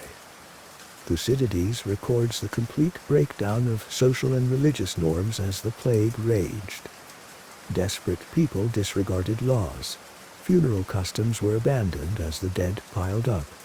Temples were filled with the dying, and a sense of hopelessness pervaded the city. The plague raged intermittently for several years, likely killing between 1/4 and 1/3 of Athens' total population, including soldiers, sailors, and, crucially, Pericles himself, who succumbed in 429 BC. The plague was a devastating blow to Athens, severely depleting its manpower, undermining morale, and removing its most experienced and respected leader. After Pericles' death, Athenian leadership became less stable, with more aggressive demagogues like Cleon gaining influence. Despite the plague, the war continued its pattern of Spartan land raids and Athenian sea raids. Notable events during this period included the brutal Athenian decision, later reversed, to execute the entire male population of Mytilene on the island of Lesbos, after suppressing its revolt against the empire. A significant Athenian success occurred in 425 BC, when forces under the general Demosthenes established a fortified base at Pylos on the Peloponnesian coast and, in the subsequent fighting on the nearby island of Sphacteria, managed to trap and force the surrender of over 400 Spartan hoplites, including many from elite families. This capture of Spartan soldiers, previously considered invincible and unwilling to surrender, was a major shock to the Greek world and a boost to Athenian morale. After 10 years of costly but largely inconclusive fighting, both sides grew weary. The Spartan desire to recover the captives from Sphacteria and Athenian concerns about maintaining control over their empire led to negotiations. In 421 BC, the Peace of Nithias was signed, named after the cautious Athenian general who primarily brokered it on the Athenian side, alongside the Spartan king Pleistouanax. The treaty aimed to establish a 50-year peace, restore territories captured during the war, and form a defensive alliance between Athens and Sparta. However, the Peace of Nithias proved to be deeply flawed. Several key allies on both sides, including Corinth and Thebes, refused to ratify it. Deep-seated mistrust remained, and while direct conflict between Athens and Sparta ceased for a few years, proxy wars and maneuvering continued, making the peace inherently unstable and merely a temporary interruption in the larger struggle. The fragile Peace of Nicias, signed in 421 BC, never truly brought stability to the Greek world. The underlying tensions and rivalries between Athens and Sparta and their respective allies persisted. Proxy conflicts continued, and mutual suspicion remained high. Within Athens, political debate intensified between those who favored adhering to the peace, led by Nicias, and a more aggressive faction eager to expand Athenian power and influence, championed by the young, brilliant, charismatic, but ultimately reckless aristocrat Alcibiades. Alcibiades, a relative and former ward of Pericles, possessed great charm, intelligence, and military talent, but also boundless ambition and a controversial personal life. He saw the uneasy peace as an opportunity for Athens to regain the initiative and achieve dominance. The crucial turning point came in 415 BC, when Athens made the fateful decision to intervene militarily in the affairs of Sicily, a large island west of Italy populated by numerous Greek colonies. The city of Segesta, an Athenian ally in western Sicily, appealed to Athens for aid against its rival city, Selinus, which was supported by Syracuse, the most powerful city-state in Sicily and a colony originally founded by Corinthians. Alcibiades passionately advocated for a massive Athenian military expedition to Sicily, arguing it would not only aid Segesta, but also offer Athens the chance to conquer the entire island, gain immense wealth and resources, secure control over Western Mediterranean trade routes, and ultimately gain a decisive advantage over Sparta and the Peloponnesian League. Despite serious warnings from Nicias about the immense risks, logistical challenges, and potential costs of such a distant and ambitious undertaking, the Athenian assembly, swayed by Alcibiades' powerful rhetoric and dreams of glory and riches, voted overwhelmingly in favor of the expedition. In the summer of 415 BC, the largest and most splendidly equipped military force ever assembled by a single Greek city-state set sail from Athens port, Piraeus.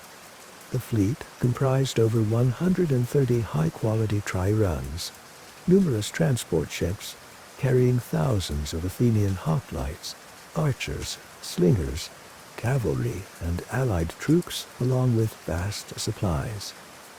Nicias, Alcibiades, and the experienced General Lamachus were appointed as joint commanders. However, just before the fleet's departure, a disturbing act of sacrilege occurred in Athens. Numerous herms, stone pillars topped with the head of the god Hermes, considered protective figures, placed throughout the city, were mysteriously mutilated overnight. This caused widespread public outrage and religious anxiety, seen as a terrible omen.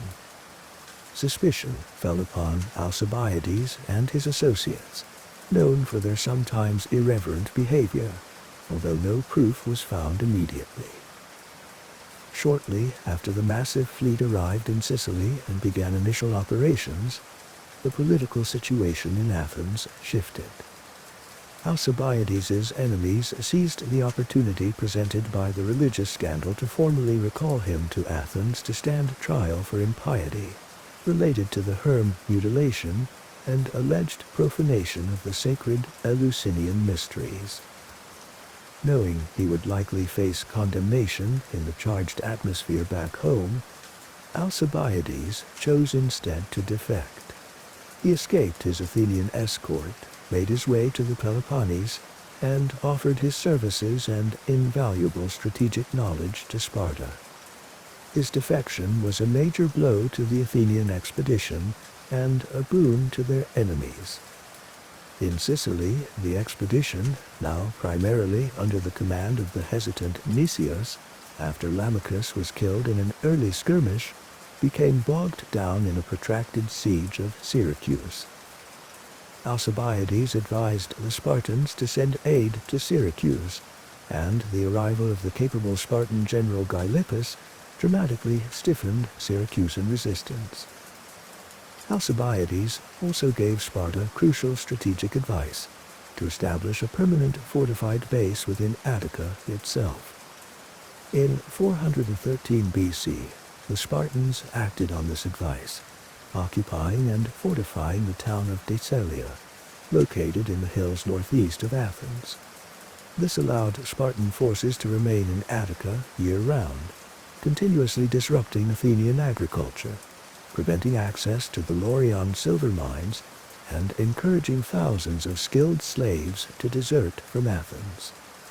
Back in Sicily, the Athenian situation grew increasingly desperate. Despite the arrival of significant reinforcements under the general Demosthenes, Athenian assaults failed, disease spread through their camp, and their fleet became blockaded within the great harbor of Syracuse. A final, desperate attempt to break out by sea in September 413 BC resulted in a catastrophic naval defeat. The surviving Athenian soldiers attempted a harrowing retreat overland, constantly harassed by Syracusan forces. Exhausted, starving, and demoralized, the entire Athenian army was eventually surrounded and forced to surrender. Tens of thousands of Athenian and allied soldiers were killed or died in captivity, many condemned to hard labor in the stone quarries near Syracuse. The Sicilian expedition ended in complete and utter disaster for Athens. It was a turning point in the Peloponnesian War, shattering Athens' manpower reserves, draining its treasury, and severely damaging its prestige and morale. The catastrophic failure in Sicily emboldened Athens' enemies. Sparta, now receiving significant financial subsidies from the Persian Empire, facilitated by satraps like Tissaphernes and Cyrus the Younger, who saw an opportunity to weaken Athens and regain Persian influence over the Ionian Greek cities, renewed the war with full intensity. The establishment of the permanent Spartan base at Deceleia placed Athens under constant pressure. The final, grueling phase of the Peloponnesian War, often called the Ionian War or the Decelean War, had begun, with Athens fighting for its very survival. The final decade of the Peloponnesian War, from 413 to 404 BC, saw the conflict shift decisively to the Aegean Sea, and the vital sea lanes connecting Athens to its remaining allies and its crucial grain supply route from the Black Sea via the Hellespont. Despite the devastating losses in Sicily, Athens displayed remarkable resilience. The citizens voted to use their emergency reserve funds, melted down temple treasures, and mobilized all available manpower, including slaves and medics, to rapidly rebuild their fleet. They managed to win several naval victories in the years immediately following the Sicilian disaster, demonstrating their enduring maritime skill. However, Athenian society was also racked by internal instability. In 411 BC, amidst the military crisis, an oligarchic faction, disillusioned with the perceived failures of the democracy, staged a coup and briefly established the rule of the 400. This oligarchy was soon overthrown by more moderate elements and the fleet based at Samos, leading eventually to the full restoration of democracy, though these internal divisions weakened the war effort. Alcibiades was even briefly recalled and enjoyed some military successes before political intrigue led to his final dismissal from command. The decisive factor in this final phase, however, was the combination of Spartan persistence and Persian financial backing. Sparta found an exceptionally capable and ambitious naval commander in Lysander. Unlike traditional Spartan leaders, Lysander was adept at diplomacy and understood the importance of naval power. Crucially, he established a strong relationship with the young Persian prince Cyrus the Younger, who controlled Persian resources in western Anatolia. Cyrus provided Lysander with vast sums of Persian gold, enabling Sparta to build, maintain, and, critically, pay experienced crews for a large and effective fleet, capable of challenging Athens consistently at sea. Lysander could offer higher wages to skilled rowers, luring them away from the financially strained Athenian fleet. After several years of intense naval campaigning throughout the Aegean and Ionian coasts, with victories shifting back and forth, the final decisive confrontation occurred in September 405 BC near Aegospotami in the Hellespont. The main Athenian fleet, numbering perhaps 180 triremes, was stationed there to protect the vital grain convoy route from the Black Sea. Lysander, commanding the Peloponnesian fleet, employed a clever stratagem. For several days, he refused direct battle, allowing the Athenian crews to grow complacent. Then, catching the Athenian fleet beached on the shore with most of its crews dispersed foraging for supplies, Lysander launched a sudden, swift attack. The unprepared Athenians were overwhelmed. Lysander captured almost the entire fleet, perhaps 170 ships, with minimal resistance. Only a handful of Athenian ships, including one commanded by the general Conon that fled to Cyprus, escaped the disaster. Lysander subsequently ordered the execution of several thousand captured Athenian sailors and their generals, a brutal act sealing Athens's fate. With its navy utterly destroyed, Athens was defenseless at sea. Lysander sailed triumphantly to Piraeus, establishing a complete naval blockade. Simultaneously, the Spartan king Argus II maintained the land siege from the fort at Deceleia, preventing any supplies from reaching Athens overland. Cut off from its essential Black Sea grain imports and facing starvation, the city of Athens endured several months of desperate siege. Finally, in April 404 BC, Athens was forced to surrender unconditionally to Sparta and its allies, ending the 27-year Peloponnesian War. The peace terms imposed by Sparta were harsh, though less destructive than some allies like Corinth and Thebes demanded. Athens was forced to tear down its iconic long walls and the fortifications of its port, Piraeus. It had to surrender its entire remaining fleet, except for 12 guard ships. The Delian League, Athens' empire, was formally dissolved. Athens was compelled to recall its political exiles and become a subordinate ally of Sparta, obligated to follow Spartan leadership in foreign policy.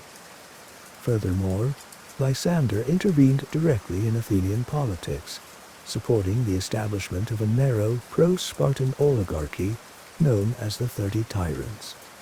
This regime, led by figures like Critias, unleashed a short-lived but brutal reign of terror, executing hundreds of democratic opponents and confiscating property before being overthrown by exiled Democrats led by Thrasybulus in 403 BC, leading to the restoration of democracy.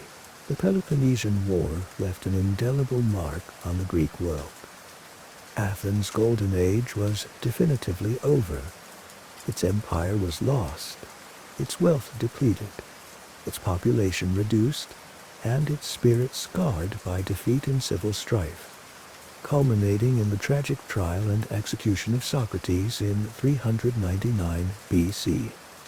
Sparta emerged as the dominant power in Greece, establishing a period of Spartan hegemony, though its heavy-handed rule proved unpopular and short-lived. More broadly, the decades of brutal internecine warfare exhausted the resources and manpower of many Greek city-states, fostered endemic political instability, and arguably weakened the polis system itself. This long conflict, fueled by ambition, fear, and ideological division, ultimately paved the way for the rise of new powers like Thebes, and, in the following century, the conquest of the weakened Greek city-states by King Philip II of Macedon and his son Alexander the Great. The Peloponnesian War remains a profound historical lesson, meticulously documented by Thucydides, on the tragic consequences of unchecked power, imperial overreach, and protracted conflict. Reflect on the long and arduous course of this great war, the shifting tides of fortune, and the profound consequences for the ancient world. May acknowledging the complexities of past conflicts bring a sense of perspective and lead your thoughts toward quietude. We now journey into the heart of the Italian Renaissance, an era of extraordinary artistic creativity, intellectual ferment, and rediscovery of classical knowledge. Our focus is perhaps the most iconic figure of this vibrant age, a man whose name has become synonymous with universal genius, Leonardo da Vinci. Born on the 15th of April, 1452, Leonardo entered the world not in a grand palace, but in the humble surroundings of Anciano, a small hamlet near the town of Vinci, nestled amidst the rolling hills of Tuscany, Italy. He was the illegitimate son of Ser Piero da Vinci, a successful Florentine legal notary, and a young woman named Caterina, generally believed to have been a local peasant. While illegitimacy could carry a stigma, Leonardo was fortunate to be acknowledged by his father. He spent his earliest years in the Vinci countryside, likely living with his paternal grandparents, Francesco and Lucia, and his uncle Francesco, who perhaps fostered his early love for nature. Imagine the young Leonardo exploring the Tuscan landscape, the olive groves shimmering silver green in the sunlight, the neatly ordered vineyards climbing the hillsides, the winding streams, the intricate forms of rocks and plants, the flight patterns of birds, observations that would fill his notebooks and inform his art throughout his life. Around the age of 14, circa 1466, Leonardo's father brought him to Florence. This city was the undisputed epicenter of the early Renaissance, a wealthy republic fueled by banking and trade, governed nominally as a republic, but effectively dominated by the powerful Medici family, renowned patrons of arts and learning. Florence pulsed with artistic energy and intellectual debate. Its streets were lined with workshops producing masterpieces of painting, sculpture, and architecture. It was into this stimulating environment that Ser Piero arranged for his talented son to enter into an apprenticeship. Leonardo joined the bustling workshop, or bottega, of Andrea del Verrocchio, one of Florence's most respected and versatile artists. Verrocchio was not just a painter, but also a highly skilled sculptor, goldsmith, and decorator. His workshop was a hub of activity, undertaking diverse commissions from wealthy patrons, guilds, and the church. Here, Leonardo received a comprehensive, hands-on education in the arts and crafts. He learned the meticulous techniques of panel painting, grinding pigments, preparing wooden panels with gesso, mastering egg tempera, and the newly developing techniques of oil painting.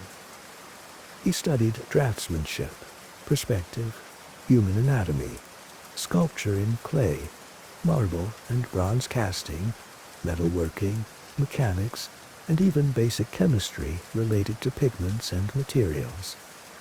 The Renaissance workshop was a collaborative space, and apprentices learned by assisting the master and more experienced artists on major commissions. Leonardo's exceptional talent quickly became apparent. Giorgio Vasari, the 16th century artist and biographer, recounts a famous, though perhaps embellished, anecdote concerning Verrocchio's painting, The Baptism of Christ, completed around 1475. Vasari claims that Verrocchio assigned the young Leonardo to paint one of the attendant angels and parts of the misty background landscape. Leonardo executed his portion with such ethereal grace, technical finesse, particularly in the handling of oil paints to achieve soft transitions of light and shadow, that his angel far outshone the figures painted by the master himself. According to Vasari, Verrocchio was so humbled by his pupil's superior skill that he resolved never to touch paintbrushes again. While the story's literal truth is doubtful, it reflects the recognition of Leonardo's rapidly developing genius. Other early independent works attributed to Leonardo from this period, such as the luminous Annunciation now in the Uffizi Gallery, showcase his mastery of depicting light, atmosphere, intricate botanical detail, and human expression, already setting him apart. In 1472, at the age of 20, Leonardo was formally admitted as a master into the Florentine Painters' Guild of St. Luke, qualifying him to undertake independent commissions, although he continued to collaborate with Verrocchio for several more years. Even during these formative years, focused primarily on artistic training, Leonardo's relentlessly curious and observant mind ranged far beyond the confines of the painter's studio. He began his lifelong practice of keeping notebooks, filling page after page with meticulous sketches from life, anatomical studies of muscles and bones, detailed drawings of plants and rock formations, studies of water currents, sketches exploring mechanics and engineering principles. This habit of intense observation and documentation, the seamless integration of art and scientific inquiry, was established early and became the hallmark of his unique genius. His apprenticeship under Verrocchio provided not just artistic skill, but a foundation in practical mechanics and observation that fueled his explorations for the rest of his life. Around the year 1482, Leonardo da Vinci, then aged 30, made a significant move, leaving the intellectually vibrant but perhaps artistically competitive environment of Florence for the powerful Duchy of Milan in northern Italy. His primary goal was to secure patronage at the opulent court of Ludovico Sforza, known as Il Moro, who effectively ruled Milan as regent for his young nephew, and later as duke himself. Ludovico presided over one of the wealthiest and most brilliant courts in Renaissance Italy, known for its lavish festivals and ambitious artistic and engineering projects. Seeking employment, Leonardo famously presented himself to Ludovico not primarily as a painter, but rather emphasizing his extensive, perhaps even exaggerated skills as a military engineer and inventor. In a remarkable letter outlining his capabilities, he detailed his designs for portable bridges, siege weapons, armored vehicles, mortars, methods for destroying fortifications, and systems for water management, only mentioning his abilities in painting and sculpture almost as an afterthought. This practical emphasis likely appealed to Ludovico, who faced numerous political and military challenges. Leonardo spent nearly 2 highly productive decades in Milan, from roughly 1482 until 1499, serving Ludovico Sforza in an astonishing variety of roles. He was indeed employed as a court artist, producing several masterpieces. Among these were commissioned portraits, including the captivating lady with an ermine, renowned for its psychological insight and technical brilliance. He also painted the first version of his enigmatic altarpiece, the Virgin of the Rocks, showcasing his mastery of sfumato, the technique of using soft, hazy transitions between colors and tones to model forms, creating a sense of atmospheric depth, and his deep interest in accurately depicting geological formations and botanical details in the grotto setting. Beyond painting, Leonardo was heavily involved in court life as a designer and impresario. He orchestrated elaborate festivals, tournaments, and theatrical performances for the Sforza court, designing intricate stage sets, costumes, and ingenious mechanical devices to entertain the Duke and his guests. His engineering talents were also put to use. He undertook studies related to architecture, contributing designs for the Tiburio, the central crossing tower of Milan Cathedral.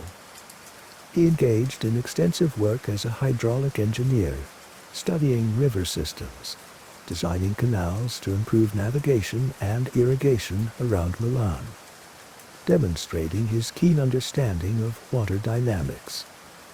As promised in his introductory letter, he also devoted considerable effort to military engineering, filling his notebooks with detailed sketches and designs for weapons like giant crossbows, multi-barreled guns, breech-loading cannons, armored vehicles resembling early tanks, and even underwater breathing apparatus and diving suits. While it is uncertain how many of these visionary military inventions were ever constructed or proved practical with the technology of the time, they reveal the extraordinary breadth of his inventive mind. Perhaps Leonardo's most ambitious project during this first Milanese period was the commission from Ludovico Sforza to create a colossal bronze equestrian statue monument honoring Ludovico's father, Francesco Sforza, the founder of the Sforza dynasty. This project consumed much of Leonardo's time and energy for over a decade. He undertook intensive anatomical studies of horses, dissecting them and creating countless detailed sketches to understand their structure and movement perfectly. He developed innovative casting techniques to handle the immense scale of the proposed statue, which was intended to be over 7 meters, or 23 feet, high. By 1493, Leonardo had completed a massive, full-size clay model of the horse, known as the Gran Cavallo. This model was widely admired as a masterpiece of naturalistic sculpture, but the immense technical challenge of casting such a huge statue in bronze proved formidable. Before the casting could be attempted, political instability and the outbreak of war intervened. The tons of bronze set aside for the statue were instead diverted by Ludovico Sforza to be melted down and cast into cannons in 1494 to defend Milan against French invasion. The magnificent clay model itself remained uncast and was tragically destroyed by invading French archers, who reportedly used it for target practice after they occupied Milan in 1499. Despite the ultimate failure of the Sforza horse project, Leonardo completed his most famous work during these years in Milan, the monumental mural painting of The Last Supper. Created between roughly 1495 and 1498, it adorned the end wall of the refectory, the dining hall, of the Dominican monastery of Santa Maria delle Grazie. Departing from static, traditional depictions of the scene, Leonardo chose to portray the dramatic climax of the story, a precise moment after Christ announces to his 12 apostles, "One of you will betray me." He masterfully captured the varied emotional reactions of the apostles: shock, disbelief, anger, grief, suspicion, through their gestures, facial expressions, and grouping around the central, serene figure of Christ. The composition is a triumph of perspective and psychological drama. However, Leonardo, always experimenting, chose not to use the durable, true fresco technique.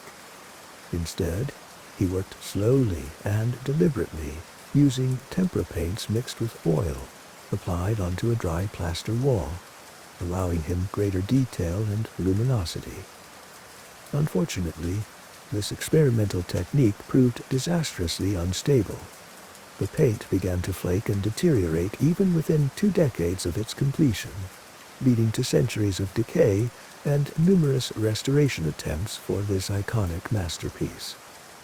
Throughout his incredibly busy Milanese period, Leonardo's private scientific explorations continued unabated. His notebooks from this time are filled with an astonishing range of inquiries. He undertook systematic anatomical studies, likely gaining access to human dissection, producing incredibly detailed drawings of the human skull, skeleton, muscles, and internal organs. He studied botany, geology, hydraulics, optics, and mechanics. His lifelong fascination with flight intensified, leading to meticulous studies of bird anatomy and aerodynamics, and numerous designs for human flying machines, including ornithopters and precursors to the helicopter and parachute. These notebooks, written in his characteristic left-handed mirror script, reveal a mind constantly observing, questioning, analyzing, and seeking to understand the fundamental principles governing both the natural world and human invention. The political stability that had allowed Leonardo da Vinci to flourish under Ludovico Sforza's patronage in Milan came to an abrupt end in 1499. French forces under King Louis XII invaded Lombardy, captured Milan, and overthrew Ludovico Sforza, who was eventually taken captive to France. Leonardo, along with his assistant Salai and friend, the mathematician Luca Pacioli, fled the city. This marked the beginning of a more itinerant period in Leonardo's life, as he sought patronage and opportunities in various Italian cities. He first returned to Florence around 1500, after an absence of nearly 2 decades. The city he returned to was still a major artistic center, but the dominant figures were now younger masters, particularly the fiercely talented sculptor and painter Michelangelo Buonarroti, and the rapidly rising painter Raphael Sanzio from Urbino. A palpable rivalry existed, especially between the established Leonardo and the intense competitive Michelangelo. Despite this rivalry, Leonardo received important commissions.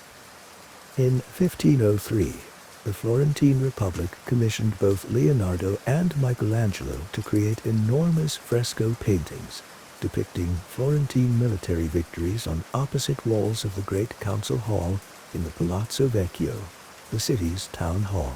This set up a direct artistic contest between the two giants of the Renaissance.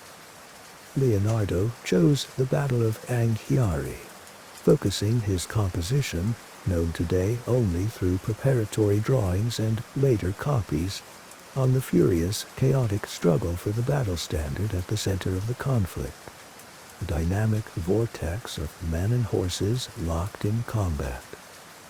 Once again, Leonardo experimented with painting techniques, attempting an encaustic method that proved unsuccessful on the large wall surface, causing the paint to run and deteriorate.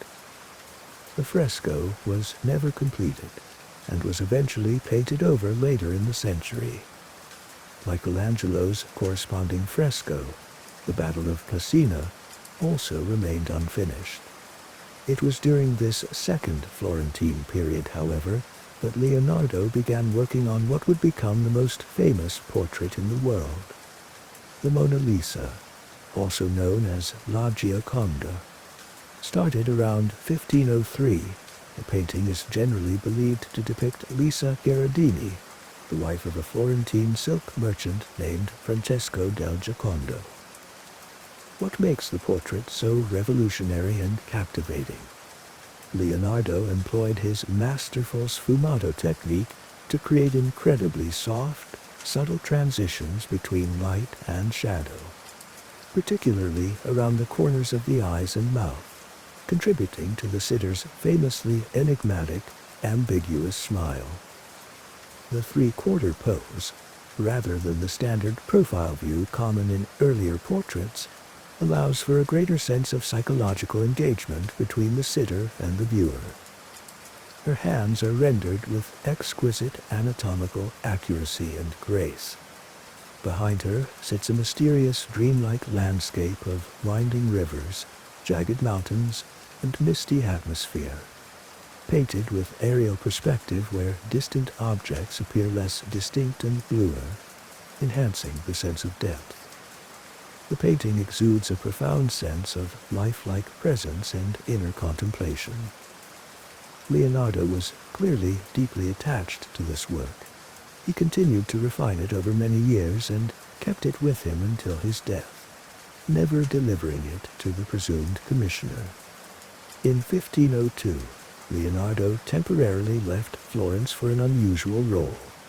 He entered the service of Cesare Borgia, the ambitious, brilliant, and notoriously ruthless son of Pope Alexander VI. Borgia was then carving out a state for himself through military campaigns in central Italy. For about a year, Leonardo served as Borgia's chief military architect and engineer, traveling extensively throughout the region.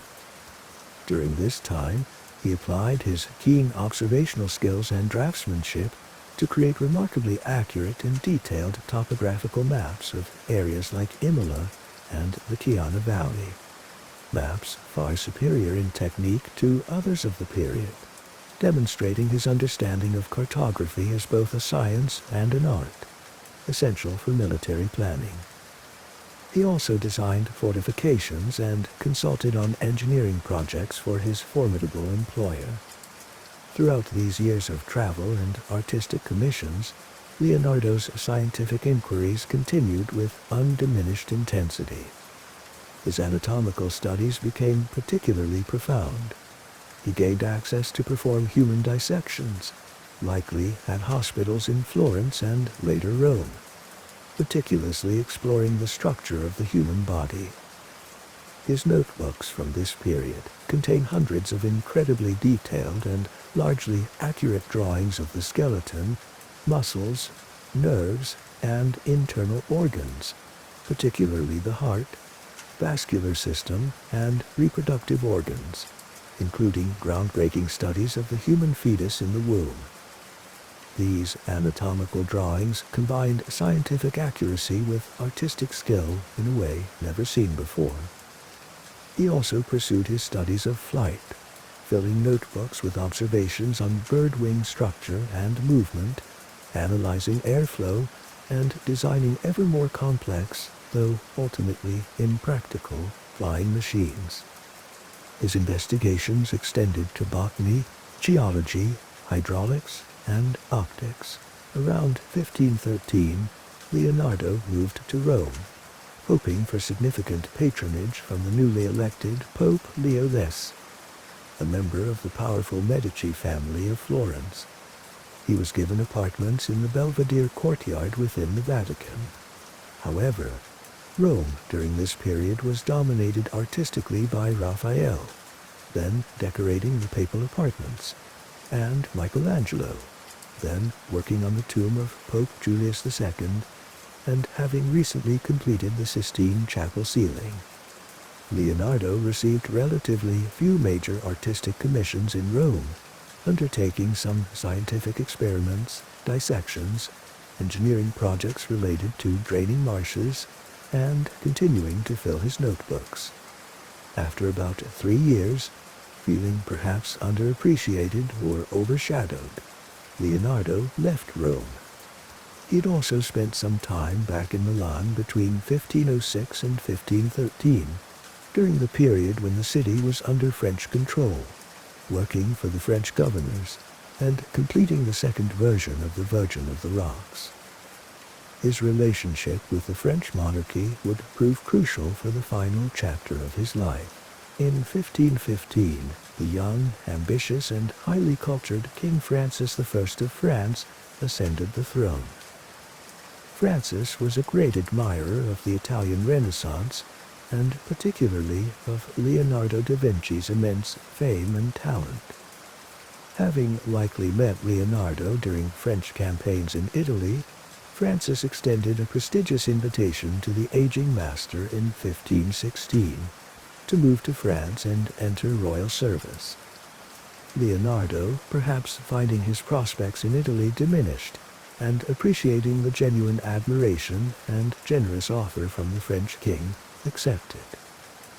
At the age of 64, he left Italy for the last time, crossing the Alps accompanied by his loyal assistant Francesco Melzi and his servant Battista de Villanes, carrying with him several finished paintings, including the Mona Lisa, St. John the Baptist, and the Virgin and Child with St. Anne, along with his vast collection of notebooks and manuscripts.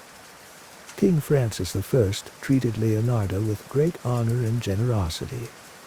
He provided him with a comfortable residence, the manor house known as the Château du Clos Lucé, located just a short distance from the king's own magnificent royal Château d'Amboise in the Loire Valley. An underground passage is said to have connected the two residences, allowing the king easy access for frequent visits and conversations with the revered artist-scientist.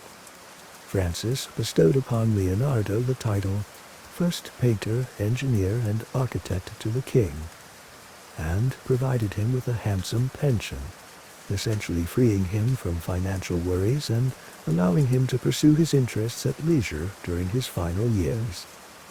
In France, Leonardo likely undertook little new large-scale painting, possibly hampered by his advancing age and a reported paralysis or weakness in his right hand. Instead, he seems to have focused primarily on organizing and editing his voluminous notebooks, perhaps with the assistance of Melzi, intending eventually to publish treatises on various subjects like anatomy, painting, and water. He continued to draw, producing visionary sketches, including apocalyptic scenes. He remained active as a designer and consultant for the king. He helped organize elaborate court festivals and designed temporary decorations. He worked on architectural plans, including designs for a grand new royal palace and town complex at Romaranta, though this ambitious project was never realized. He may also have contributed ideas or sketches relevant to the design of the unique double helix staircase at the nearby Château de Chambord, another major project of Francis I's reign, although direct proof is lacking. Primarily, these last years offered him the time and security to reflect upon and consolidate the immense body of knowledge he had accumulated over a lifetime of relentless observation and inquiry. Leonardo da Vinci died at Clos Lucé on May 2, 1519, at the age of 67. His loyal pupil Francesco Melzi was his principal heir, inheriting Leonardo's notebooks, drawings, and paintings. The 16th century biographer Giorgio Vasari famously related a story that King Francis I was present at Leonardo's deathbed, cradling the great artist's head in his arms as he passed away. While this touching anecdote is likely legendary rather than factual, it reflects the profound esteem and affection in which the French king held Leonardo. As per his final wishes, Leonardo was buried in the church of Saint-Florentin, within the grounds of the Château d'Amboise.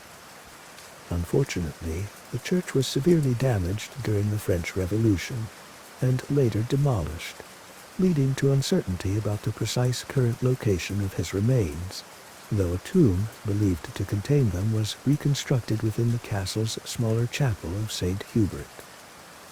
Leonardo da Vinci's legacy is almost immeasurable, his influence profound across an astonishing range of human endeavor.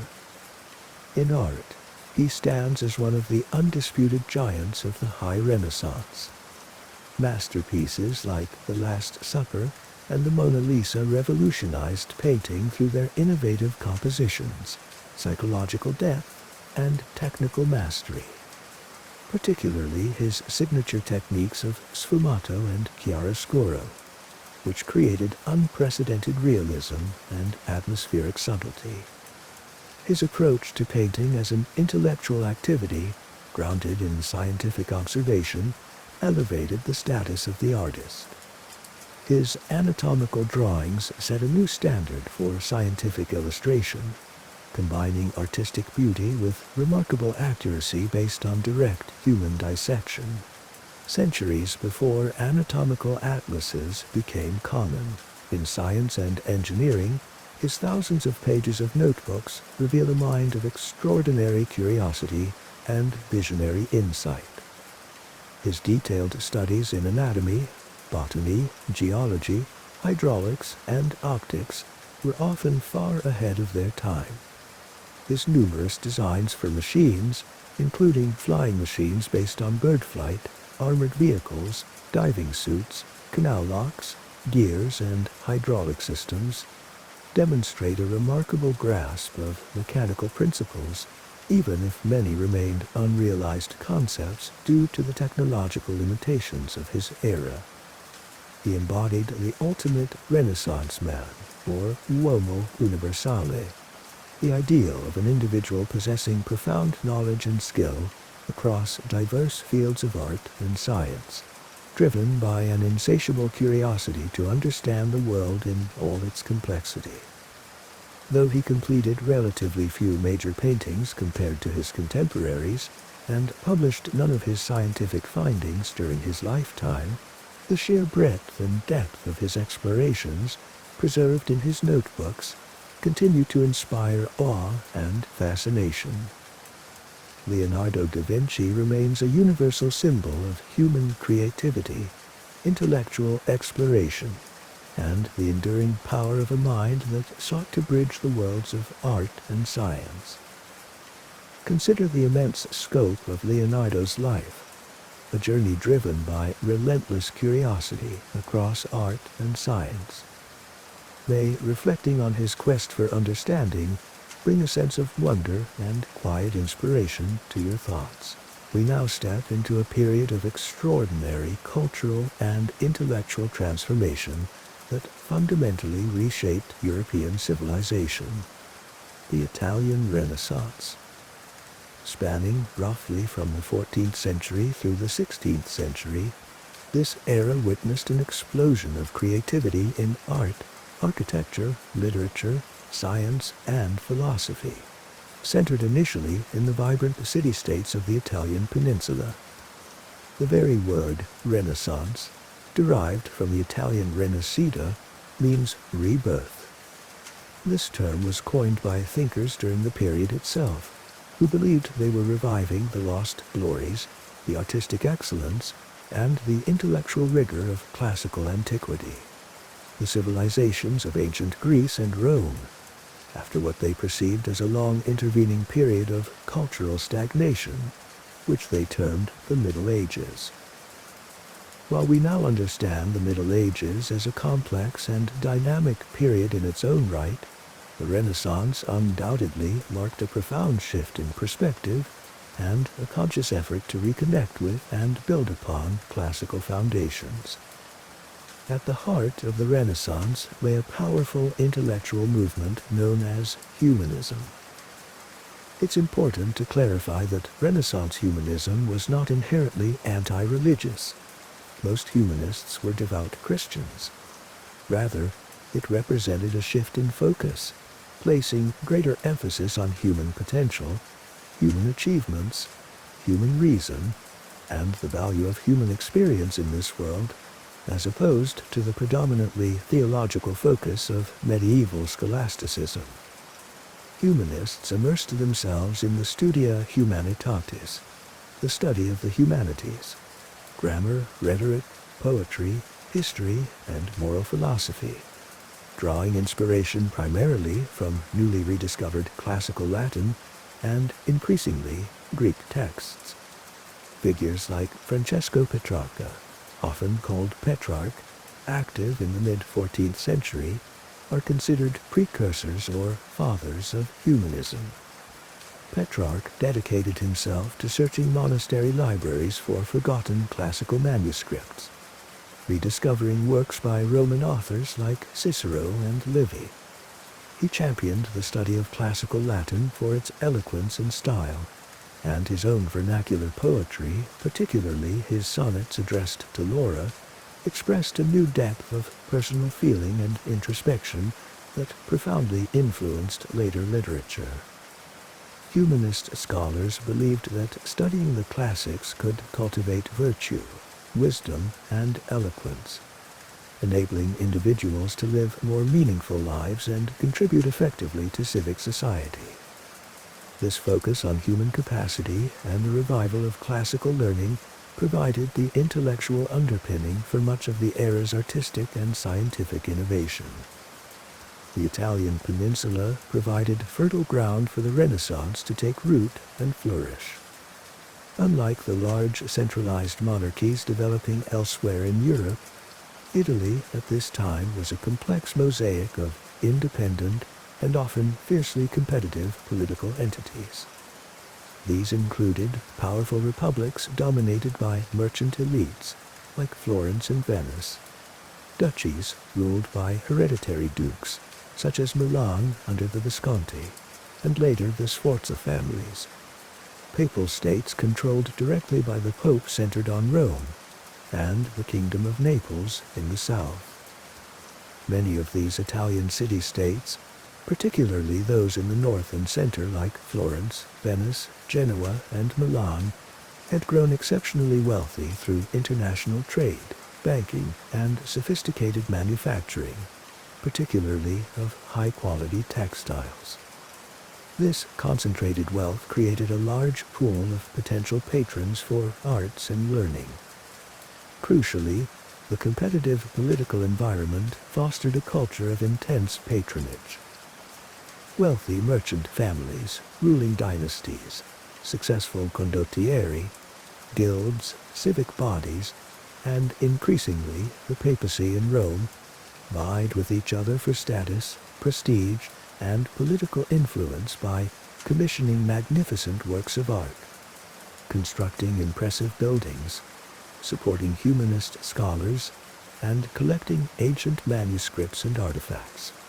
Families like the Medici in Florence, the Sforza in Milan, the Gonzaga in Mantua, the Este in Ferrara, and popes like Nicholas V, Sixtus IV, Julius II, and Leo X invested vast sums in cultural projects. This competitive patronage created unprecedented opportunities for talented artists, architects, sculptors, and intellectuals, providing them with the financial support and freedom to pursue ambitious and innovative projects. Artists were increasingly seen not just as skilled craftsmen, but as respected intellectuals and creative geniuses. This period also witnessed a tangible rediscovery of the physical remnants of classical antiquity.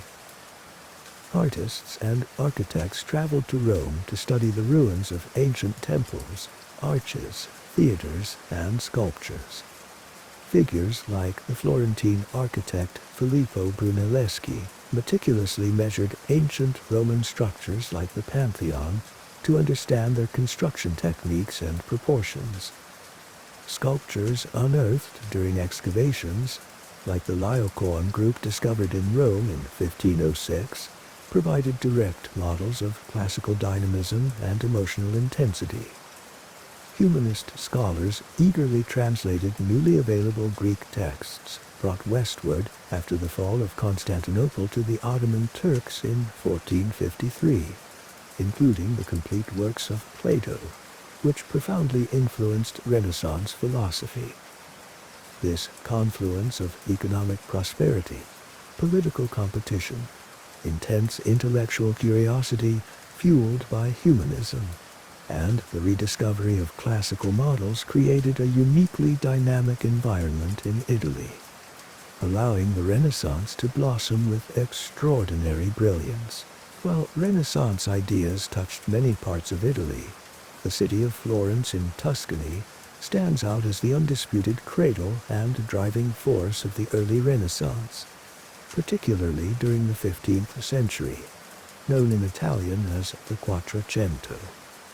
This prosperous republic, built on the wealth generated by its wool industry and international banking, possessed a fierce civic pride and a vibrant intellectual and artistic community that fostered groundbreaking innovation. For much of the Quattrocento, Florentine political and cultural life was profoundly shaped, though often indirectly, by the influence of the extraordinarily wealthy Medici banking family. Cosimo de' Medici, who effectively controlled the Florentine government from 1434 until his death in 1464, was a shrewd political operator and an exceptionally astute patron of arts and learning. He sponsored translations of Plato, supported humanist scholars like Marsilio Ficino, commissioned artworks, and funded major architectural projects, including the rebuilding of the monastery of San Marco with frescoes by Fra Angelico. His grandson, Lorenzo de' Medici, who dominated Florence from 1469 until his death in 1492, earned the title Il Magnifico, the Magnificent, for his even more lavish patronage. Lorenzo presided over a glittering circle of poets, philosophers, and artists, making Florence the cultural capital of Italy.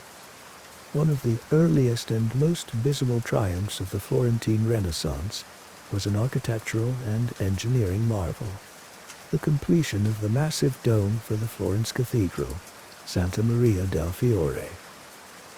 The cathedral itself had been under construction for over a century, but the vast octagonal space over the crossing remained open, presenting an enormous technical challenge: how to build a dome nearly 45 meters in diameter at such a height without using traditional and potentially collapsing internal wooden centering. In 1418, Filippo Brunelleschi, a brilliant goldsmith, sculptor, and architect who had studied ancient Roman structures, won the competition to design and build the dome. His ingenious solution involved constructing two concentric domes, an inner and an outer shell, connected by ribs and rings, reducing the overall weight. He devised a distinctive herringbone brick pattern to make the structure self-supporting as it rose, and invented innovative hoisting machines and scaffolding systems to lift heavy materials to the required height. Completed in 1436, Brunelleschi's dome was not only a triumph of engineering, but also a powerful symbol of Florentine ambition and the revival of classical architectural grandeur, combined with Renaissance ingenuity. Brunelleschi is also credited with codifying the principles of linear perspective, a mathematical system for creating the illusion of three-dimensional space on a two-dimensional surface, which became a fundamental tool for Renaissance painters. In sculpture, the dominant figure of the early Florentine Renaissance was Donatello. Donatello revitalized sculpture by closely studying classical Roman models while infusing his figures with unprecedented naturalism, psychological depth, and emotional intensity. His bronze statue of David, created likely in the 1440s for the Medici Palace courtyard, was revolutionary. It depicted the young biblical hero, moments after slaying Goliath, as a freestanding nude figure, the first such large-scale bronze nude since antiquity. The statue's relaxed contrapposto pose, youthful sensuality, and quiet confidence embodied both classical ideals and Renaissance humanism. Donatello's other masterpieces, such as his expressive sculptures for the Florence Cathedral and for San Michele, and his powerful bronze equestrian statue of the Condottiero Gattamelata in Padua, established new standards for realism and psychological portrayal in sculpture. Painting in early 15th century Florence was transformed by the short-lived but profoundly influential artist Masaccio.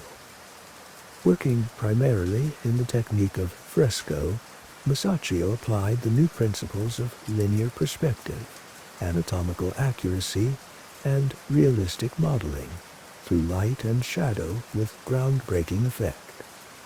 His frescoes in the Brancacci Chapel of the Santa Maria del Carmine Church in Florence, painted around 1425 to 1428, particularly scenes like the tribute money and the expulsion from the Garden of Eden, demonstrated a new sense of volume, gravity, human drama, and spatial coherence that marked a decisive break from the flatter, more decorative style of late Gothic painting. Masaccio's work became a crucial inspiration for subsequent generations of Florentine artists, including Michelangelo himself. The vibrant artistic atmosphere of Quattrocento Florence nurtured numerous other talents. Fra Angelico combined late Gothic grace with Renaissance clarity in his serene religious frescoes at the monastery of San Marco. Paolo Uccello obsessively explored the complexities of perspective in his battle scenes. Later in the century, Sandro Botticelli, working closely with the Medici Circle and influenced by Neoplatonic philosophy, created some of the most beloved images of the 15th century Renaissance. Lyrical, elegant mythological paintings like The Birth of Venus and Primavera, characterized by flowing lines, decorative beauty, and complex allegorical meanings.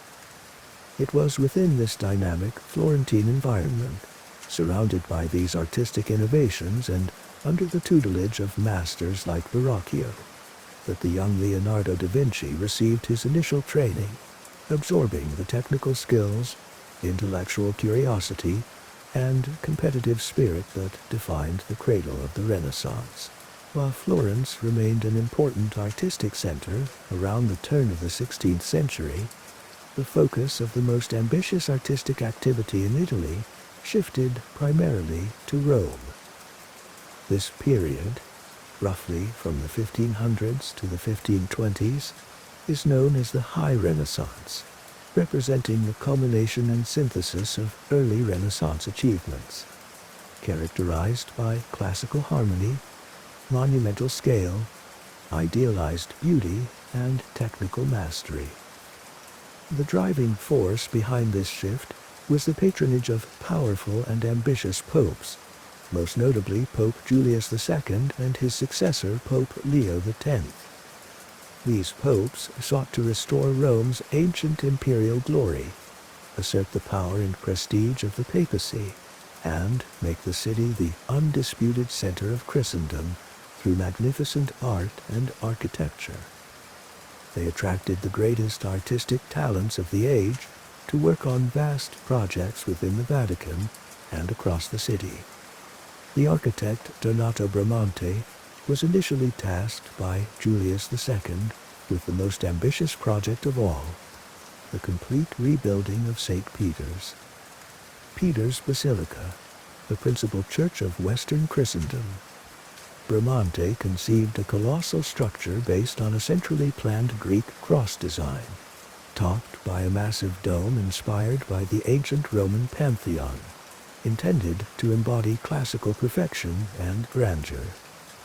Though Bramante died relatively early in the project's long history, his initial vision set the monumental scale. Michelangelo Buonarroti, already famous for his sculptures like the Pietà and David, became a dominant figure in high Renaissance Rome, despite his primary self-identification as a sculptor. Reluctantly accepting a commission from Pope Julius II, Michelangelo spent 4 grueling years, from 1508 to 1512, painting the vast ceiling of the Sistine Chapel in the Vatican. Lying on his back on scaffolding high above the chapel floor, he created an epic masterpiece depicting scenes from the book of Genesis, from the creation of Adam to the story of Noah.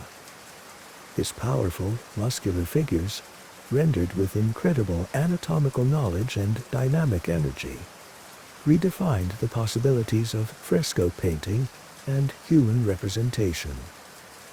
Decades later, Michelangelo returned to the Sistine Chapel to paint the immense, turbulent fresco of the Last Judgment on the altar wall. He also eventually took over as chief architect of Saint Peter's Basilica, significantly modifying Bramante's plan and designing its majestic ribbed dome, a defining feature of the Roman skyline, though completed after his death. The third towering figure of the High Renaissance in Rome was Raphael. Younger than Leonardo and Michelangelo, Raphael arrived in Rome around 1508 and quickly gained favor with Pope Julius II. He was commissioned to decorate the papal apartments in the Vatican Palace, known as the Stanze della Segnatura. His frescoes here, particularly the School of Athens, are considered quintessential High Renaissance works.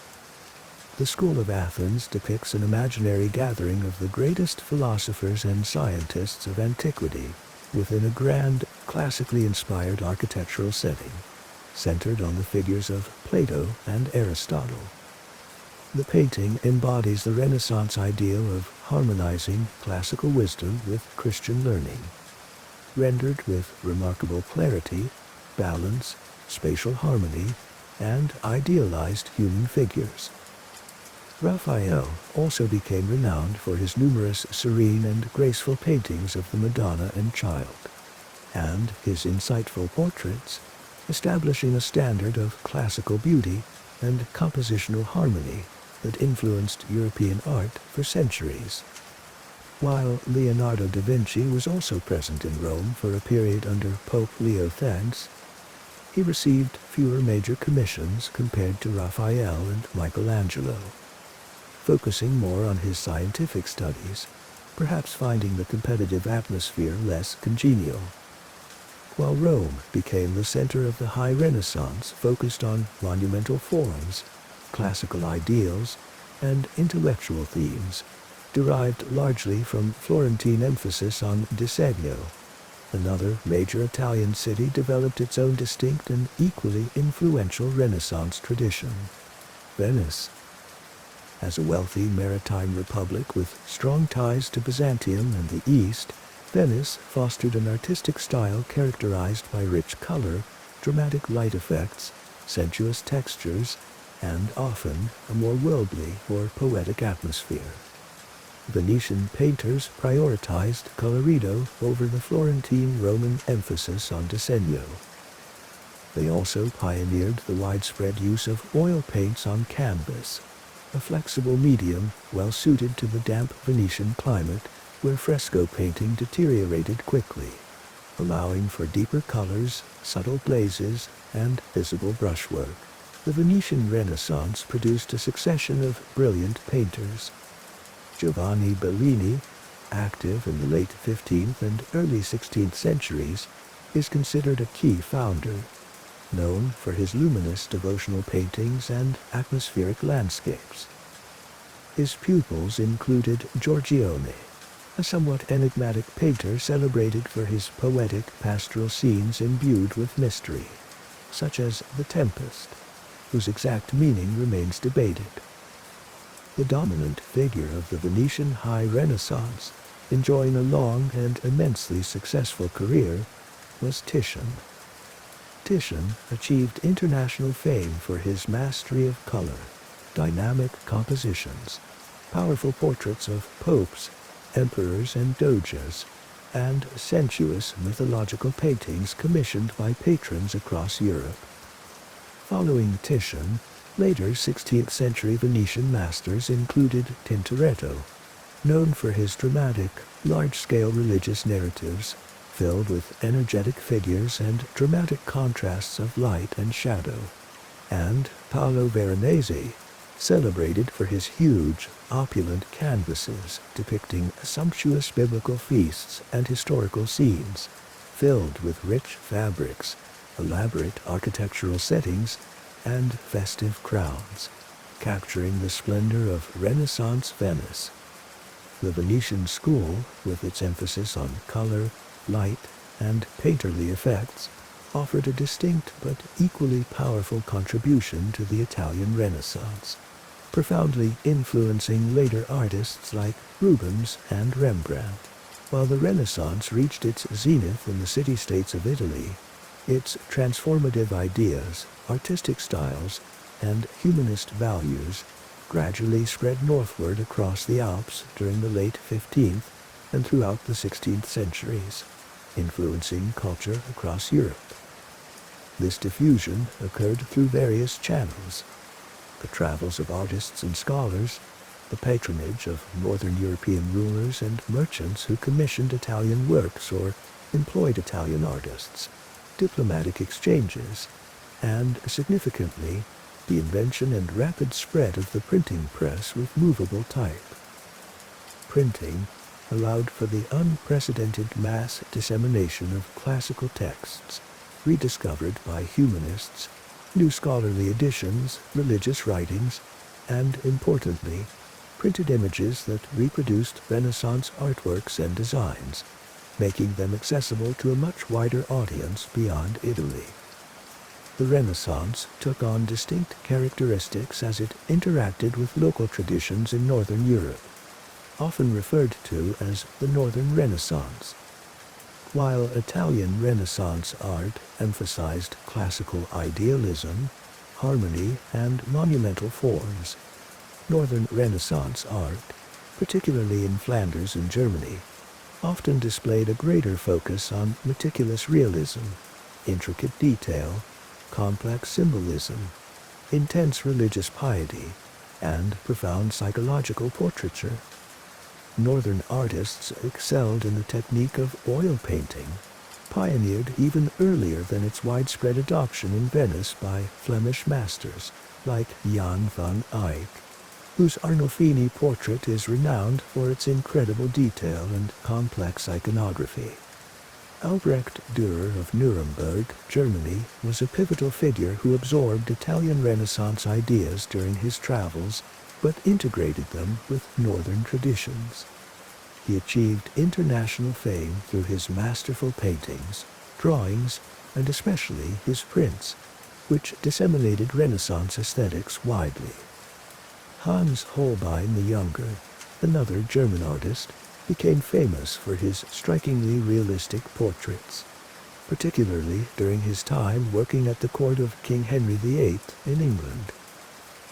In the later 16th century, Peter Bruegel the Elder in Flanders created rich, detailed paintings depicting peasant life, landscapes, and moral allegories with profound insight.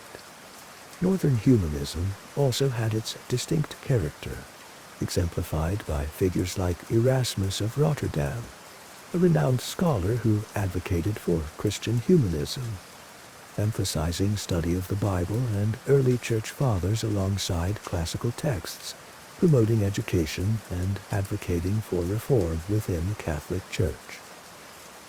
The Renaissance was not confined solely to art and literature. Its spirit of inquiry and questioning of established authority contributed significantly to broader historical developments. In political thought, Niccolò Machiavelli, writing in Florence after the expulsion of the Medici, produced The Prince, a pragmatic and controversial analysis of how political power is acquired, maintained, and lost, based on historical examples and observation of contemporary rulers, marking a shift towards secular political science. The Renaissance emphasis on direct observation of nature and the recovery of classical scientific texts helped lay crucial groundwork for the scientific revolution of the 17th century. Figures like Nicolaus Copernicus, a Polish astronomer who studied in Italy, challenged the ancient geocentric model of the universe by proposing a heliocentric system, publishing his work on the revolutions of the heavenly spheres in 1543, the year of his death. That same year, the Flemish anatomist Andreas Vesalius published his groundbreaking work De Humani Corporis Fabrica, based on his own extensive human dissections, correcting many errors in ancient anatomical texts derived from Galen, and providing detailed, accurate illustrations, revolutionizing the study of human anatomy. Furthermore, the Renaissance spirit of exploration, curiosity about the wider world, and advancements in navigation and shipbuilding contributed to the Age of Discovery, which saw European voyages across the globe, including Columbus reaching the Americas in 1492. The enduring legacy of the Italian Renaissance is vast and fundamental to the development of Western civilization. It revived and reinterpreted the classical heritage of Greece and Rome, making it a cornerstone of European culture. Its central intellectual movement, humanism, shifted focus towards human potential, reason, and worldly experience, profoundly influencing education, ethics, and political philosophy. The artistic innovations of the Renaissance, linear perspective, anatomical accuracy, realistic portrayal of light and shadow, the expressive potential of oil painting, the idealization of the human form, the psychological depth of portraiture, transformed the course of Western art. The period established the enduring concept of the artist as an individual creative genius. More broadly, the Renaissance fostered a spirit of critical inquiry, exploration, and innovation that helped pave the way for the seismic changes of the Reformation, the scientific revolution, the Enlightenment, and the emergence of the modern world. It remains a period celebrated for its unparalleled explosion of creativity and its profound belief in the capacity of humanity to achieve greatness. Consider the flourishing of art, thought, and human potential during this vibrant era. Let the echoes of Renaissance creativity inspire a sense of wonder and quiet appreciation as you relax and prepare for rest. Let us immerse ourselves now in the world of mid-15th century Europe, a time of burgeoning intellectual curiosity coinciding with the early Italian Renaissance, yet still largely reliant on ancient methods for the preservation and transmission of knowledge. Before the transformative invention we will explore, the creation and circulation of books was an entirely different reality than the one we know today. This was the scribal age, the era of the manuscript. Imagine a medieval monastery scriptorium, a quiet room perhaps overlooking a cloister garden. Here, monks, or later in secular workshops located near universities, professional scribes would sit hunched over slanted desks for hours, days, weeks, meticulously copying texts by hand. Their primary writing surface was not paper, which, though known, was still relatively expensive and less durable, but processed animal skin, parchment, made from sheep or goat skin, or the finer, smoother vellum made from calf skin. Preparing these skins was itself a laborious process of scraping, stretching, and treating. The scribe's tools were simple but required skill. Quill pens carefully cut from the flight feathers of large birds like geese, sharpened to a fine point. Inks patiently mixed from natural ingredients, commonly carbon black bound with gum arabic, or iron gall ink made from oak galls mixed with iron salts, producing a dark, permanent ink. Letter by painstaking letter, word by word, line by line, the scribe would copy from an existing manuscript onto fresh sheets of parchment or vellum, striving for accuracy and clarity, often employing beautiful calligraphic scripts developed over centuries, such as Gothic textualis or humanist minuscule. Illuminators might later add intricate painted initials, borders, or miniature illustrations using gold leaf and vibrant pigments, transforming functional texts into precious works of art. Once copied, the individual sheets would be folded, gathered into sections, sewn together, and finally bound between protective wooden boards, often covered with leather. This manual process inherently meant that books were incredibly scarce and exceedingly expensive. Copying a single lengthy volume, like the Bible, could take an individual scribe months, even years, of dedicated labor. Consequently, the cost of a manuscript book was enormous, often equivalent to the value of a farm or a substantial house. Books were luxury items, accessible primarily to the wealthiest strata of society, royalty, high nobility, senior clergy, and institutions like monasteries, cathedrals, and the nascent universities. Libraries were small by modern standards, and valuable books were often physically chained to reading desks to prevent theft, a testament to their immense worth. While literacy was gradually increasing beyond the clergy, particularly among urban merchants, lawyers, and some members of the aristocracy involved in administration, access to the texts themselves remained severely limited by their rarity and cost. It is important to note that some rudimentary printing techniques did exist in Europe before the mid-15th century. Woodblock printing, a technology developed centuries earlier in China and Korea, had made its way to Europe, likely via trade routes. This technique involved carving an entire page of text and images in relief onto a single block of wood. The raised surfaces were then inked and pressed onto paper or cloth.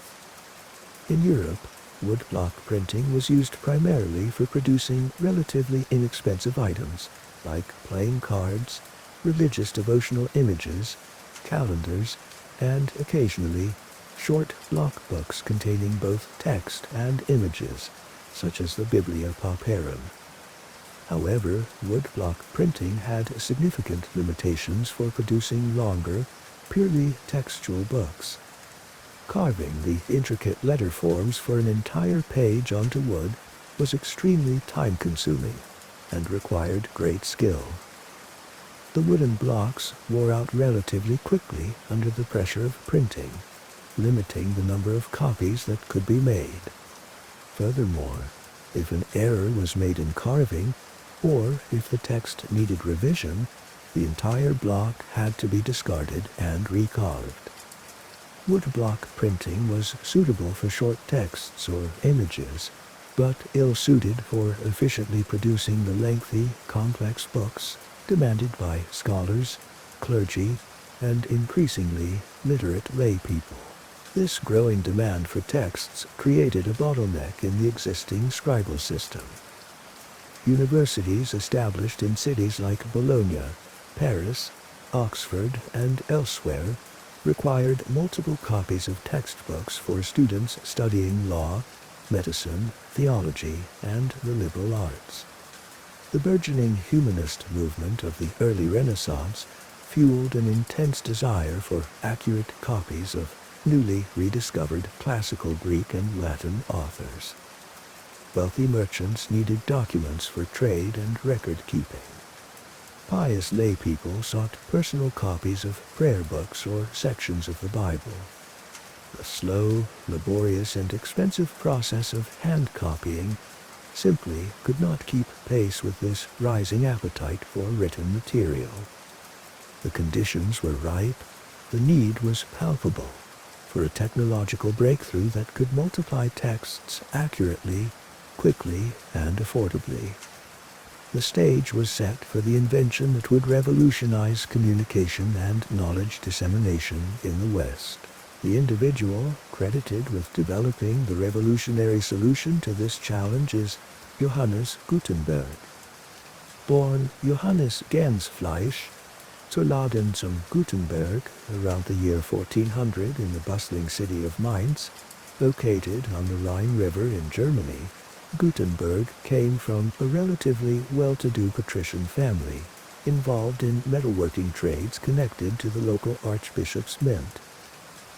Details of his early life are scarce, but it is known he gained expertise in metalcraft, possibly training as a goldsmith, gem cutter, or mint master. This background provided him with crucial knowledge of metallurgy, casting techniques, and precision work with metals, skills essential for the innovations he would later pioneer. Political turmoil in Mainz led Gutenberg to spend some years in Strasbourg during the 1430s and early 1440s. It was likely during this period in Strasbourg that he began secretly experimenting with printing techniques, entering into business partnerships related to producing polished mirrors for pilgrims and, more significantly, pursuing what his contracts referred to as artificial writing, his early work towards mechanized printing. Gutenberg's ultimate goal was to devise a method for producing high-quality texts in large quantities, significantly faster and cheaper than scribal copying, yet rivaling the aesthetic quality of the best manuscripts. He understood the limitations of woodblock printing and sought a more flexible and efficient system based on individual, reusable characters. While the concept of movable type itself was not entirely new, precedents existed using materials like baked clay or wood, particularly in China and Korea centuries earlier.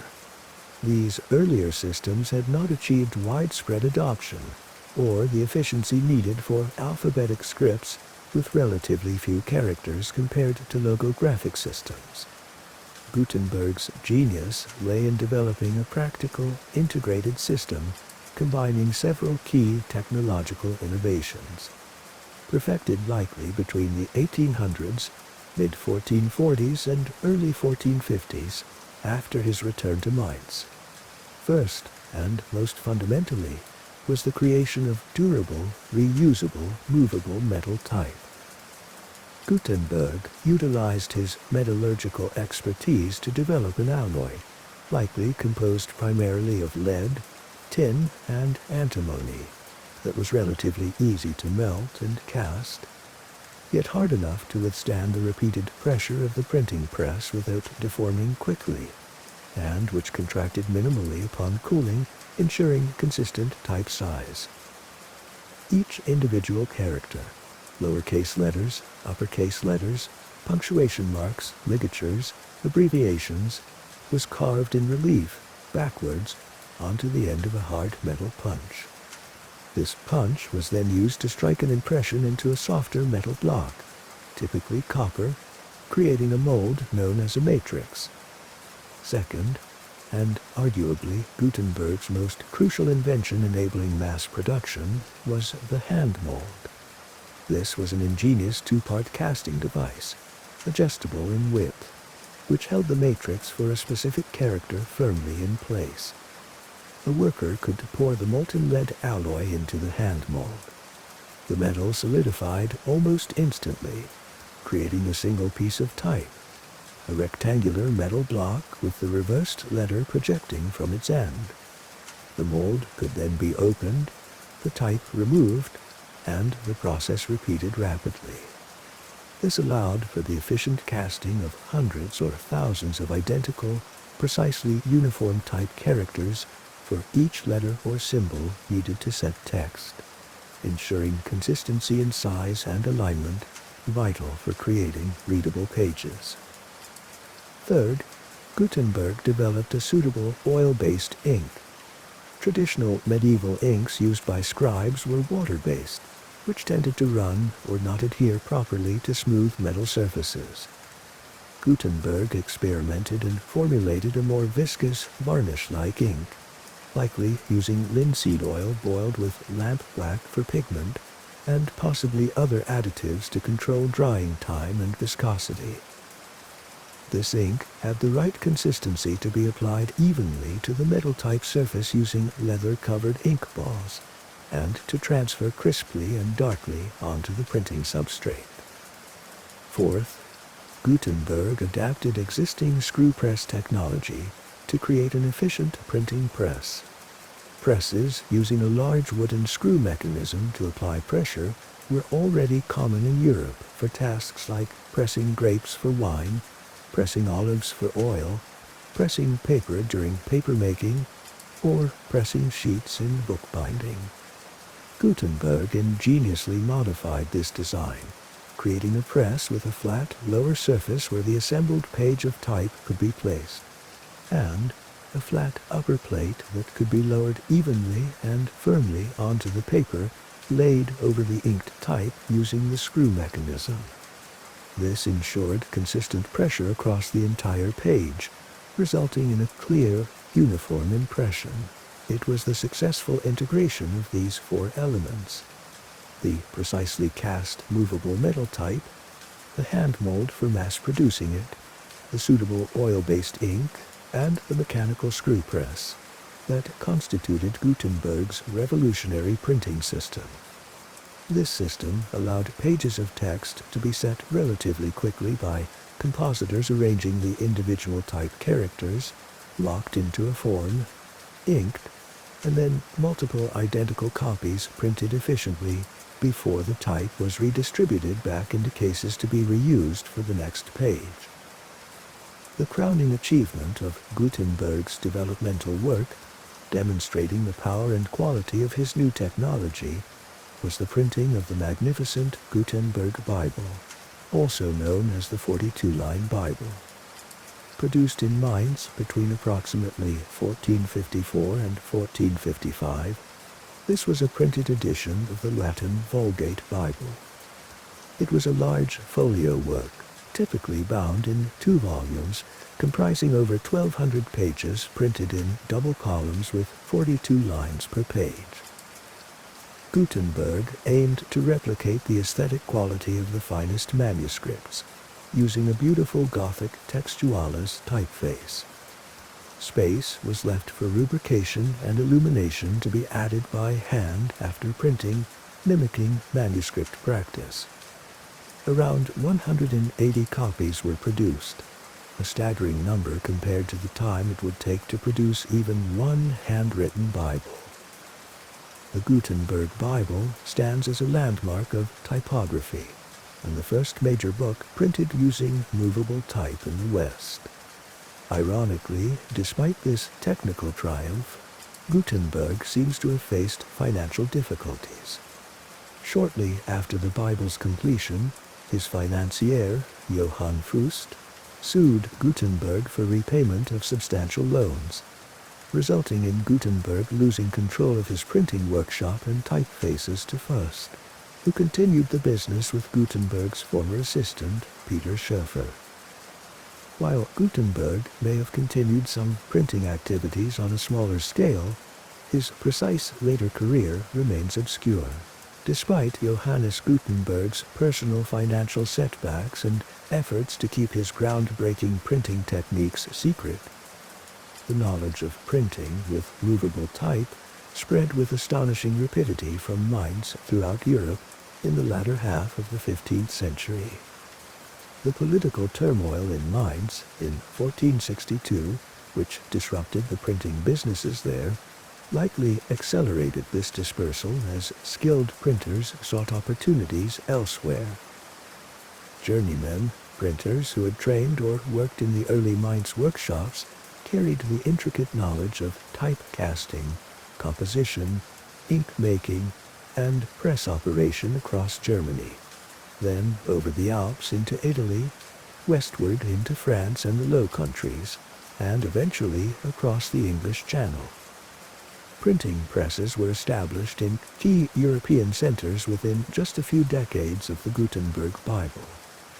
German printers brought the technology to Italy, setting up the first press at the monastery of Subiaco near Rome around 1465, followed quickly by presses in Rome itself, and most significantly in Venice. Venice, with its extensive trade networks, commercial wealth, and relative intellectual freedom, rapidly became the leading center of the European printing industry by the late 15th century. Printers like Nicholas Jensen, and especially Aldus Manutius, flourished there. Aldus Manutius, a renowned humanist scholar as well as a printer, founded the Aldine Press, famous for producing elegant, accurate, and affordable pocket-sized editions of Greek and Latin classics, which played a crucial role in disseminating humanist learning. Presses were established in Paris around 1470, in the Netherlands, in Spain, and in England, where William Caxton, who had learned the craft in Cologne and Bruges, set up the first printing press at Westminster near London in 1476. Printing works in English, including Chaucer's Canterbury Tales and Malory's Morte d'Arthur. By the year 1500, less than 50 years after Gutenberg's Bible, printing presses were operating in over 250 cities across Europe, and it is estimated that somewhere between 8 million and 20 million books had already been produced, a quantity far exceeding the total number of manuscript books produced in Europe throughout the entire preceding millennium. The impact of this print revolution on European society, culture, religion, and politics was profound and multifaceted, fundamentally reshaping the intellectual landscape and accelerating historical change. Firstly, printing enabled the mass production of texts at an unprecedented speed and scale.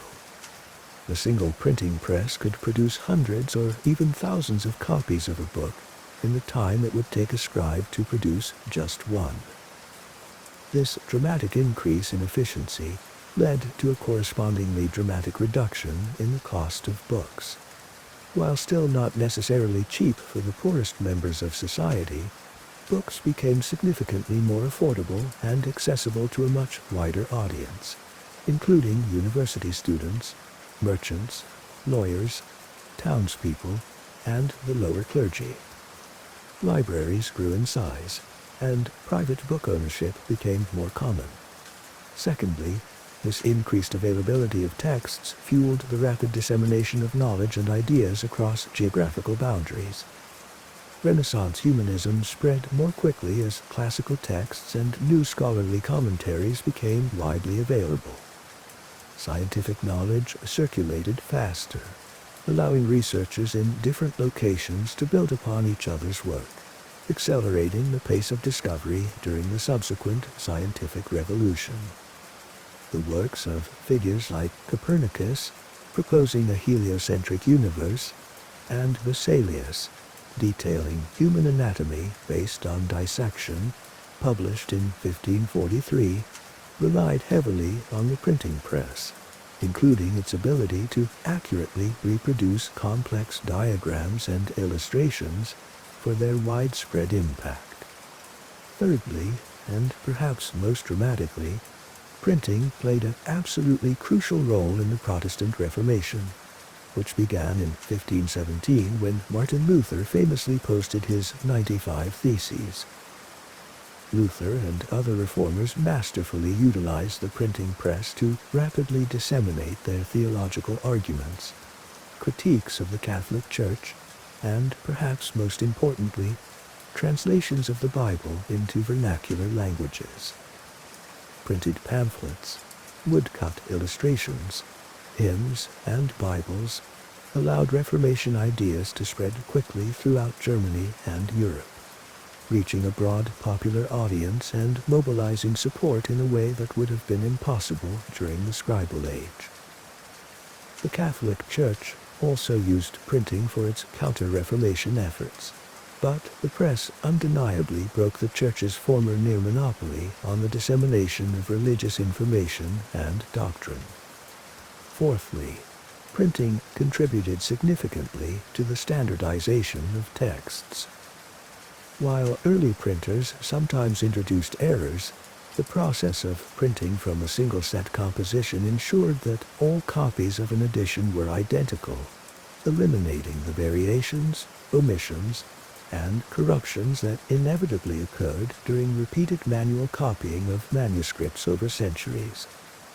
This standardization was crucial for scholarship, law, science, and eventually contributed to the standardization of spelling, grammar, and punctuation within vernacular languages. Fifthly, the increased availability of printed materials likely contributed to a gradual rise in literacy rates across Europe, although this process took centuries.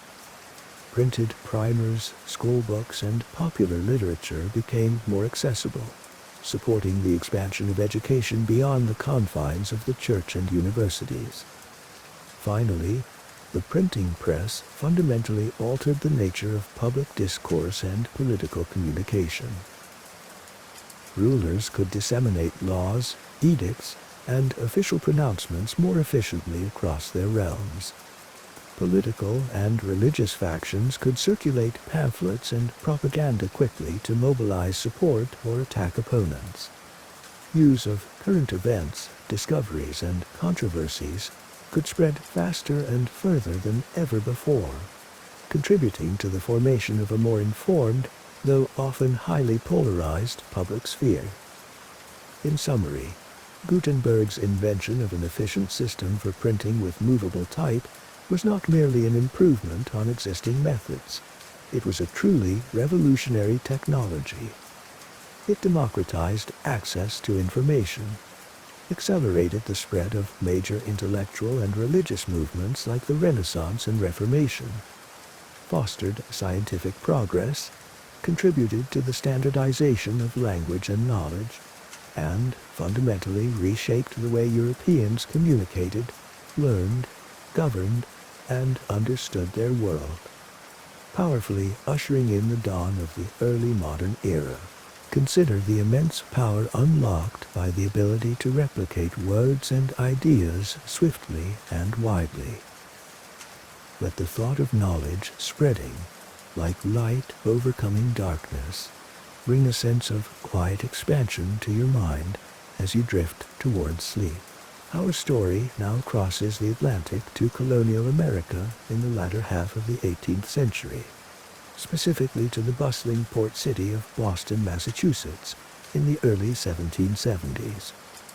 This period witnessed a dramatic escalation of tensions between Great Britain and its 13 North American colonies, tensions rooted primarily in fundamental disagreements over taxation, representation, and the extent of parliamentary authority. The core of the colonial argument, increasingly voiced with fervor in town meetings, pamphlets, and colonial assemblies, was the principle of no taxation without representation. Colonists, considering themselves loyal British subjects entitled to the rights of Englishmen, contended that they could not be legitimately taxed by the British Parliament in London, a legislative body in which they had no directly elected representatives. They argued that taxation authority should reside only within their own colonial legislatures.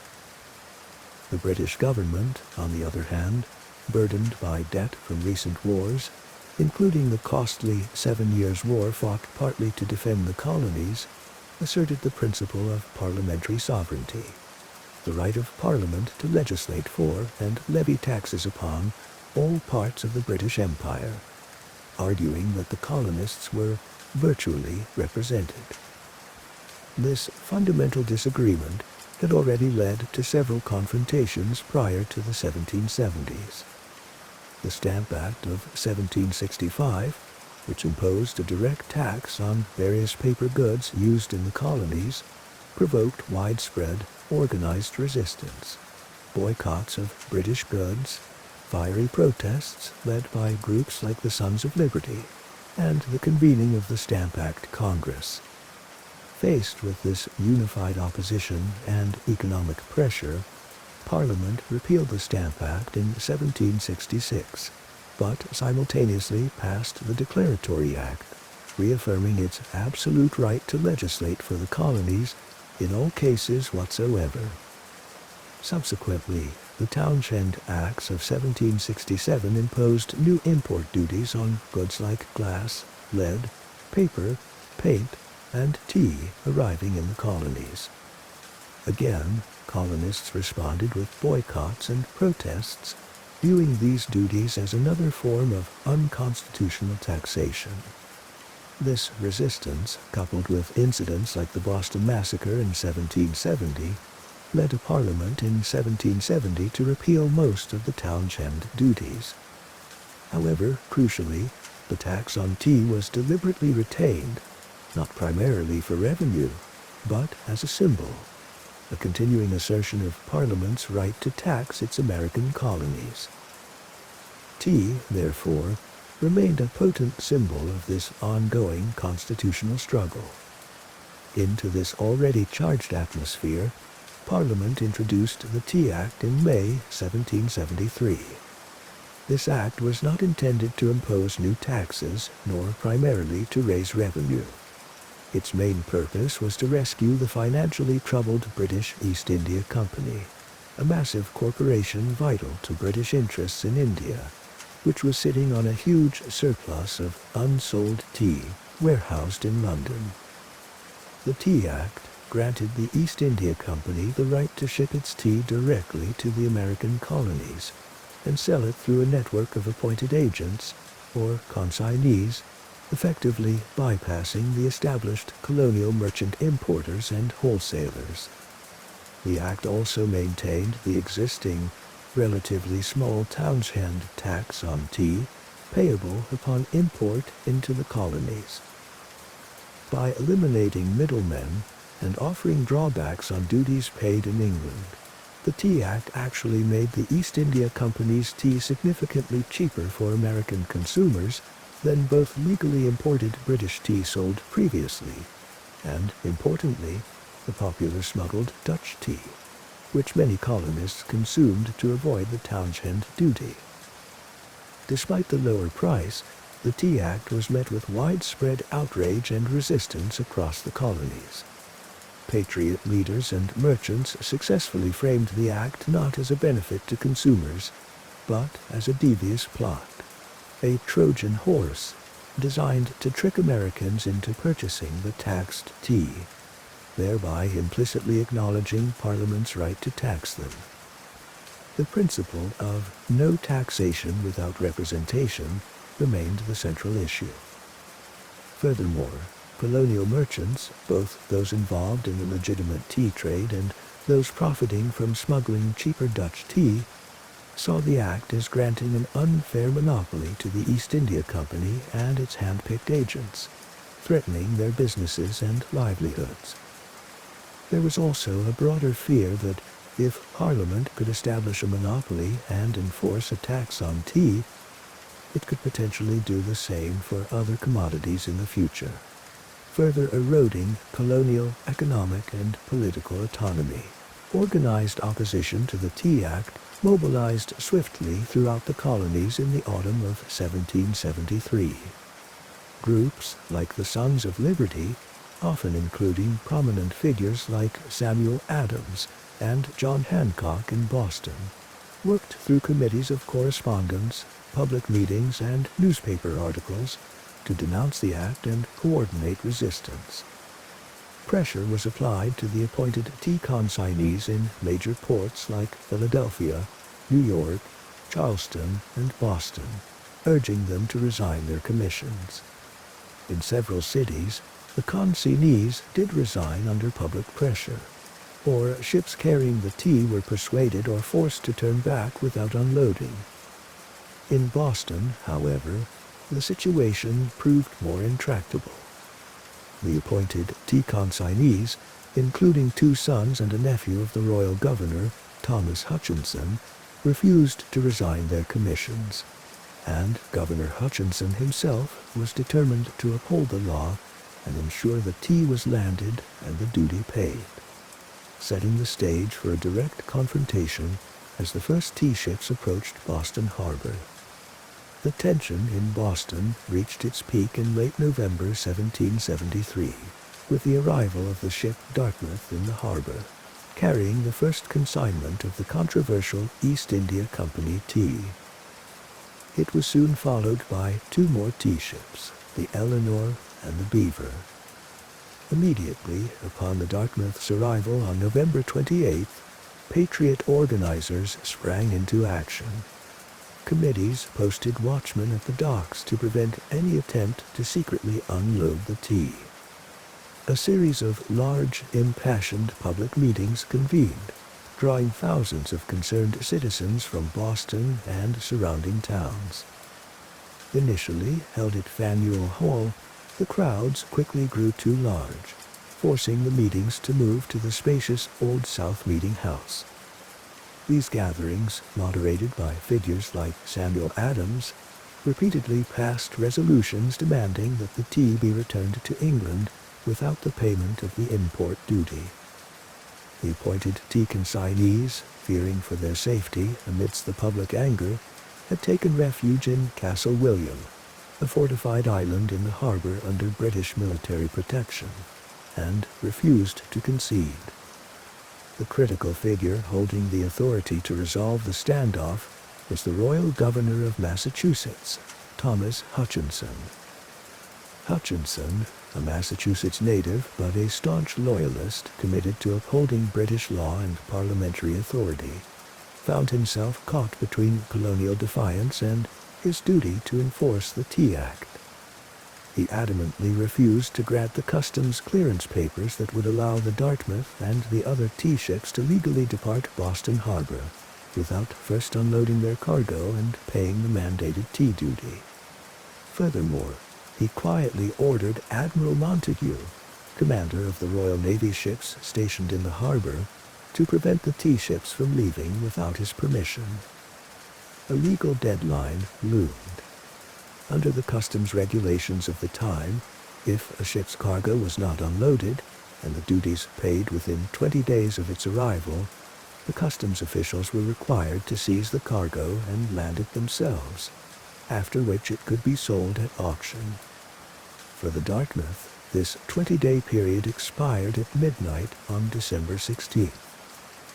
If the deadline passed, the tea would be landed under government authority.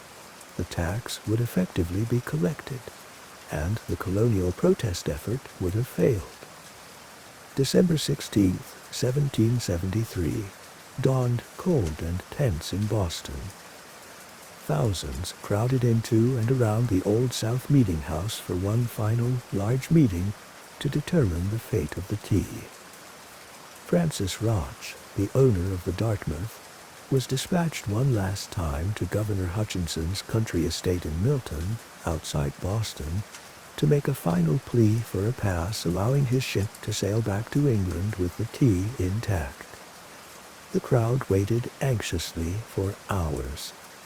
As dusk fell, Roch returned to the packed meeting house with the expected news, Governor Hutchinson had refused the request.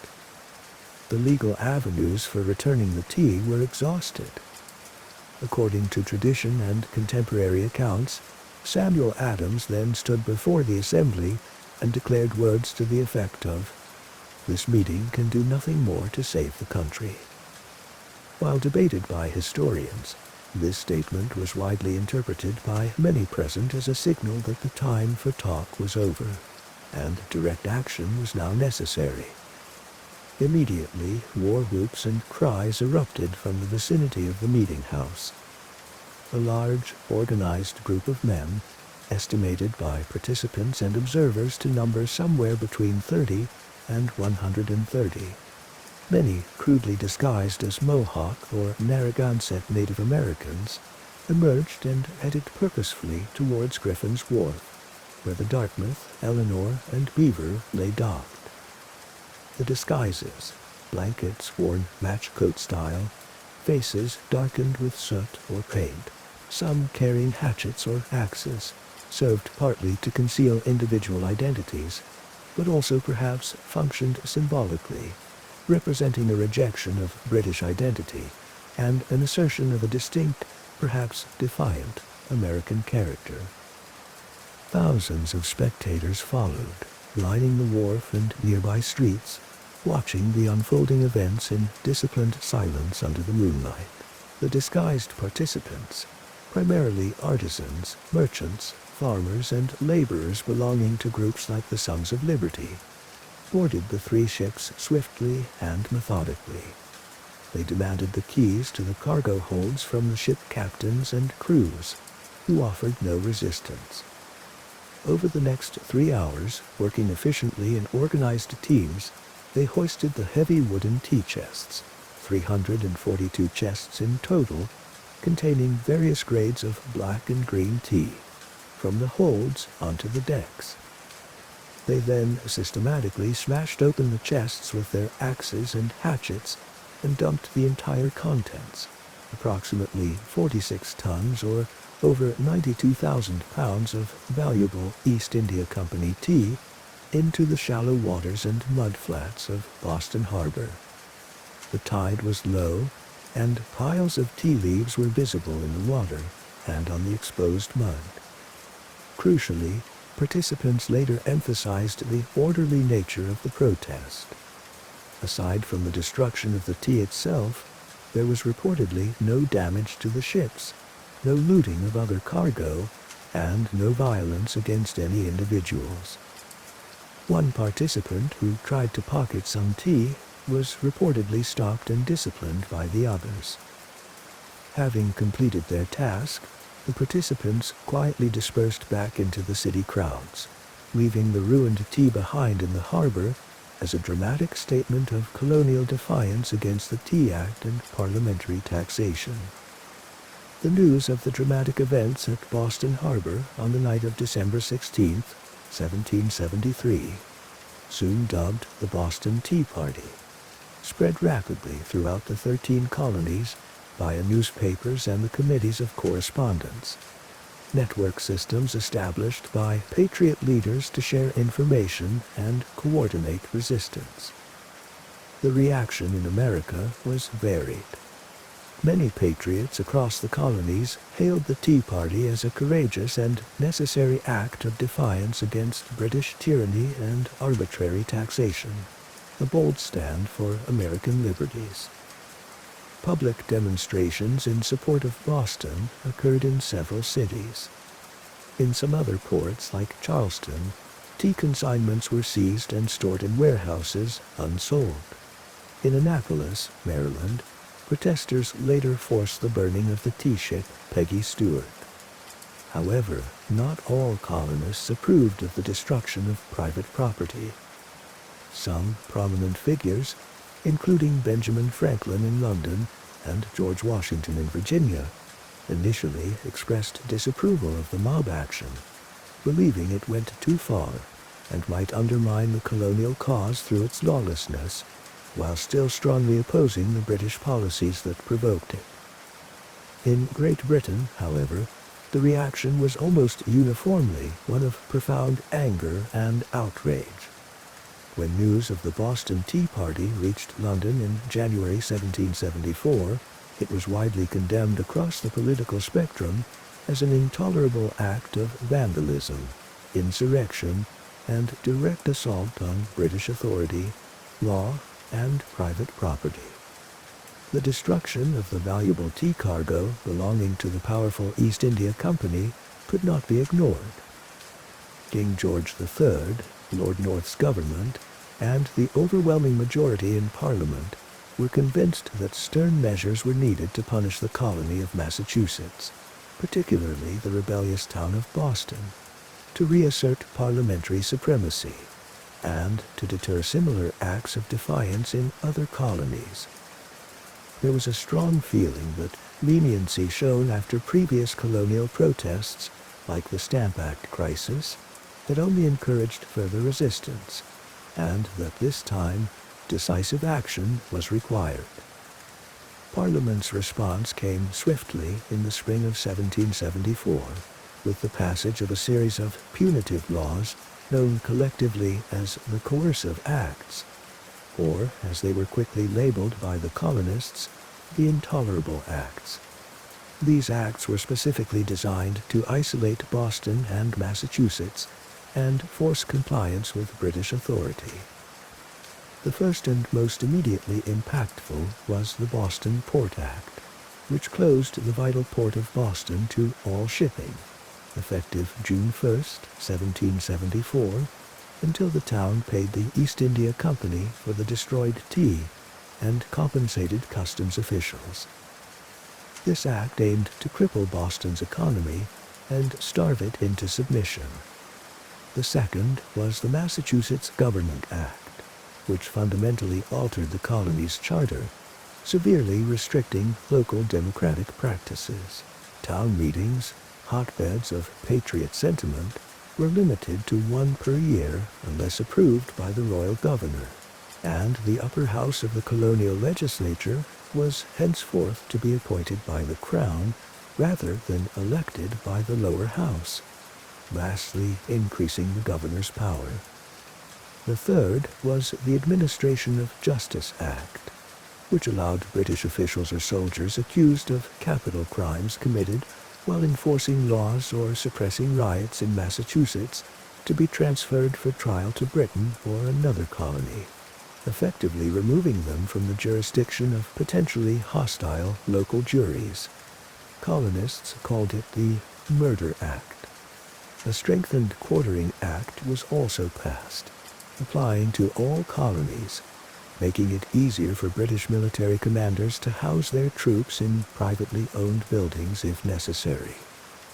Additionally, although not formally part of the Coercive Acts, the Quebec Act, passed concurrently, extended the boundaries of Quebec southward and granted religious freedom to Catholics there, which further alarmed many predominantly Protestant American colonists who viewed it as another threat to their liberties and territorial claims. The British government expected that these harsh measures targeting Massachusetts would intimidate the other colonies into submission and isolate the radicals in Boston. However, the Intolerable Acts had precisely the opposite effect. Instead of dividing the colonies, they united them in outrage and sympathy for Massachusetts. Other colonies recognized that if Parliament could inflict such punishment on one colony, it could do the same to any of them, threatening the rights and autonomy of all. Food, supplies, and messages of support poured into blockaded Boston from across North America. Patriot leaders used the committees of correspondence to coordinate a unified response. The result was the convening of the First Continental Congress in Philadelphia in September 1774. Delegates from 12 of the 13 colonies met to discuss the situation and formulate a collective strategy. The Congress issued a Declaration of Rights and Grievances, affirming colonial objections to taxation without representation and the Intolerable Acts. Crucially, it established the Continental Association, implementing a colony-wide boycott of British goods, hoping economic pressure would force Parliament to repeal the offensive measures. The Congress also agreed to meet again the following spring if their grievances were not addressed. The Boston Tea Party and the subsequent enactment of the Intolerable Acts marked a critical turning point, dramatically escalating the conflict between Great Britain and its American colonies. Positions hardened on both sides, making peaceful compromise increasingly unlikely. The dispute shifted decisively from arguments over specific taxes to fundamental questions about political rights, self-government, and sovereignty. The events moved the colonies significantly closer to open rebellion. Less than a year after the First Continental Congress adjourned, in April 1775, the simmering conflict finally ignited into armed warfare at Lexington and Concord, near Boston, when British troops marched to seize colonial military supplies, clashing with Patriot militia. The Boston Tea Party, therefore, stands as a powerful and iconic symbol of American resistance, a deliberate act of defiance that directly catalyzed the final steps towards the American Revolutionary War and the eventual creation of the United States. Consider this pivotal moment of defiance and its profound consequences. Reflecting on the conviction that drove ordinary people to take extraordinary action can foster an appreciation for the quiet determination within ourselves. Guiding thoughts toward stillness and rest, we conclude our journey through history tonight by turning our gaze upwards towards the moon and recounting one of humanity's most audacious and celebrated achievements, the first lunar landing. This remarkable event, however, did not occur in a vacuum. It was born from the intense geopolitical rivalry that defined the mid-20th century, the Cold War. Following the devastation of World War II, the United States and the Soviet Union emerged as the world's two superpowers, locked in a protracted global struggle for ideological, political, military, and technological dominance. This Cold War permeated nearly every aspect of international relations, creating an atmosphere of tension, mistrust, and fierce competition between the capitalist West, led by the United States, and the communist East, led by the Soviet Union. One of the key arenas for this superpower rivalry became the exploration of outer space. The space race began dramatically on October 4, 1957, when the Soviet Union stunned the world by successfully launching Sputnik 1, the first artificial satellite, into orbit around the Earth. This small, beeping metallic sphere, though technologically simple, had enormous psychological and political impact.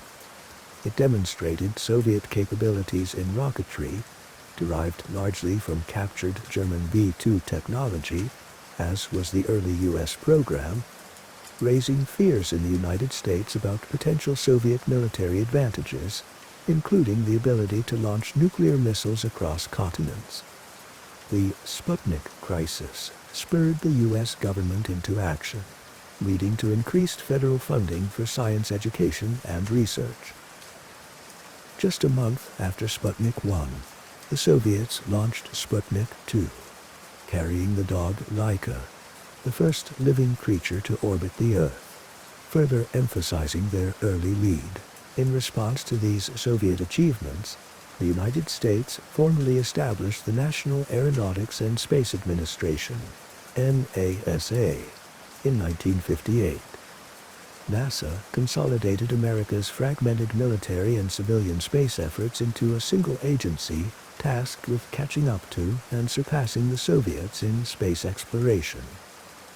The early years saw continued Soviet triumphs. In 1959, Soviet lunar probes achieved the first impact on the Moon, and the first photographs of its far side. Then came the ultimate milestone.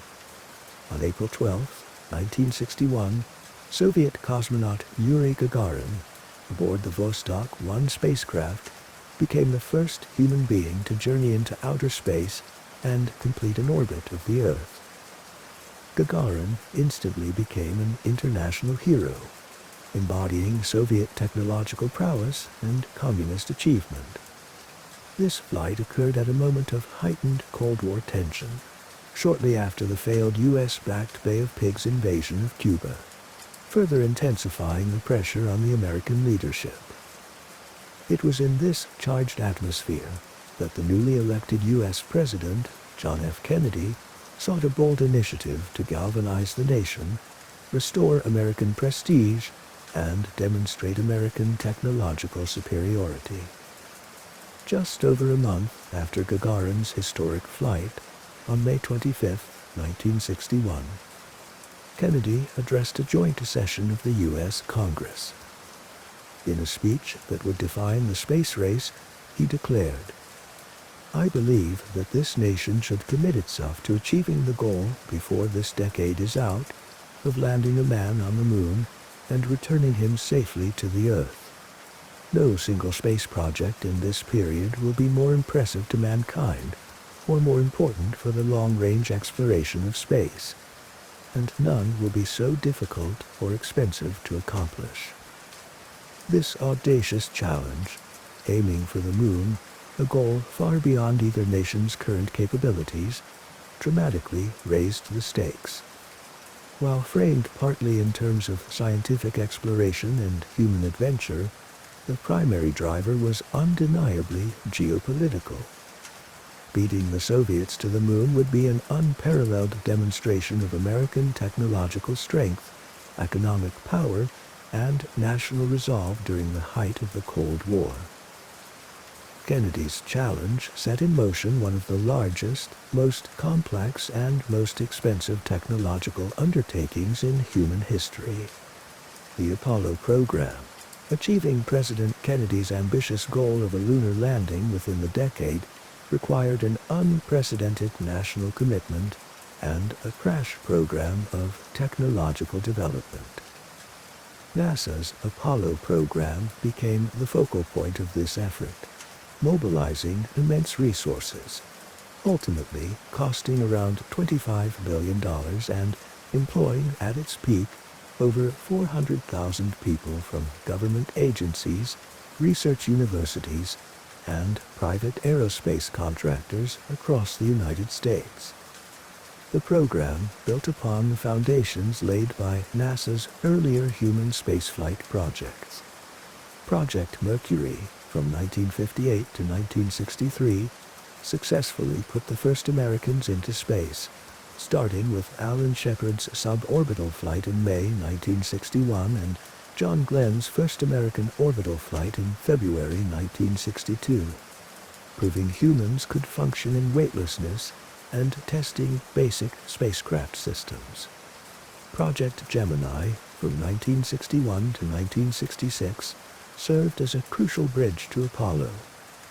Using two-person spacecraft, Gemini missions practiced essential techniques needed for a lunar voyage: long-duration flights lasting up to 2 weeks, extravehicular activities or spacewalks, and, critically, orbital rendezvous and docking. Bringing two spacecraft together and linking them in orbit, a maneuver essential for the chosen lunar mission architecture. Central to the Apollo program was the development of entirely new, incredibly complex hardware. The linchpin was the Saturn V rocket. Designed by the team at NASA's Marshall Space Flight Center in Huntsville, Alabama, under the direction of Wernher von Braun, the Saturn V remains the most powerful rocket ever successfully flown. Standing taller than the Statue of Liberty at 110 meters, this three-stage behemoth used 5 massive F-1 engines in its first stage alone, burning a mixture of kerosene and liquid oxygen to generate over 7.5 million pounds of thrust at liftoff. enough power to lift the entire Apollo spacecraft stack, weighing nearly 3,000 tons, off the launch pad and towards the moon. The spacecraft itself consisted of three main components. The Command Service Module, or CSM, served as the mothership for the three-person crew. The conical command module housed the astronauts' main living quarters, controls, and guidance systems, and was the only part designed to return to Earth through atmospheric re-entry.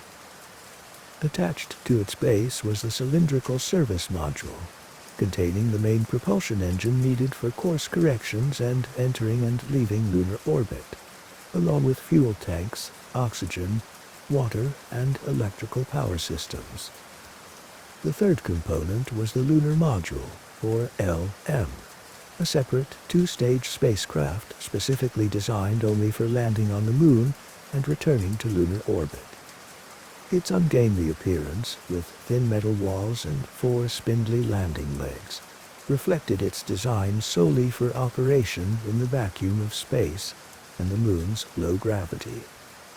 The LM's descent stage contained the landing gear and the engine used for landing, remaining on the lunar surface, while the ascent stage housed the crew cabin and the engine needed to lift the astronauts back into lunar orbit.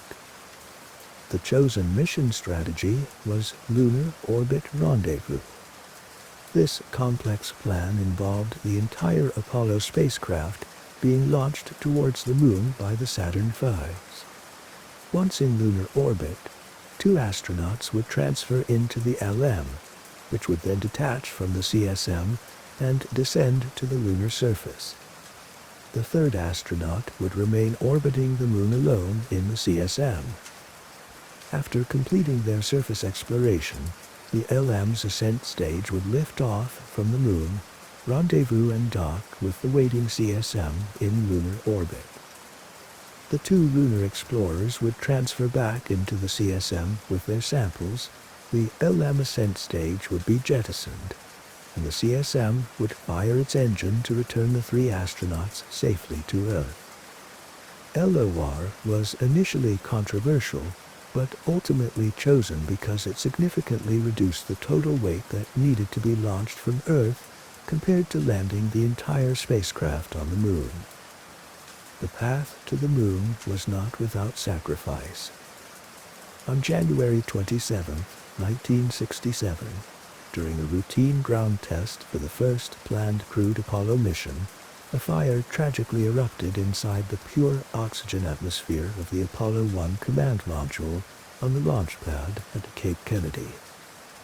Astronauts Gus Grissom, Ed White, and Roger Chaffee perished within seconds.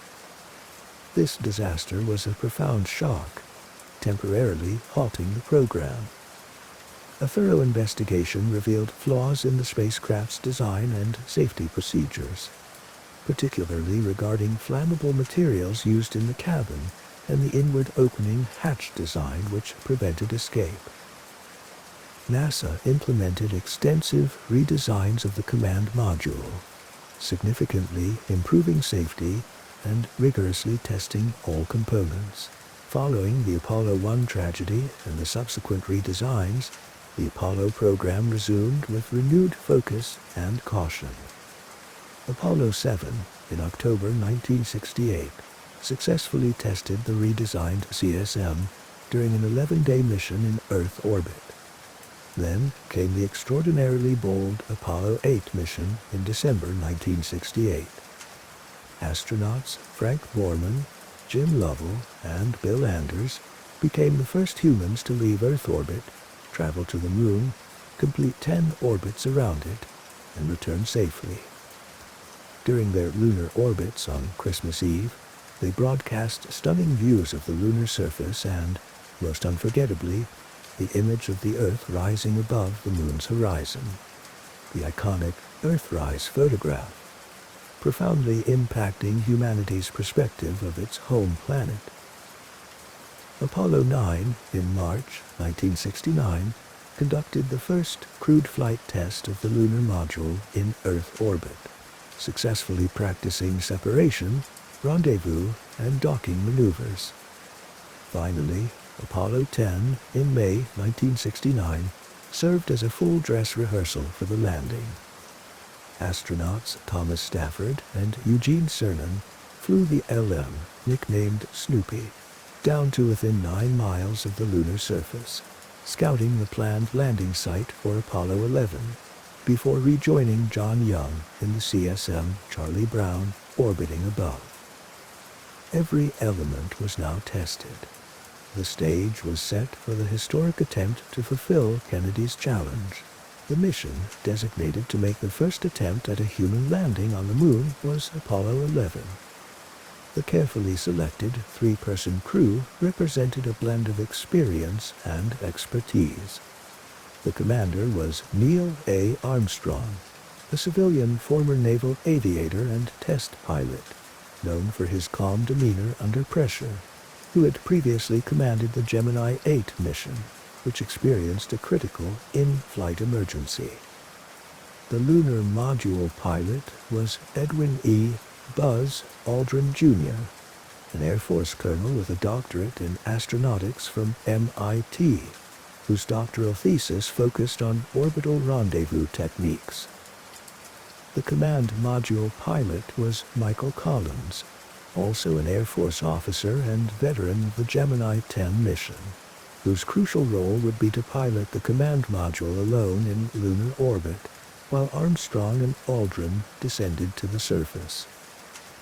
On the morning of July 16, 1969, millions around the world watched as Apollo 11 lifted off from Launch Complex 39A at the Kennedy Space Center in Florida, precisely on schedule. The gigantic Saturn V rocket, consuming fuel at an astonishing rate, thundered into the clear blue sky, its 5 F-1 engines generating immense power, visibly shaking the ground for miles around. The ascent was flawless. After reaching Earth orbit, the crew checked their systems before the Saturn Vu's third stage reignited, firing for over 5 minutes to perform the translunar injection burn, propelling the Apollo spacecraft out of Earth orbit and onto its 3-day trajectory towards the Moon, over 250,000 miles away. During the coast phase, the crew performed the transposition and docking maneuver. The command service module, nicknamed Columbia, separated from the spent third stage, turned around 180 degrees, and docked nose-to-nose with the lunar module, nicknamed Eagle, extracting it from its housing atop the rocket stage. The combined CSM and LM then continued their passive journey towards their destination. On July 19th, Apollo 11 fired its service module engine to slow down and enter orbit around the Moon. After ensuring all systems were ready, on July 20th, Neil Armstrong and Buzz Aldrin transferred from Columbia into the Eagle. The 2 spacecraft undocked, leaving Michael Collins orbiting the Moon alone in Columbia, tasked with monitoring communications and preparing for his crewmate's return. Collins would orbit the Moon 30 times during his solitary vigil, often losing radio contact with both Earth and the Eagle when passing over the Moon's far side. Armstrong and Aldrin piloted the Eagle through its powered descent sequence towards the chosen landing site in the southwestern part of the Sea of Tranquility, a relatively flat, dark plain formed by ancient volcanic lava flows. The final minutes of the descent, watched breathlessly by an estimated global television audience exceeding 500 million people listening to the tense communications with Mission Control in Houston, became legendary for their drama and coolness under pressure. As the Eagle descended below 5,000 feet, Armstrong realized the automated guidance system was taking them towards a landing area strewn with large boulders and near a crater roughly the size of a football field, a potentially disastrous spot.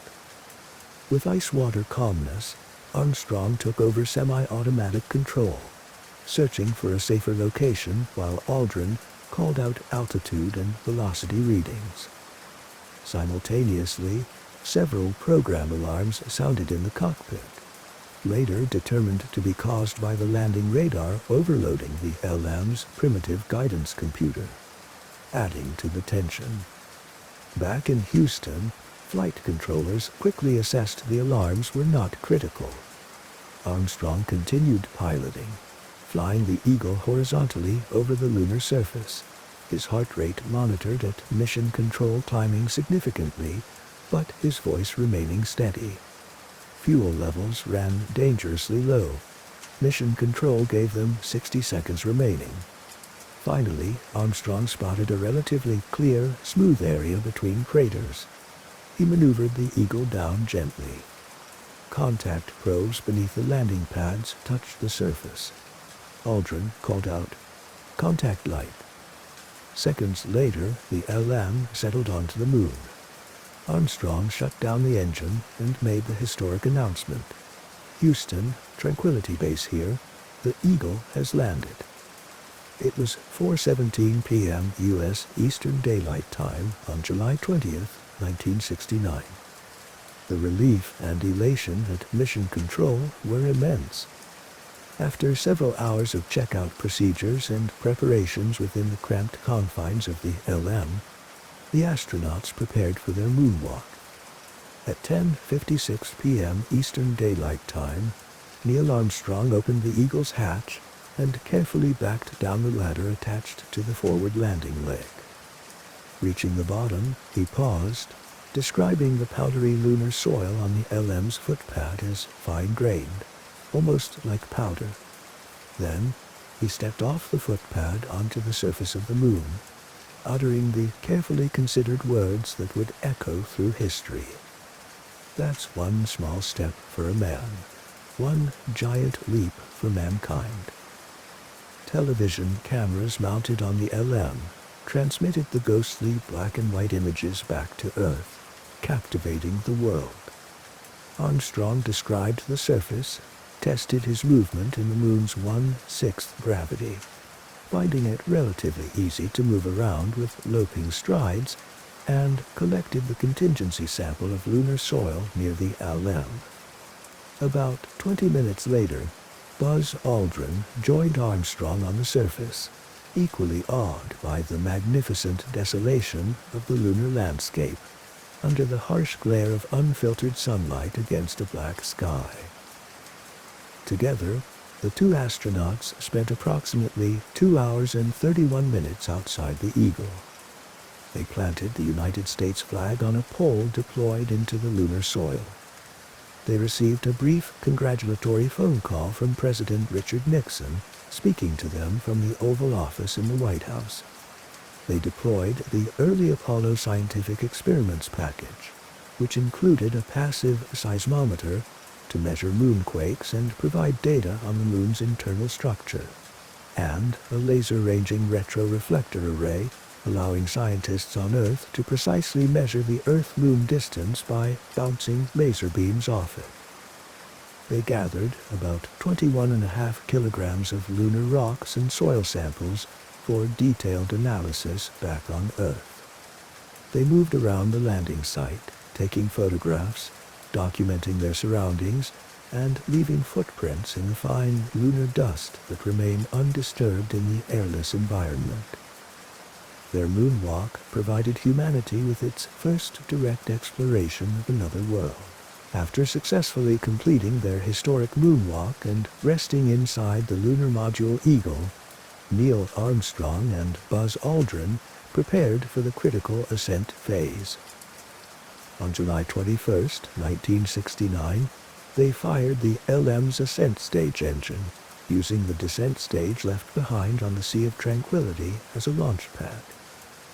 The ascent stage lifted off smoothly, rising back into lunar orbit to begin the rendezvous sequence with Michael Collins aboard the waiting Command Module Columbia.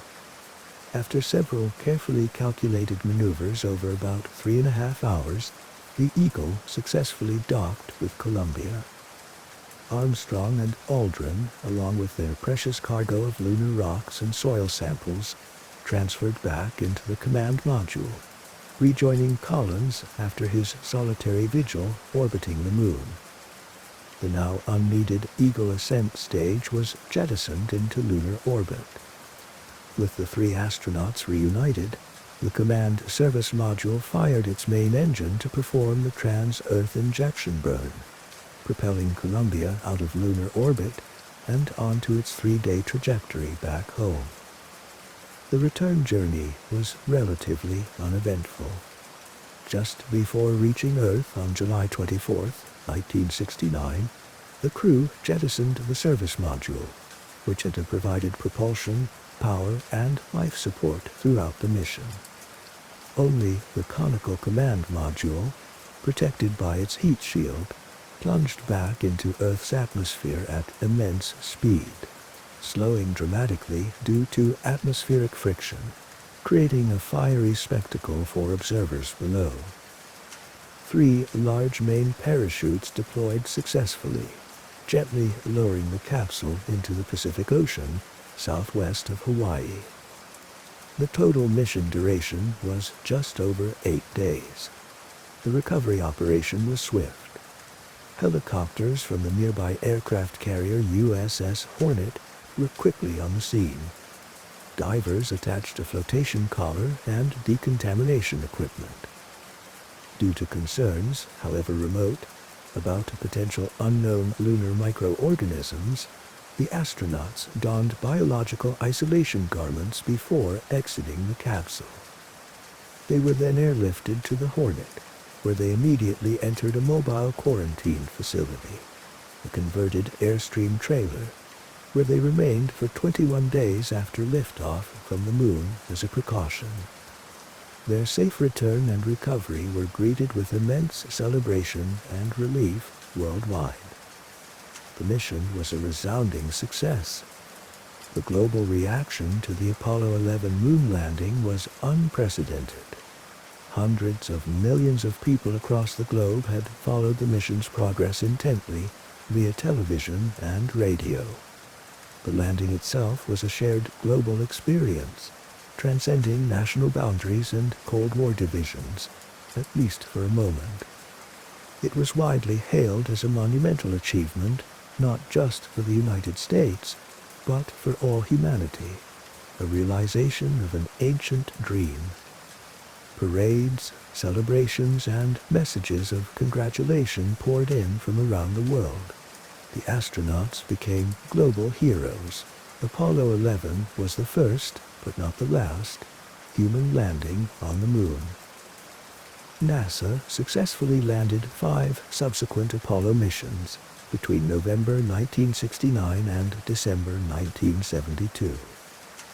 These later missions featured longer stays on the lunar surface, more extensive geological exploration, the deployment of more sophisticated scientific instrument packages, and, on the final 3 missions, the use of the Electric Lunar Roving Vehicle, or moon buggy, which allowed astronauts to explore much farther from their landing sites.